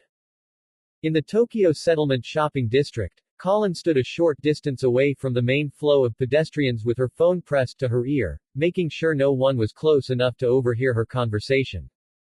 Refrain? She asked, her voice low and sharp. It's a psychotropic drug, Ogi explained from the other end. Makes the user feel like they've gone back to happier times in the past. Colin's mouth tightened. Of course it's spreading here. There are a lot of people who miss what life was before the occupation, Ogi replied grimly. That's exactly why it's dangerous. It was made to target the Japanese, so we can't ignore it. Colin said nothing for a moment. Then Ogi continued. Zero found the warehouse where it's being distributed. He wants to use this operation as your live test for the modified Glasgow. We're getting it ready for tonight. At that, Colin couldn't quite hide the excitement in her voice. Got it. She ended the call and slipped her phone away, but before she could dwell too long on the thought of piloting the modified Glasgow, a commotion nearby pulled her attention away. A group of Britannian boys, 5 of them, were circling a Japanese man in a hot dog vendor uniform. One of them kicked him while he was down. Come on, 11, say something, one of the boys sneered, his jacket hanging loose off his shoulders. You are sorry, right? Another demanded. Bowing your heads is what you people do best, isn't it? A third added with a laugh. 11, Colin muttered, her temper rising fast. She was just about to step forward when a hand caught her shoulder. Colin spun, ready to lash out, only to freeze when she saw who it was. Lelouch. No, Lelouch said calmly, there are 5 of them. You don't win that fight. Colin glared at him. So I'm just supposed to stand here and ignore it. Look at him carefully first, Lelouch said instead. Colin was irritated, but she did as he said, turning back toward the hot dog vendor just in time to see him take another kick to the side. Her fists clenched. Then she noticed it. The hot dog logo on his uniform. The cart nearby. The way he kept trying to protect himself without making the situation worse. If we step in and make a scene, Lelouch said coolly, then even if he comes out of this alive and standing, he won't be able to sell a thing here tomorrow. That's the price of trying to survive inside the settlement. Colin looked back at him sharply. That doesn't mean we should just. It's not easy, is it? Naruto's voice cut into the moment from behind them. Colin turned, already starting to greet him, and then stopped. Naruto was carrying several shopping bags from nearby clothing stores, and beside him stood CC, who Colin immediately wondered who she was or rather why she was by Naruto. Colin was so focused on the two of them that she almost missed the brief way Lelouch stiffened beside her. Naruto shifted the bags in one hand and glanced toward the scene. It's not easy to watch someone suffer like that and do nothing, he said. Before Colin could ask what exactly CC was doing there, one of the Britannian thugs noticed them. What? Got a problem? He called out, swaggering over with the others behind him. Feeling sorry for this 11, are you? Nah, another said with a nasty grin, looking straight at Naruto now. Not him. Recognition lit up in his expression. Hey, I know who this is. This is Naruto Uzumaki. The half-blood bastard who keeps helping the 11s. Oh yeah, another said, stepping closer like he actually thought that meant something. That's him. The rich little charity case. You know what? The one with the bandana said. Maybe we should teach him a lesson. Show him his money doesn't make him better than the rest of us. Colin's anger flared instantly. Before she could move, Naruto set the shopping bags down and gently rested a hand on her shoulder. That alone stopped her. He stepped forward, putting himself between them and everyone else. My, Naruto said lightly, you idiots really think a lot of yourselves, don't you? The way he said it made CC glance at him with interest. Lelouch had seen Naruto like this before. Colin had too. That cool, quiet tone only ever showed up when Naruto had stopped treating someone like a problem and started treating them like a mistake. One of the boys scoffed. What was that? Naruto smiled. It was not a pleasant smile. Do you really think you're the first people who've ever threatened me? He asked. Something invisible rolled off him then, not enough to be obvious to Colin or Lelouch or CC, but enough to freeze the 5 Britannians where they stood. Sweat broke out on more than one face. Their bravado cracked all at once. Before Naruto could press the point, Lelouch stepped in. That's enough. His voice changed. His eye activated. You're bored, Lelouch said to the group. You're tired of bothering us, and you're tired of beating on helpless people. The Britannian boys blinked. Then, almost instantly, their expressions went slack. Yeah, one of them muttered. This is boring. Wanna hit the arcade? Another said. I'm broke, a third complained. They turned and walked away without another word. Colin stared after them, confused for half a second before rushing past Naruto toward the hot dog vendor. Hey, are you alright? The man looked up in surprise, clearly startled that anyone had actually come over to help him. The first thing he seemed to notice was Ashford's crest on Colin's school uniform. A Britannian student, he murmured, then forced a strained smile onto his face. Would you like something, miss? I've got California hot dogs. Ice cream too. His gaze flicked past her to Naruto. Maybe something for your boyfriend. Colin flushed immediately. No, he's not. We'll take 4 ice cream cones and a hot dog, Naruto cut in casually. The man blinked. Why yes, sir. Despite the pain he was clearly in, he pushed himself up and made his way to the cart.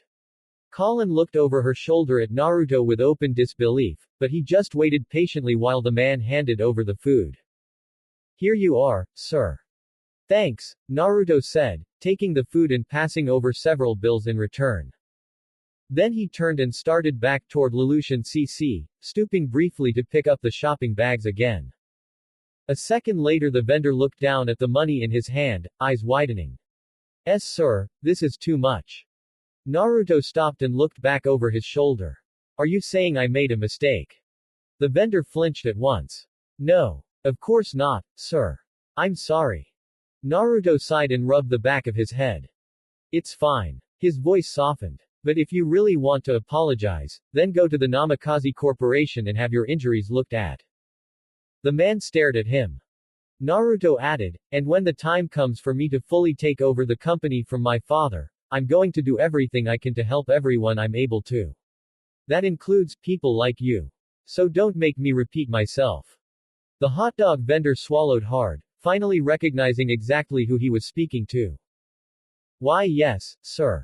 Naruto nodded once. Good. I'll check with medical to make sure you actually went. Then he turned and walked away. A few minutes later, the 4 of them were sitting in a nearby park in the Tokyo settlement. CC was happily occupied with her ice cream and seemed perfectly willing to ignore the rest of the world while she enjoyed it. Lelouch was sitting stiffly, still trying to process the fact that Naruto and CC had apparently gone shopping together and that this was somehow now part of his life.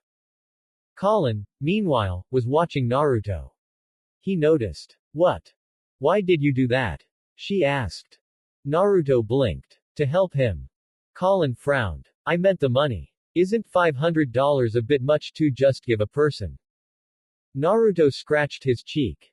Oh. That. He looked faintly embarrassed. I thought I gave him 20s. CC. Lowered her ice cream just enough to stare at him. Lelouch did too. Colin looked like she was deciding whether to hit him or laugh at him. Naruto shrugged. Well, he needed it more than I do. You really are an idiot, CC. Said flatly. Hey, I'm working on that, Naruto muttered. Colin shook her head, but there was no real anger left in it now. Then her expression turned more thoughtful. Why do you go so far out of your way for people? Naruto was quiet for a moment. Then he looked off toward the trees. Because I know what it feels like, he said. All three of them focused on him. My childhood wasn't exactly great, he continued. Feeling alone. Feeling like you don't matter. Feeling like your life could disappear and it wouldn't change anything because no one would care, he let out a slow breath. Most people can't carry that forever. Eventually, they break. Colin felt that answer hit harder than she expected. So how did you survive it? Naruto smiled faintly, but there was old sadness in it. I almost didn't. That left them all silent. But I got lucky, he said after a moment. I found people who believed in me. People who stayed. Family. Friends. They reminded me I wasn't alone. His expression softened. That's why I'm still here. And why I can do anything for anyone else now. Colin thought back to what Millie had said not long ago about the things people carry until they finally break.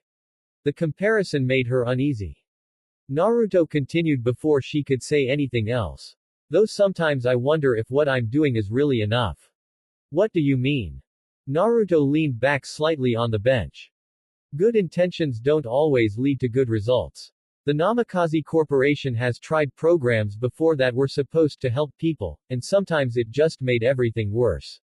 People fought. Riots broke out. Others took advantage. He sighed. Doing the right thing doesn't always fix things. Sometimes by doing the right thing you only manage to make things worse. Lelouch nodded slightly. There was that incident half a year ago, he said. A Namikaze event turned into a riot after both 11s and Britannian nobles got involved. I remember reading about it. Colin looked between them. I didn't hear much about that. Most of it got buried under the company's cleanup efforts, Naruto admitted. But the damage was still real. He glanced up toward the city beyond the park. That's why I can't pretend Britannia is just simple evil all the time either. Not everything they do is meaningless. Colin frowned. Lelouch answered first. In some ways, Area 11 is more stable now than Japan was before the war. Military power, economic security, access to citizenship through the honorary Britannian system. Naruto looked at him sidelong. That system still strips people of who they were, he said. Britannia took Japan's name, culture, identity, replaced all of it with a number. People aren't going to accept that just because the trains run on time. Colin turned toward Lelouch. Then what would you do? She asked. What does Lelouch Lamperouge want to do about any of it? Nothing, Lelouch said calmly. There's no point. Colin stared at him. You really do have a lot of brains and no intention of using them, don't you? She said sharply. Shirley is always going on about how smart you are, but you barely do anything with it. If even half of what she says is true, then you could be changing things too. Lelouch's expression barely changed. The hot dog vendor back there had his answer already. People survive by bowing their heads. Colin slapped him. The sound was sharp enough to make even CC blink. You think that makes you clever? Colin snapped. Standing back and judging everyone else while doing nothing. Lelouch held his cheek and, annoyingly, looked more thoughtful than offended. Naruto stepped in before the silence got worse. Okay. Definitely time to eat something more substantial. My treat. Colin turned toward him, still frustrated. How are you acting like what he just said isn't a big deal? Naruto hesitated. Then CC answered first. The only thing necessary for the triumph of evil is for good men to do nothing, she said, finishing off the last of her ice cream. But saying someone should do something is easy. Knowing what they should do and what it will cost, is harder. She rose to her feet and brushed off her skirt. There are still a few things I'd like to buy. But food first. I'm coming too, Lelouch said at once, far too quickly to look casual. Colin narrowed her eyes at both of them, but she was also very aware that she did not want CC alone with Naruto any longer than necessary. I guess I'll come too, she said. So what are we eating? Ramen. Pizza. Naruto and CC answered at the exact same time. They both turned. The staring contest began instantly. Lelouch sighed. Colin looked between them like she was watching two dangerous idiots discover a new reason to go to war. Naruto smiled too sweetly. You know, CC, if you had any taste at all, you'd understand the greatness of ramen. CC returned the same look. And if you had any standards, Naruto, you'd understand that pizza is objectively superior. Pizza-loving witch. Ramen-obsessed brat. Within seconds, the two of them had launched fully into a ridiculous argument, attacking each other's taste in food, judgment, and general existence with increasing intensity. Lelouch closed his eyes for a second. Colin stared at them, then groaned softly. And just like that, the tension of the last 10 minutes broke apart under the weight of absolute nonsense. When Lelouch and CC returned to his room at Ashford Academy, the black-haired Britannian shut the door behind them and turned to face her immediately. How did you meet Naruto, CC? He demanded. And what exactly is going on between you two? CC let out a soft hum, clearly amused, as she moved toward the dresser and began putting away the new clothes she had bought. In the process, she casually removed some of Lelouch's clothes from the drawers and let them drop onto the floor without the slightest concern, much to his irritation. If I didn't know any better, Lelouch, she said lightly, I'd think you were jealous. Stop playing around, Lelouch snapped. His patience vanished almost at once, and his Geass flared to life in his left eye. Tell me what I want to know. The amusement left CC's face as quickly as it had come. You should know by now that your Geass doesn't work on me, she said flatly. That only deepened the scowl on Lelouch's face. And there's not much to tell anyway, CC continued, folding one of her new blouses with deliberate calm. I met him by chance. We talked. He offered to help me buy clothes of my own. Lelouch's eyes narrowed. I don't believe you. CC didn't even look at him. Believe whatever you like. Lelouch stared at her for a moment, his mind already picking apart her explanation. You went into the market district, he said. You wouldn't do that while the military is still searching for you. This time CC did glance at him, though only briefly. You're right, she said. Ordinarily I wouldn't. Lelouch waited. But I was safe, she added evenly. So there was no need for me to worry about being captured. She gave him nothing more than that. No explanation. No details. Just enough truth to be frustrating. Lelouch held her gaze for a second longer, then let out an annoyed breath and looked away. Fine, he said at last, though the word was more dismissal than acceptance.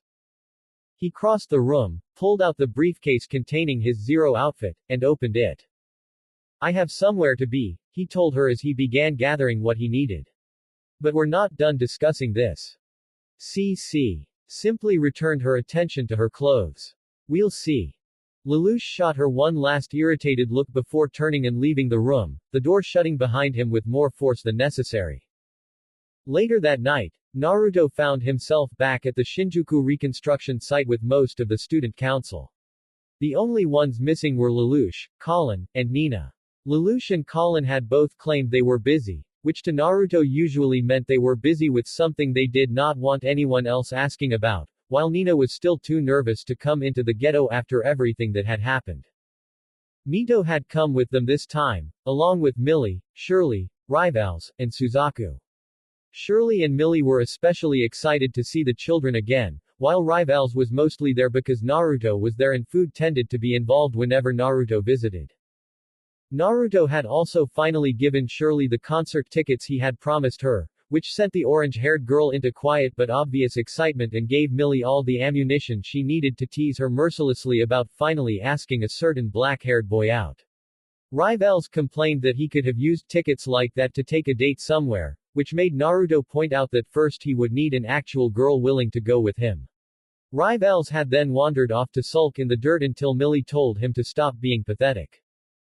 By the time dinner was ready, everyone had settled down near the temporary tables and crates set up around the rebuilding site.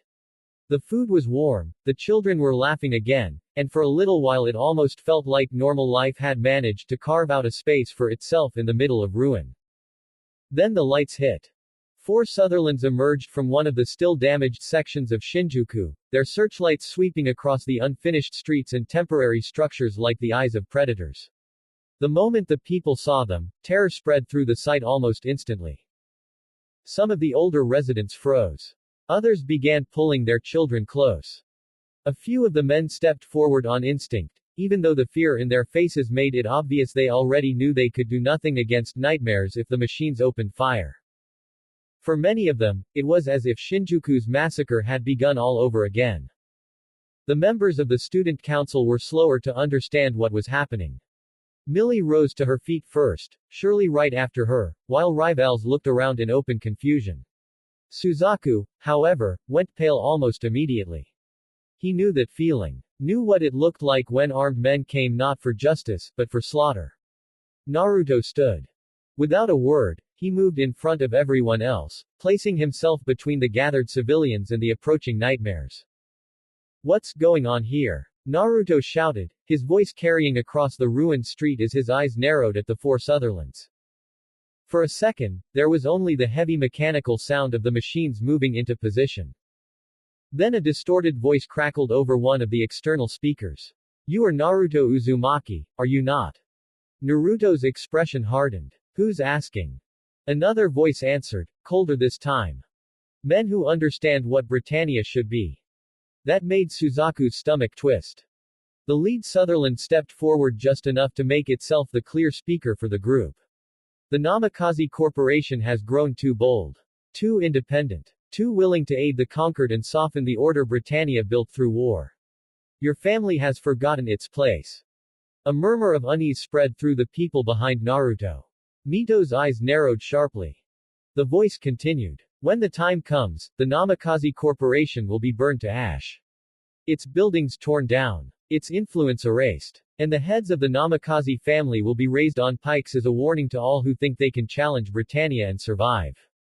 Shirley gasped. Rivals went completely still. Millie's face darkened with a fury that nearly matched Mito's. Suzaku felt cold all over. Naruto, on the other hand, only seemed to go quieter. More dangerous. You talk pretty big for people hiding in armored coffins, Naruto said evenly. One of the Sutherland pilots laughed. Bold words from a half-blood traitor. That enough? Naruto asked. Or do you idiots want to keep talking until everyone here understands exactly what kind of garbage Britannia produces when it rots? The external speakers crackled with anger. Watch your mouth. No, Naruto snapped back. You came here threatening civilians. Threatening my family. So no, I don't think I will. The 4 Sutherlands raised their weapons. Behind Naruto, the people of Shinjuku began to panic in earnest. Mothers grabbed children. Workers abandoned crates and tools. Even some of the men who had tried to stand firm began backing away. Naruto did not turn around. Everyone move, he shouted. Get as far away from here as you can. And you? Mito demanded, already stepping forward. Naruto glanced back just enough for her to see the look in his eyes. He had already decided. I'm buying time. No, Mito said instantly. Mito. Naruto's voice sharpened, and she froze. Get them out of here. Before she could argue again, Naruto's motorcycle roared into view from farther down the half-cleared street. It shot toward him fast enough to make several people flinch, and Naruto moved the second it got close. He jumped onto it in one smooth motion. Then he looked back one last time. Try to keep up, you overcompensating scrap heaps. He tore off through the wreckage-strewn road at full speed. The four Sutherlands hesitated only for a second before the lead pilot snarled over the speakers, after him. Do not let the Namikaze air escape. All four nightmares turned and pursued Naruto into the damaged district. The second they disappeared from sight, Suzaku moved. We have to go, now. He shouted. Everyone get to shelter immediately. Do not stop, do not split up, stay with your families. The refugees, already terrified, did not need to be told twice.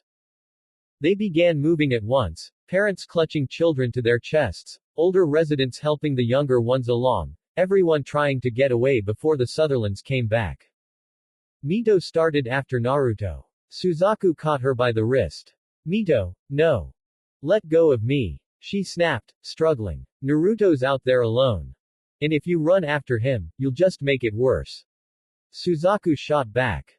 She tried to pull free again, panic and anger both rising in her chest, but Suzaku did not let go. Instead, as the sound of distant engines and crumbling debris echoed through the dark, he pulled her against him and held her there, one arm around her as he started moving her back with the others.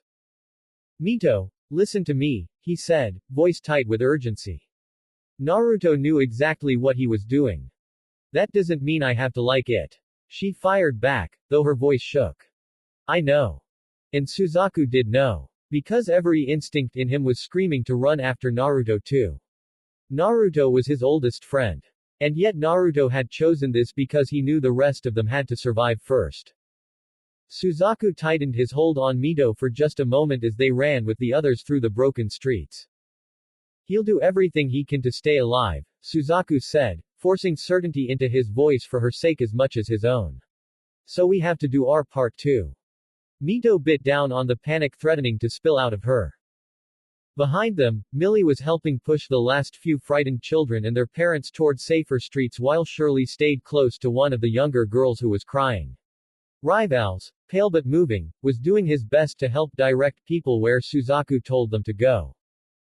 When they reached a safer section behind one of the partially rebuilt residential blocks, Suzaku finally let out a sharp breath. I'm calling for backup. Mito was already pulling her phone out. I'm calling mom and dad. Suzaku looked at her, then nodded once. That was probably better. If anyone could move fast enough to change what was about to happen, it was the Namikaze family. In the warehouse district of the Tokyo settlement, the senior members of the Black Knights waited in the shadows between two buildings, hidden from view as they watched the warehouse where the refrain was being stored and distributed. They were waiting for Zero's signal to begin the attack. Out of the 7 gathered there, Colin was the only one who did not seem fully focused on the mission. She sat inside the cockpit of the modified Glasgow, the hatch still open as she looked down at the operating manual in her hands. Earlier that same day, she had been more than eager for the chance to pilot the heavily customized machine in actual field conditions. But now that excitement had dulled. Pieces of her conversation with Lelouch kept replaying in her head. His words about people bowing their heads. About there being no point. About the Black Knights not being what they claimed to be. She hated that any of it was still bothering her, but it was enough to leave a trace of uncertainty in her thoughts. What the hell is Zero thinking? Tamaki grumbled from below, glaring toward the warehouse. After all that talk about bringing down Britannia, now we're running around doing the police's work. Ogi, standing nearby with his arms folded, let out a quiet breath. Even so, he said, it feels good knowing people are starting to believe in us. Yeah, Kento agreed with a grin. We're practically heroes online now. Tamaki snorted but didn't argue. Inside the modified Glasgow, Colin barely seemed to hear them. She stared blankly at one line of the manual without really reading it. Are we actually in the right? She murmured quietly to herself. I'm not even sure anymore. Her voice was low enough that only the inside of the cockpit heard it. Outside, Yoshida suddenly stiffened. There, he said sharply. That's the signal from Zero. Everyone's attention snapped toward the warehouse. Sure enough, a flashing light appeared from within the building, brief, deliberate, unmistakable. Kento let out a low whistle. I still can't believe he got in there by himself. Tamaki clicked his tongue. How many tricks does that guy even have? Enough talking, Ogi said, his voice turning firm. Move. At once, the Black Knights sprang into action. Colin folded the manual shut and set it aside. The uncertainty in her eyes didn't disappear, but it hardened into focus as she reached for the controls. Whatever doubts she had, this was still happening. People were depending on them now. The cockpit hatch sealed shut over her head. The modified Glasgow powered up around her with a low mechanical growl, its systems coming alive one by one as she settled more firmly into the pilot's seat. Then Colin drove the Crimson machine forward, following the others into the night as the operation began. In her office, Cornelia heard a sharp knock at the door. "Enter," she said evenly. The dark pink-haired viceroy was in the middle of discussing the disappointing results of her recent trip with Euphemia, Darlton, and Guilford. To say things had not gone the way she wanted would have been an understatement. The door opened, and Lloyd Asplund stepped inside with his usual mild smile. "My apologies for the interruption, Your Majesty," he said pleasantly. Cornelia's expression did not improve. "What is it?" she asked curtly. "We are busy." Of course, Lloyd replied, still sounding entirely too cheerful for the mood of the room. "But I've just received an urgent call from Warrant Officer Suzaku Kururugi." At Suzaku's name, Euphemia's attention sharpened at once. Cornelia's gaze narrowed. "Go on." Lloyd clasped his hands behind his back as he spoke. "It seems Warrant Officer Kururugi was in the Shinjuku reconstruction zone with Mr. Naruto Uzumaki, Miss Mito Namikaze, several of their school friends, and a number of Japanese civilians when they came under attack." Euphemia's eyes widened slightly. "Naruto," she breathed. Lloyd nodded once.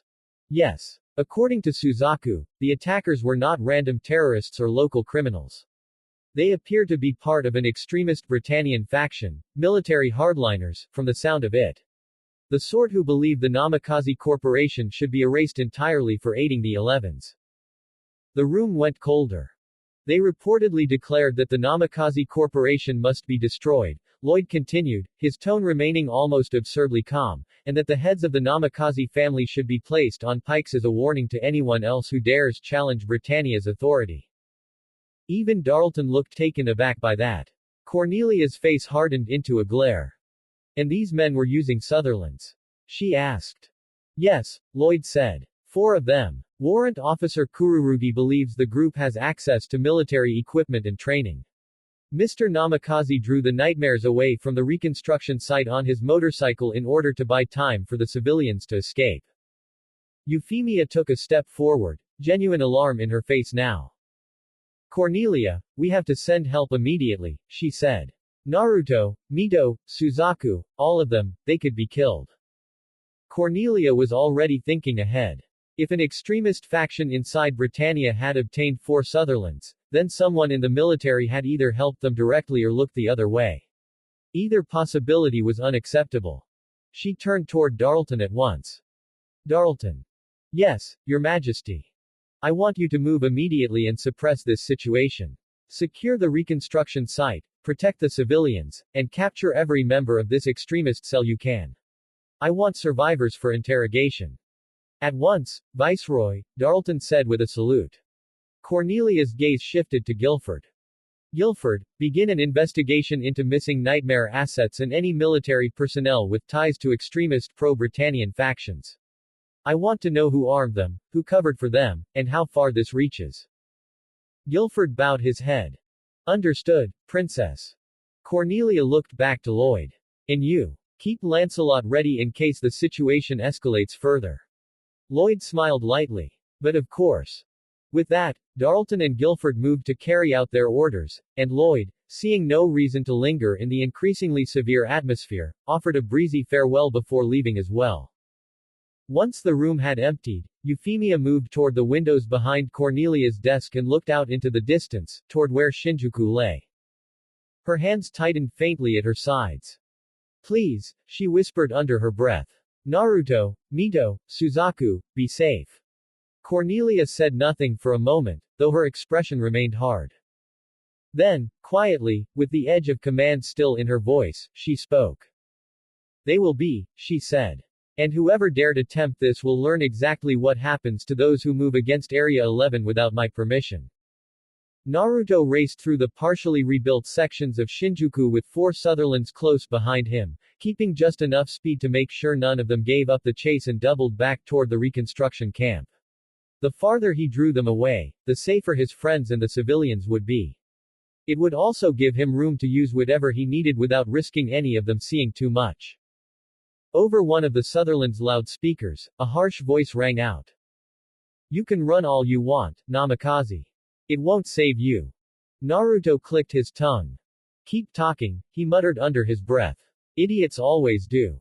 Through their mental link, the Kyuubi's voice rumbled with dry amusement.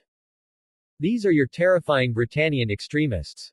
They had a camp full of civilians at gunpoint and still decided chasing you was the smarter option." Naruto smirked faintly as he took another sharp turn. "Arrogance makes people stupid," he thought back. "Give them a little power, and they start thinking they can't lose." As if to prove the point, one of the Sutherland pilots opened fire. The other 3 followed immediately, bullets tearing through the night and chewing at the broken streets and walls around him. Naruto twisted the motorcycle hard, weaving between ruined buildings and half-cleared debris fields. He avoided most of the shots, but he knew it was only a matter of time before one of them got lucky if he stayed out in the open. Then he saw it. A stretch of the old district still left in ruins, crumbling concrete and shattered skeletons of buildings that reconstruction crews had not reached yet. Naruto angled his bike toward it. "Running and hiding now." One of the pilots jeered over the speakers. "Coward." Naruto snorted. Spoken like someone who's never heard of tactics. The ruined district swallowed him up. He threaded through broken alleyways and collapsed structures at high speed, forcing the Sutherlands to slow and split their attention. In the confusion, Naruto finally slipped fully out of their sight. Almost immediately, the enemy formation broke apart. "Spread out." The lead pilot barked. "Find him." The 3 other Sutherlands moved off, each beginning to search the ruins while destroying anything big enough to hide a person. Naruto, meanwhile, had already sealed away his motorcycle and vanished into the shadows like a proper shinobi. Now he was moving silently across the debris behind one of the separated Sutherlands. When it passed close enough, Naruto sprang. He landed on the Nightmare's back, channeled chakra into his arms, and ripped the cockpit hatch open before the pilot even understood what had happened. "What the hell? I'm borrowing this," Naruto said. The man lunged for his sidearm. He never got it. Naruto grabbed him by the front of his uniform and hurled him clear out of the cockpit. The pilot's scream cut off as he vanished into the darkness below. Naruto dropped into the seat and scanned the controls quickly.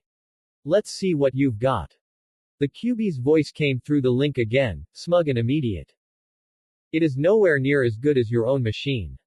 Naruto almost laughed. "No kidding." He brought the stolen Sutherland online, activated its IFF, and quickly marked the nearest hostile unit. A second later he was moving. The enemy pilot never expected one of his own to come at him firing. "What are you doing?" the man shouted frantically as Naruto opened up on him. "Stop! Stop!"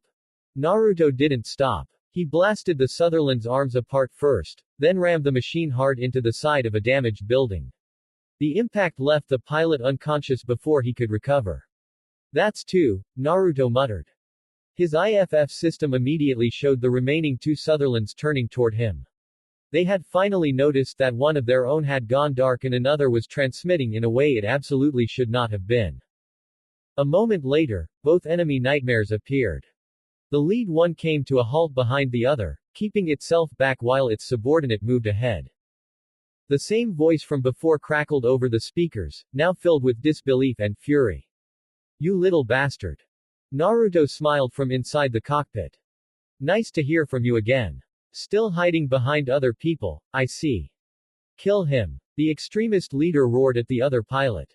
"Forget making him suffer. Just kill him."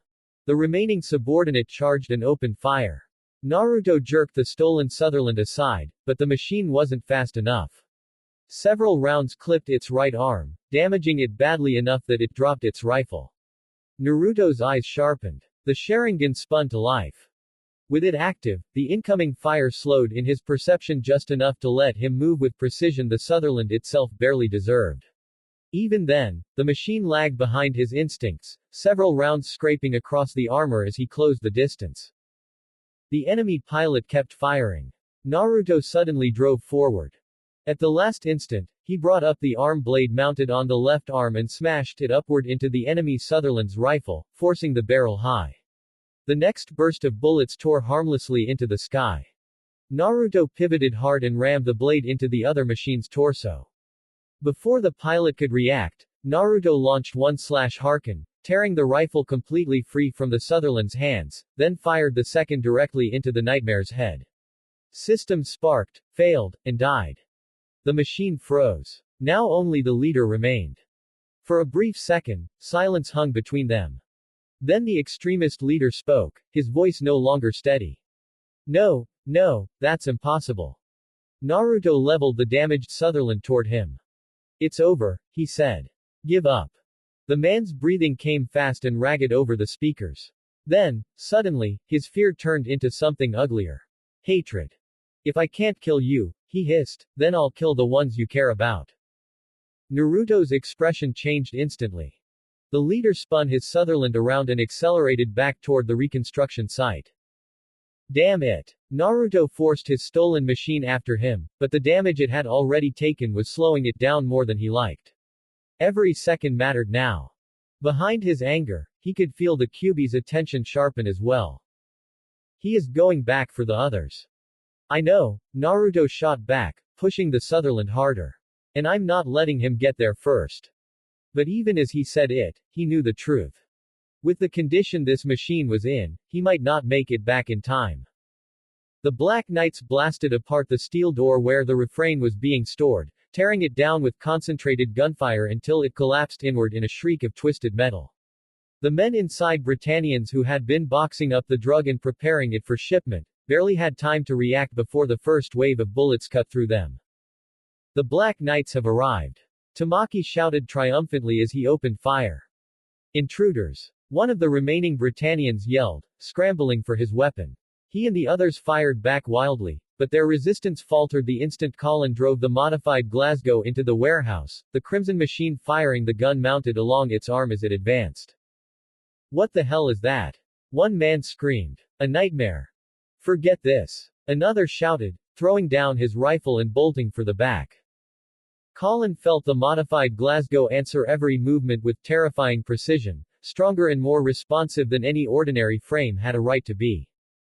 These machines really are something else, she murmured to herself as she pursued the fleeing men. One nightmare really can become an army. A fierce confidence crept into her voice. And with this one, there's no way we should lose. Then she saw a heavy steel door sealing off the next section. Without slowing, she drove the modified Glasgow straight through it. The metal barrier crumpled under the impact and tore away, but the moment Colin entered the room beyond, she stopped cold. The chamber was almost completely dark. She activated the nightmare's night vision.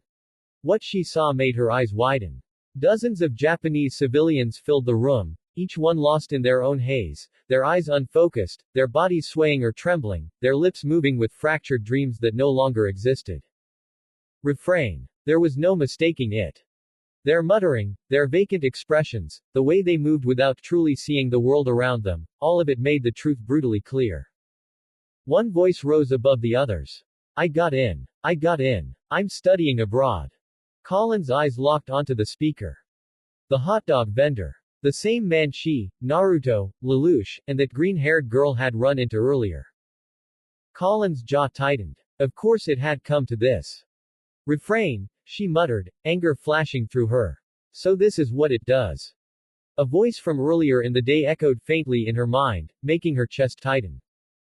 Some things in life we can bear on our own, but when you add them all up, they eventually break you. Colin clenched her teeth. That's why I'm here, she said under her breath. Then she froze. Another voice. One she knew better than any other. Careful, it's dangerous to run like that.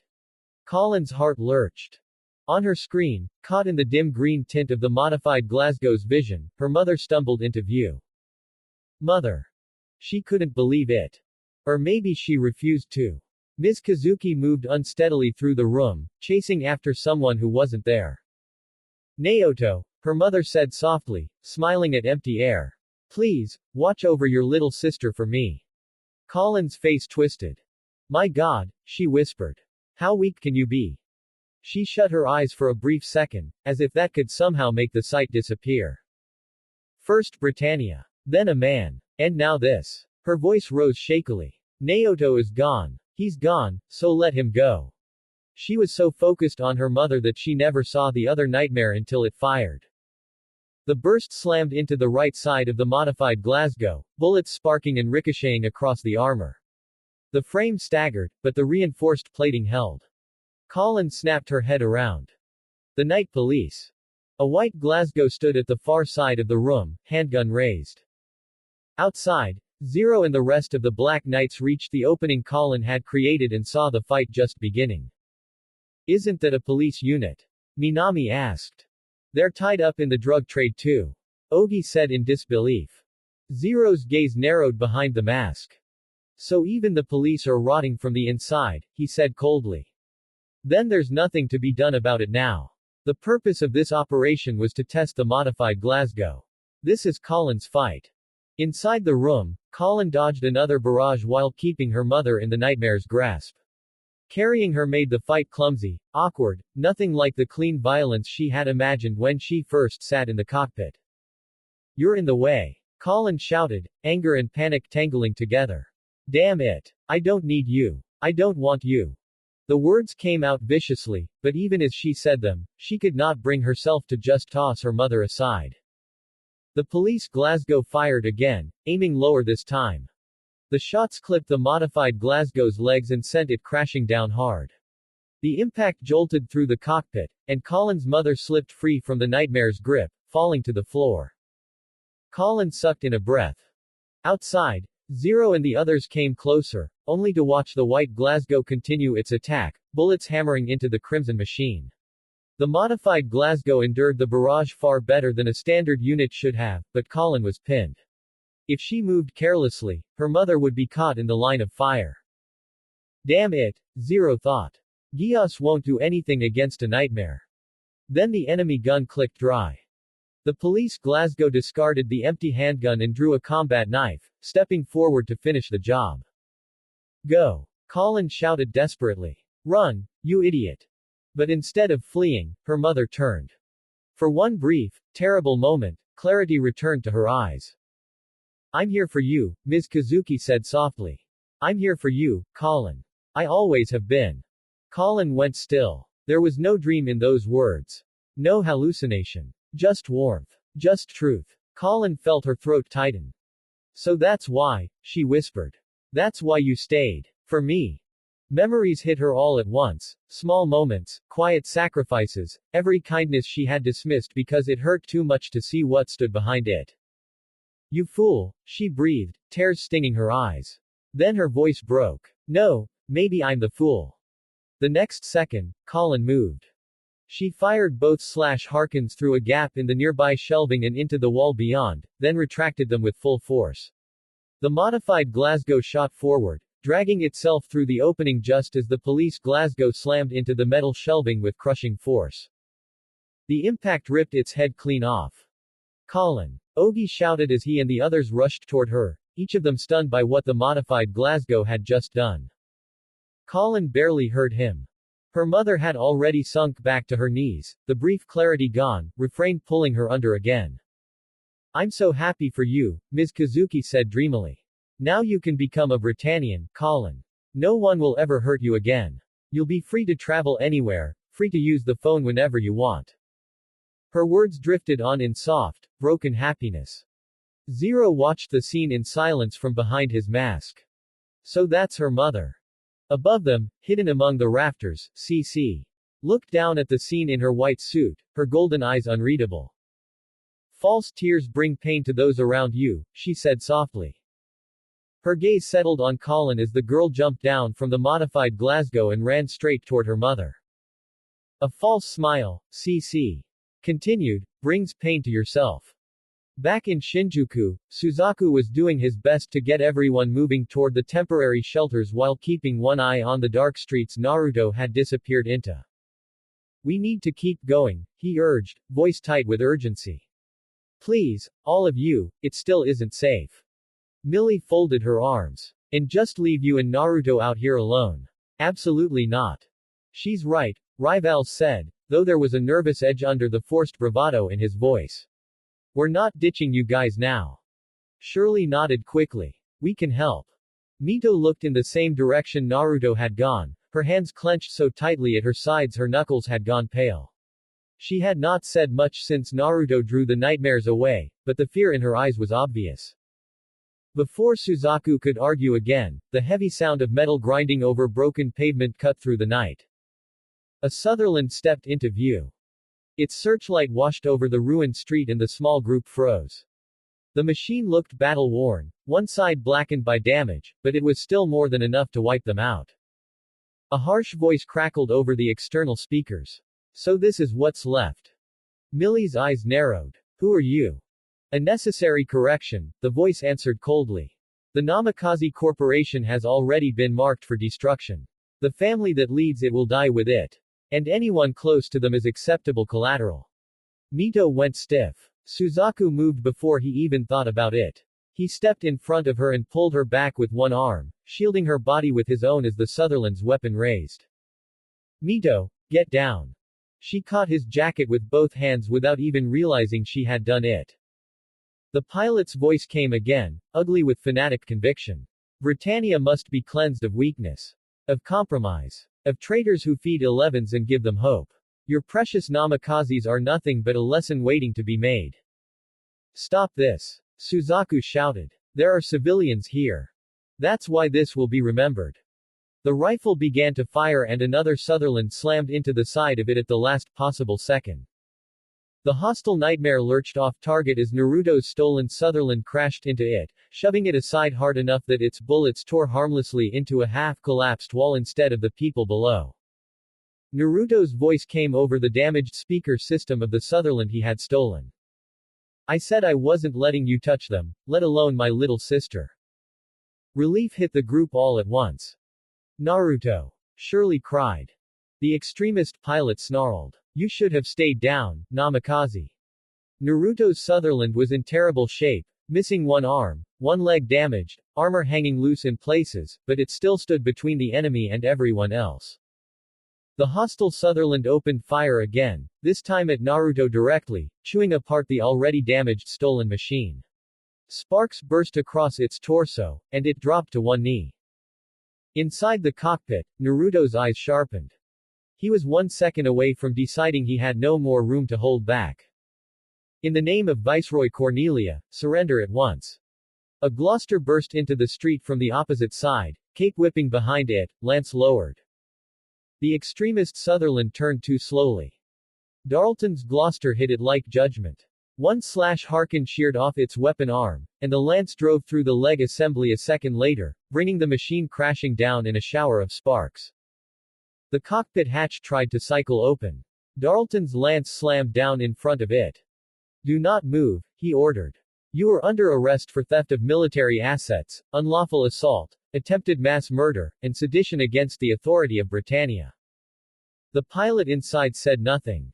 Darlton ignored him and turned his Gloucester toward Naruto's ruined Sutherland just as Naruto climbed out. Suzaku was already moving. He got Mito moving with him too, but before she could rush ahead of him, another distant burst of collapsing metal made her flinch. Suzaku caught her again, one arm wrapping around her shoulders and drawing her in close against his chest as he guided her back. It's over, he said softly, though his own heart was still pounding. You're all right. Mito clutched the front of his shirt for one brief second before she seemed to realize what she was doing. Still, she didn't push away immediately. I know, she whispered, but her voice trembled. I know, I just. Suzaku looked down at her, then back toward Naruto, then tightened his hold slightly. He made it back, Suzaku said. That's what matters. Mito nodded once, her breathing finally starting to steady. Darlton brought his Gloucester to a halt and looked down at Naruto, then at Suzaku and the others. I will require a full report from all relevant witnesses, he said. And I want the location of the other destroyed Sutherlands. Naruto let out a breath and nodded. You'll get it. Not long after, once the area had been secured and the civilians calmed, two more people arrived. Minato and Kushina Namikaze. The moment Mito saw them, the control she had been holding onto cracked. She crossed the distance between them quickly, and Kushina caught her in a fierce embrace. You're all right, Kushina said, holding her daughter tightly. Thank God. Minato's gaze moved immediately to Naruto, taking in the wrecked Sutherland behind him, the dust on his clothes, the marks on his face, and all the things Naruto was trying very hard to pretend were no big deal. Naruto gave him a sheepish look. Hey, Dad. Minato stared at him for a long second. Then he sighed through his nose. We are going to talk later. Naruto scratched the back of his head. Yeah, figured. Kushina, without even letting go of Mito, shot Naruto a look sharp enough to qualify as a weapon in its own right. Yeah, you better figure, young man. Naruto looked away. Yeah. The next day, Naruto found himself in Cornelia's office. However, he was not alone. Minato stood at his side, calm and composed as always. Kushina stood on Naruto's other side with the sort of folded arm posture that suggested she was still very displeased with how close both her children had come to getting killed. Cornelia sat behind her desk, studying the three of them carefully. The report Darlton gave me was interesting, Cornelia said at last. Particularly the part where your son apparently commandeered a Sutherland and fought well enough to survive against trained opposition. Her eyes shifted briefly to Naruto. You continue to be an unusual young man, Mr. Namikaze. Naruto opened his mouth. Actually. Minato cut in smoothly before Naruto could get any farther. Before my son says anything reckless, he said, giving Naruto a very brief sidelong look, I believe there is a more important matter to discuss. Naruto frowned slightly. Dad. No. That one word from Minato ended that. Cornelia noticed the exchange and arched a brow. And what matter would that be? Minato folded his hands lightly in front of him. The refrain victims found in the warehouse during the Black Knight's operation. Cornelia's expression cooled. They are criminals who used an illegal substance. They are also victims, Minato replied evenly. People who broke under conditions that made them easy prey for poison and false comfort. Naruto glanced at his father, realizing very quickly that Minato had no intention of letting him be the one to push this request. Kushina, for her part, seemed fully in favor of that. Minato continued. The Namikaze Corporation has the medical resources to begin treating the effects of refrain. What we are asking is simple. His blue eyes met Cornelia's directly. Would it be acceptable to move those patients to a secure location of your choosing so our people can treat them under conditions you approve? Cornelia did not answer immediately. Instead, she studied Minato closely. A location of my choosing, she repeated. Yes, Minato said. Your government selects the site. Your personnel may inspect it beforehand. Your people may monitor the transfer. I am not asking you to trust us blindly, Viceroy. I am asking you to give those people a chance to recover. Naruto stayed quiet, mostly because Kushina had very clearly decided beforehand that if he interrupted this conversation she might actually strangle him in front of royalty. Cornelia leaned back slightly in her chair, eyes narrowing in thought. You are attempting to make this difficult to refuse. Minato allowed the faintest smile. I am attempting to solve a problem in a way that satisfies both of us. The silence stretched for a moment. Then Cornelia looked from Minato to Naruto, then briefly to Kushina, before speaking. Very well, she said. The patients will be transferred to a secured site under terms approved by my office. Your corporation will be permitted to begin treatment there. Naruto let out a quiet breath of relief. Cornelia held up one finger. However, if I find any deception in this arrangement, the consequences will be immediate.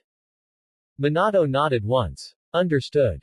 Cornelia's gaze lingered on him a second longer. Then she looked toward Naruto. You may thank your father for having better timing than you. Naruto paused. Then, despite himself, he smiled a little. Yeah, that sounds about right. Kushina reached over and flicked him sharply on the side of the head. Behave. Naruto rubbed the spot with a muttered complaint while Minato quietly finalized the details with Cornelia, and for the first time since the previous night, it finally felt like at least one thing had been pulled back from the edge. Later that day, Colin sat at the bedside of the woman everyone in the Statfeld household knew as the maid, watching her stare lifelessly ahead. After the events of the previous night, all of the Japanese civilians taken in during the Refrain raid had been transferred to a Britannian medical facility so they could be treated while the effects of the drug wore off. A nurse had just finished explaining the condition to Colin and was now stepping away to give them some privacy. It's one of the lingering effects of Refrain, the nurse had said, the clipboard tucked against her chest. She can speak a little, but not much. With time and proper care, she should recover. It won't be quick, though. Then she had left them alone. Colin sat there in silence for a moment, staring at the woman's vacant expression before finally speaking. They said your sentence would have been 20 years, she said softly, her voice tight. 20 years, she swallowed hard. But you wait. I'll change things before then. I swear I will. I'll help make a world where you can live normally again. Her eyes trembled. So please. She stopped when she felt fingers weakly close around her hand. Colin's breath caught. She looked down and saw that the woman's hand had curled around hers. Hope rose in Colin for one impossible second, and she looked quickly to the woman's face, searching for recognition. But the eyes were still distant. Still unfocused. The voice that came next was weak and wandering. Hang in there, Colin, my little girl. The tears she had been holding back slipped free at once. I will, Colin whispered, covering the woman's hand with her own. I promise. She gave the best smile she could manage, even though it trembled at the edges. The room remained quiet for another minute until a familiar voice spoke from behind her. Colin, what are you doing here? Colin turned in her chair and found Naruto standing there in his modified Ashford uniform, looking surprised to see her. Naruto, she said, hurriedly wiping at her eyes. What are you doing here? Naruto paused, clearly noticing that she was trying to compose herself, and chose to answer first instead of pointing out that he had asked the question before she had. I came to check on everyone from last night, he said. The people affected by the Refrain.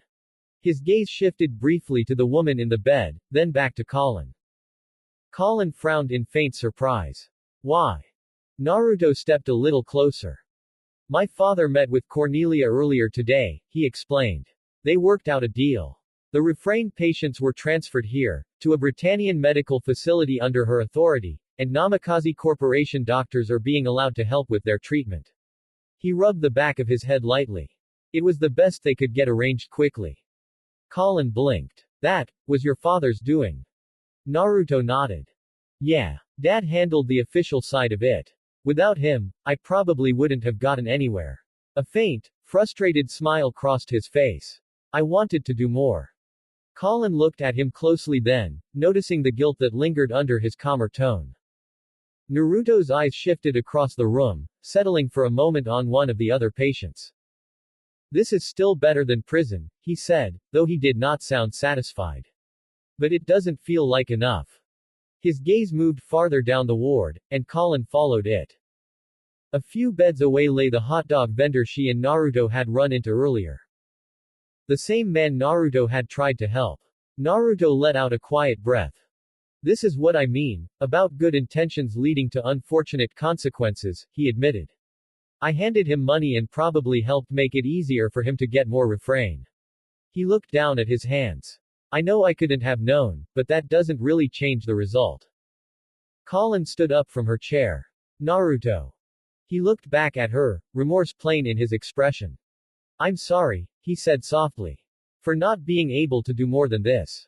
For not stopping it sooner. For. Colin stepped closer before he could finish. Naruto, she said again, more firmly this time. He went quiet. She reached out and took one of his hands in both of hers. The contact startled him just enough that he blinked. You never have anything to apologize for, Colin told him, looking straight into his eyes. Do you understand me? Naruto stared at her. Colin's grip tightened slightly. You tried to help him when no one else would. You came here to check on everyone after everything that happened. You're the reason these people are being treated instead of rotting somewhere forgotten. Her voice softened, but only a little. So no, Naruto. You do not get to blame yourself for every terrible thing in the world. For a second, he just looked at her. Then his shoulders loosened a little, as if something in him had finally eased. You always sound more convincing than me when you say stuff like that, he said quietly. Colin huffed out the faintest laugh. That's because someone has to. A small smile appeared on Naruto's face. It was softer than usual. Warmer. He turned his hand slightly in hers, not pulling away. The moment lingered between them, quiet, fragile, and far more intimate than either of them had expected. The sounds of the ward seemed to fade a little, leaving just the two of them standing there beside the bed. Naruto's eyes dipped briefly to her hand holding his, then lifted to her face again. Thanks, Colin. Her cheeks colored slightly, but she did not let go. Don't mention it. He smiled a little more at that, and for one strange, suspended moment Colin felt very aware of how close they were standing. Naruto glanced toward the woman in the bed. She's your maid, right? He asked gently, giving her an easier answer. Colin hesitated, just for a moment then nodded. Yeah. Naruto did not press any further. Instead, he picked up the clipboard from the end of the bed and skimmed over the notes. She'll be looked after here until she's stable enough to be moved to a longer-term recovery program, he said. The corporation's doctors are already coordinating with the Britannian staff. Colin let out a breath she had not realized she'd been holding. So she'll be okay. Naruto lowered the clipboard and met her eyes. I promise I won't let anything happen to her. The certainty in his voice made something unclench in Colin's chest. All right, she said softly. She looked back once more at the woman in the bed. Please get better, Colin whispered. Then she turned back to Naruto. I should go. Naruto nodded. I'll stay a little longer and check on the others. Colin hesitated only for a second before squeezing his hand one last time and letting it go. Try not to apologize to anyone else while I'm gone, she said, a little more lightly. Naruto actually laughed. I'll do my best. That earned the smallest, fondest smile from her before she turned and walked toward the door. Naruto watched her leave, then looked back at the woman resting in a moment. He said nothing. Then, quietly, he spoke. She's a lot stronger than she thinks. He set the clipboard back down and moved off to continue checking on the rest of the patients, leaving the room a little warmer than it had been before.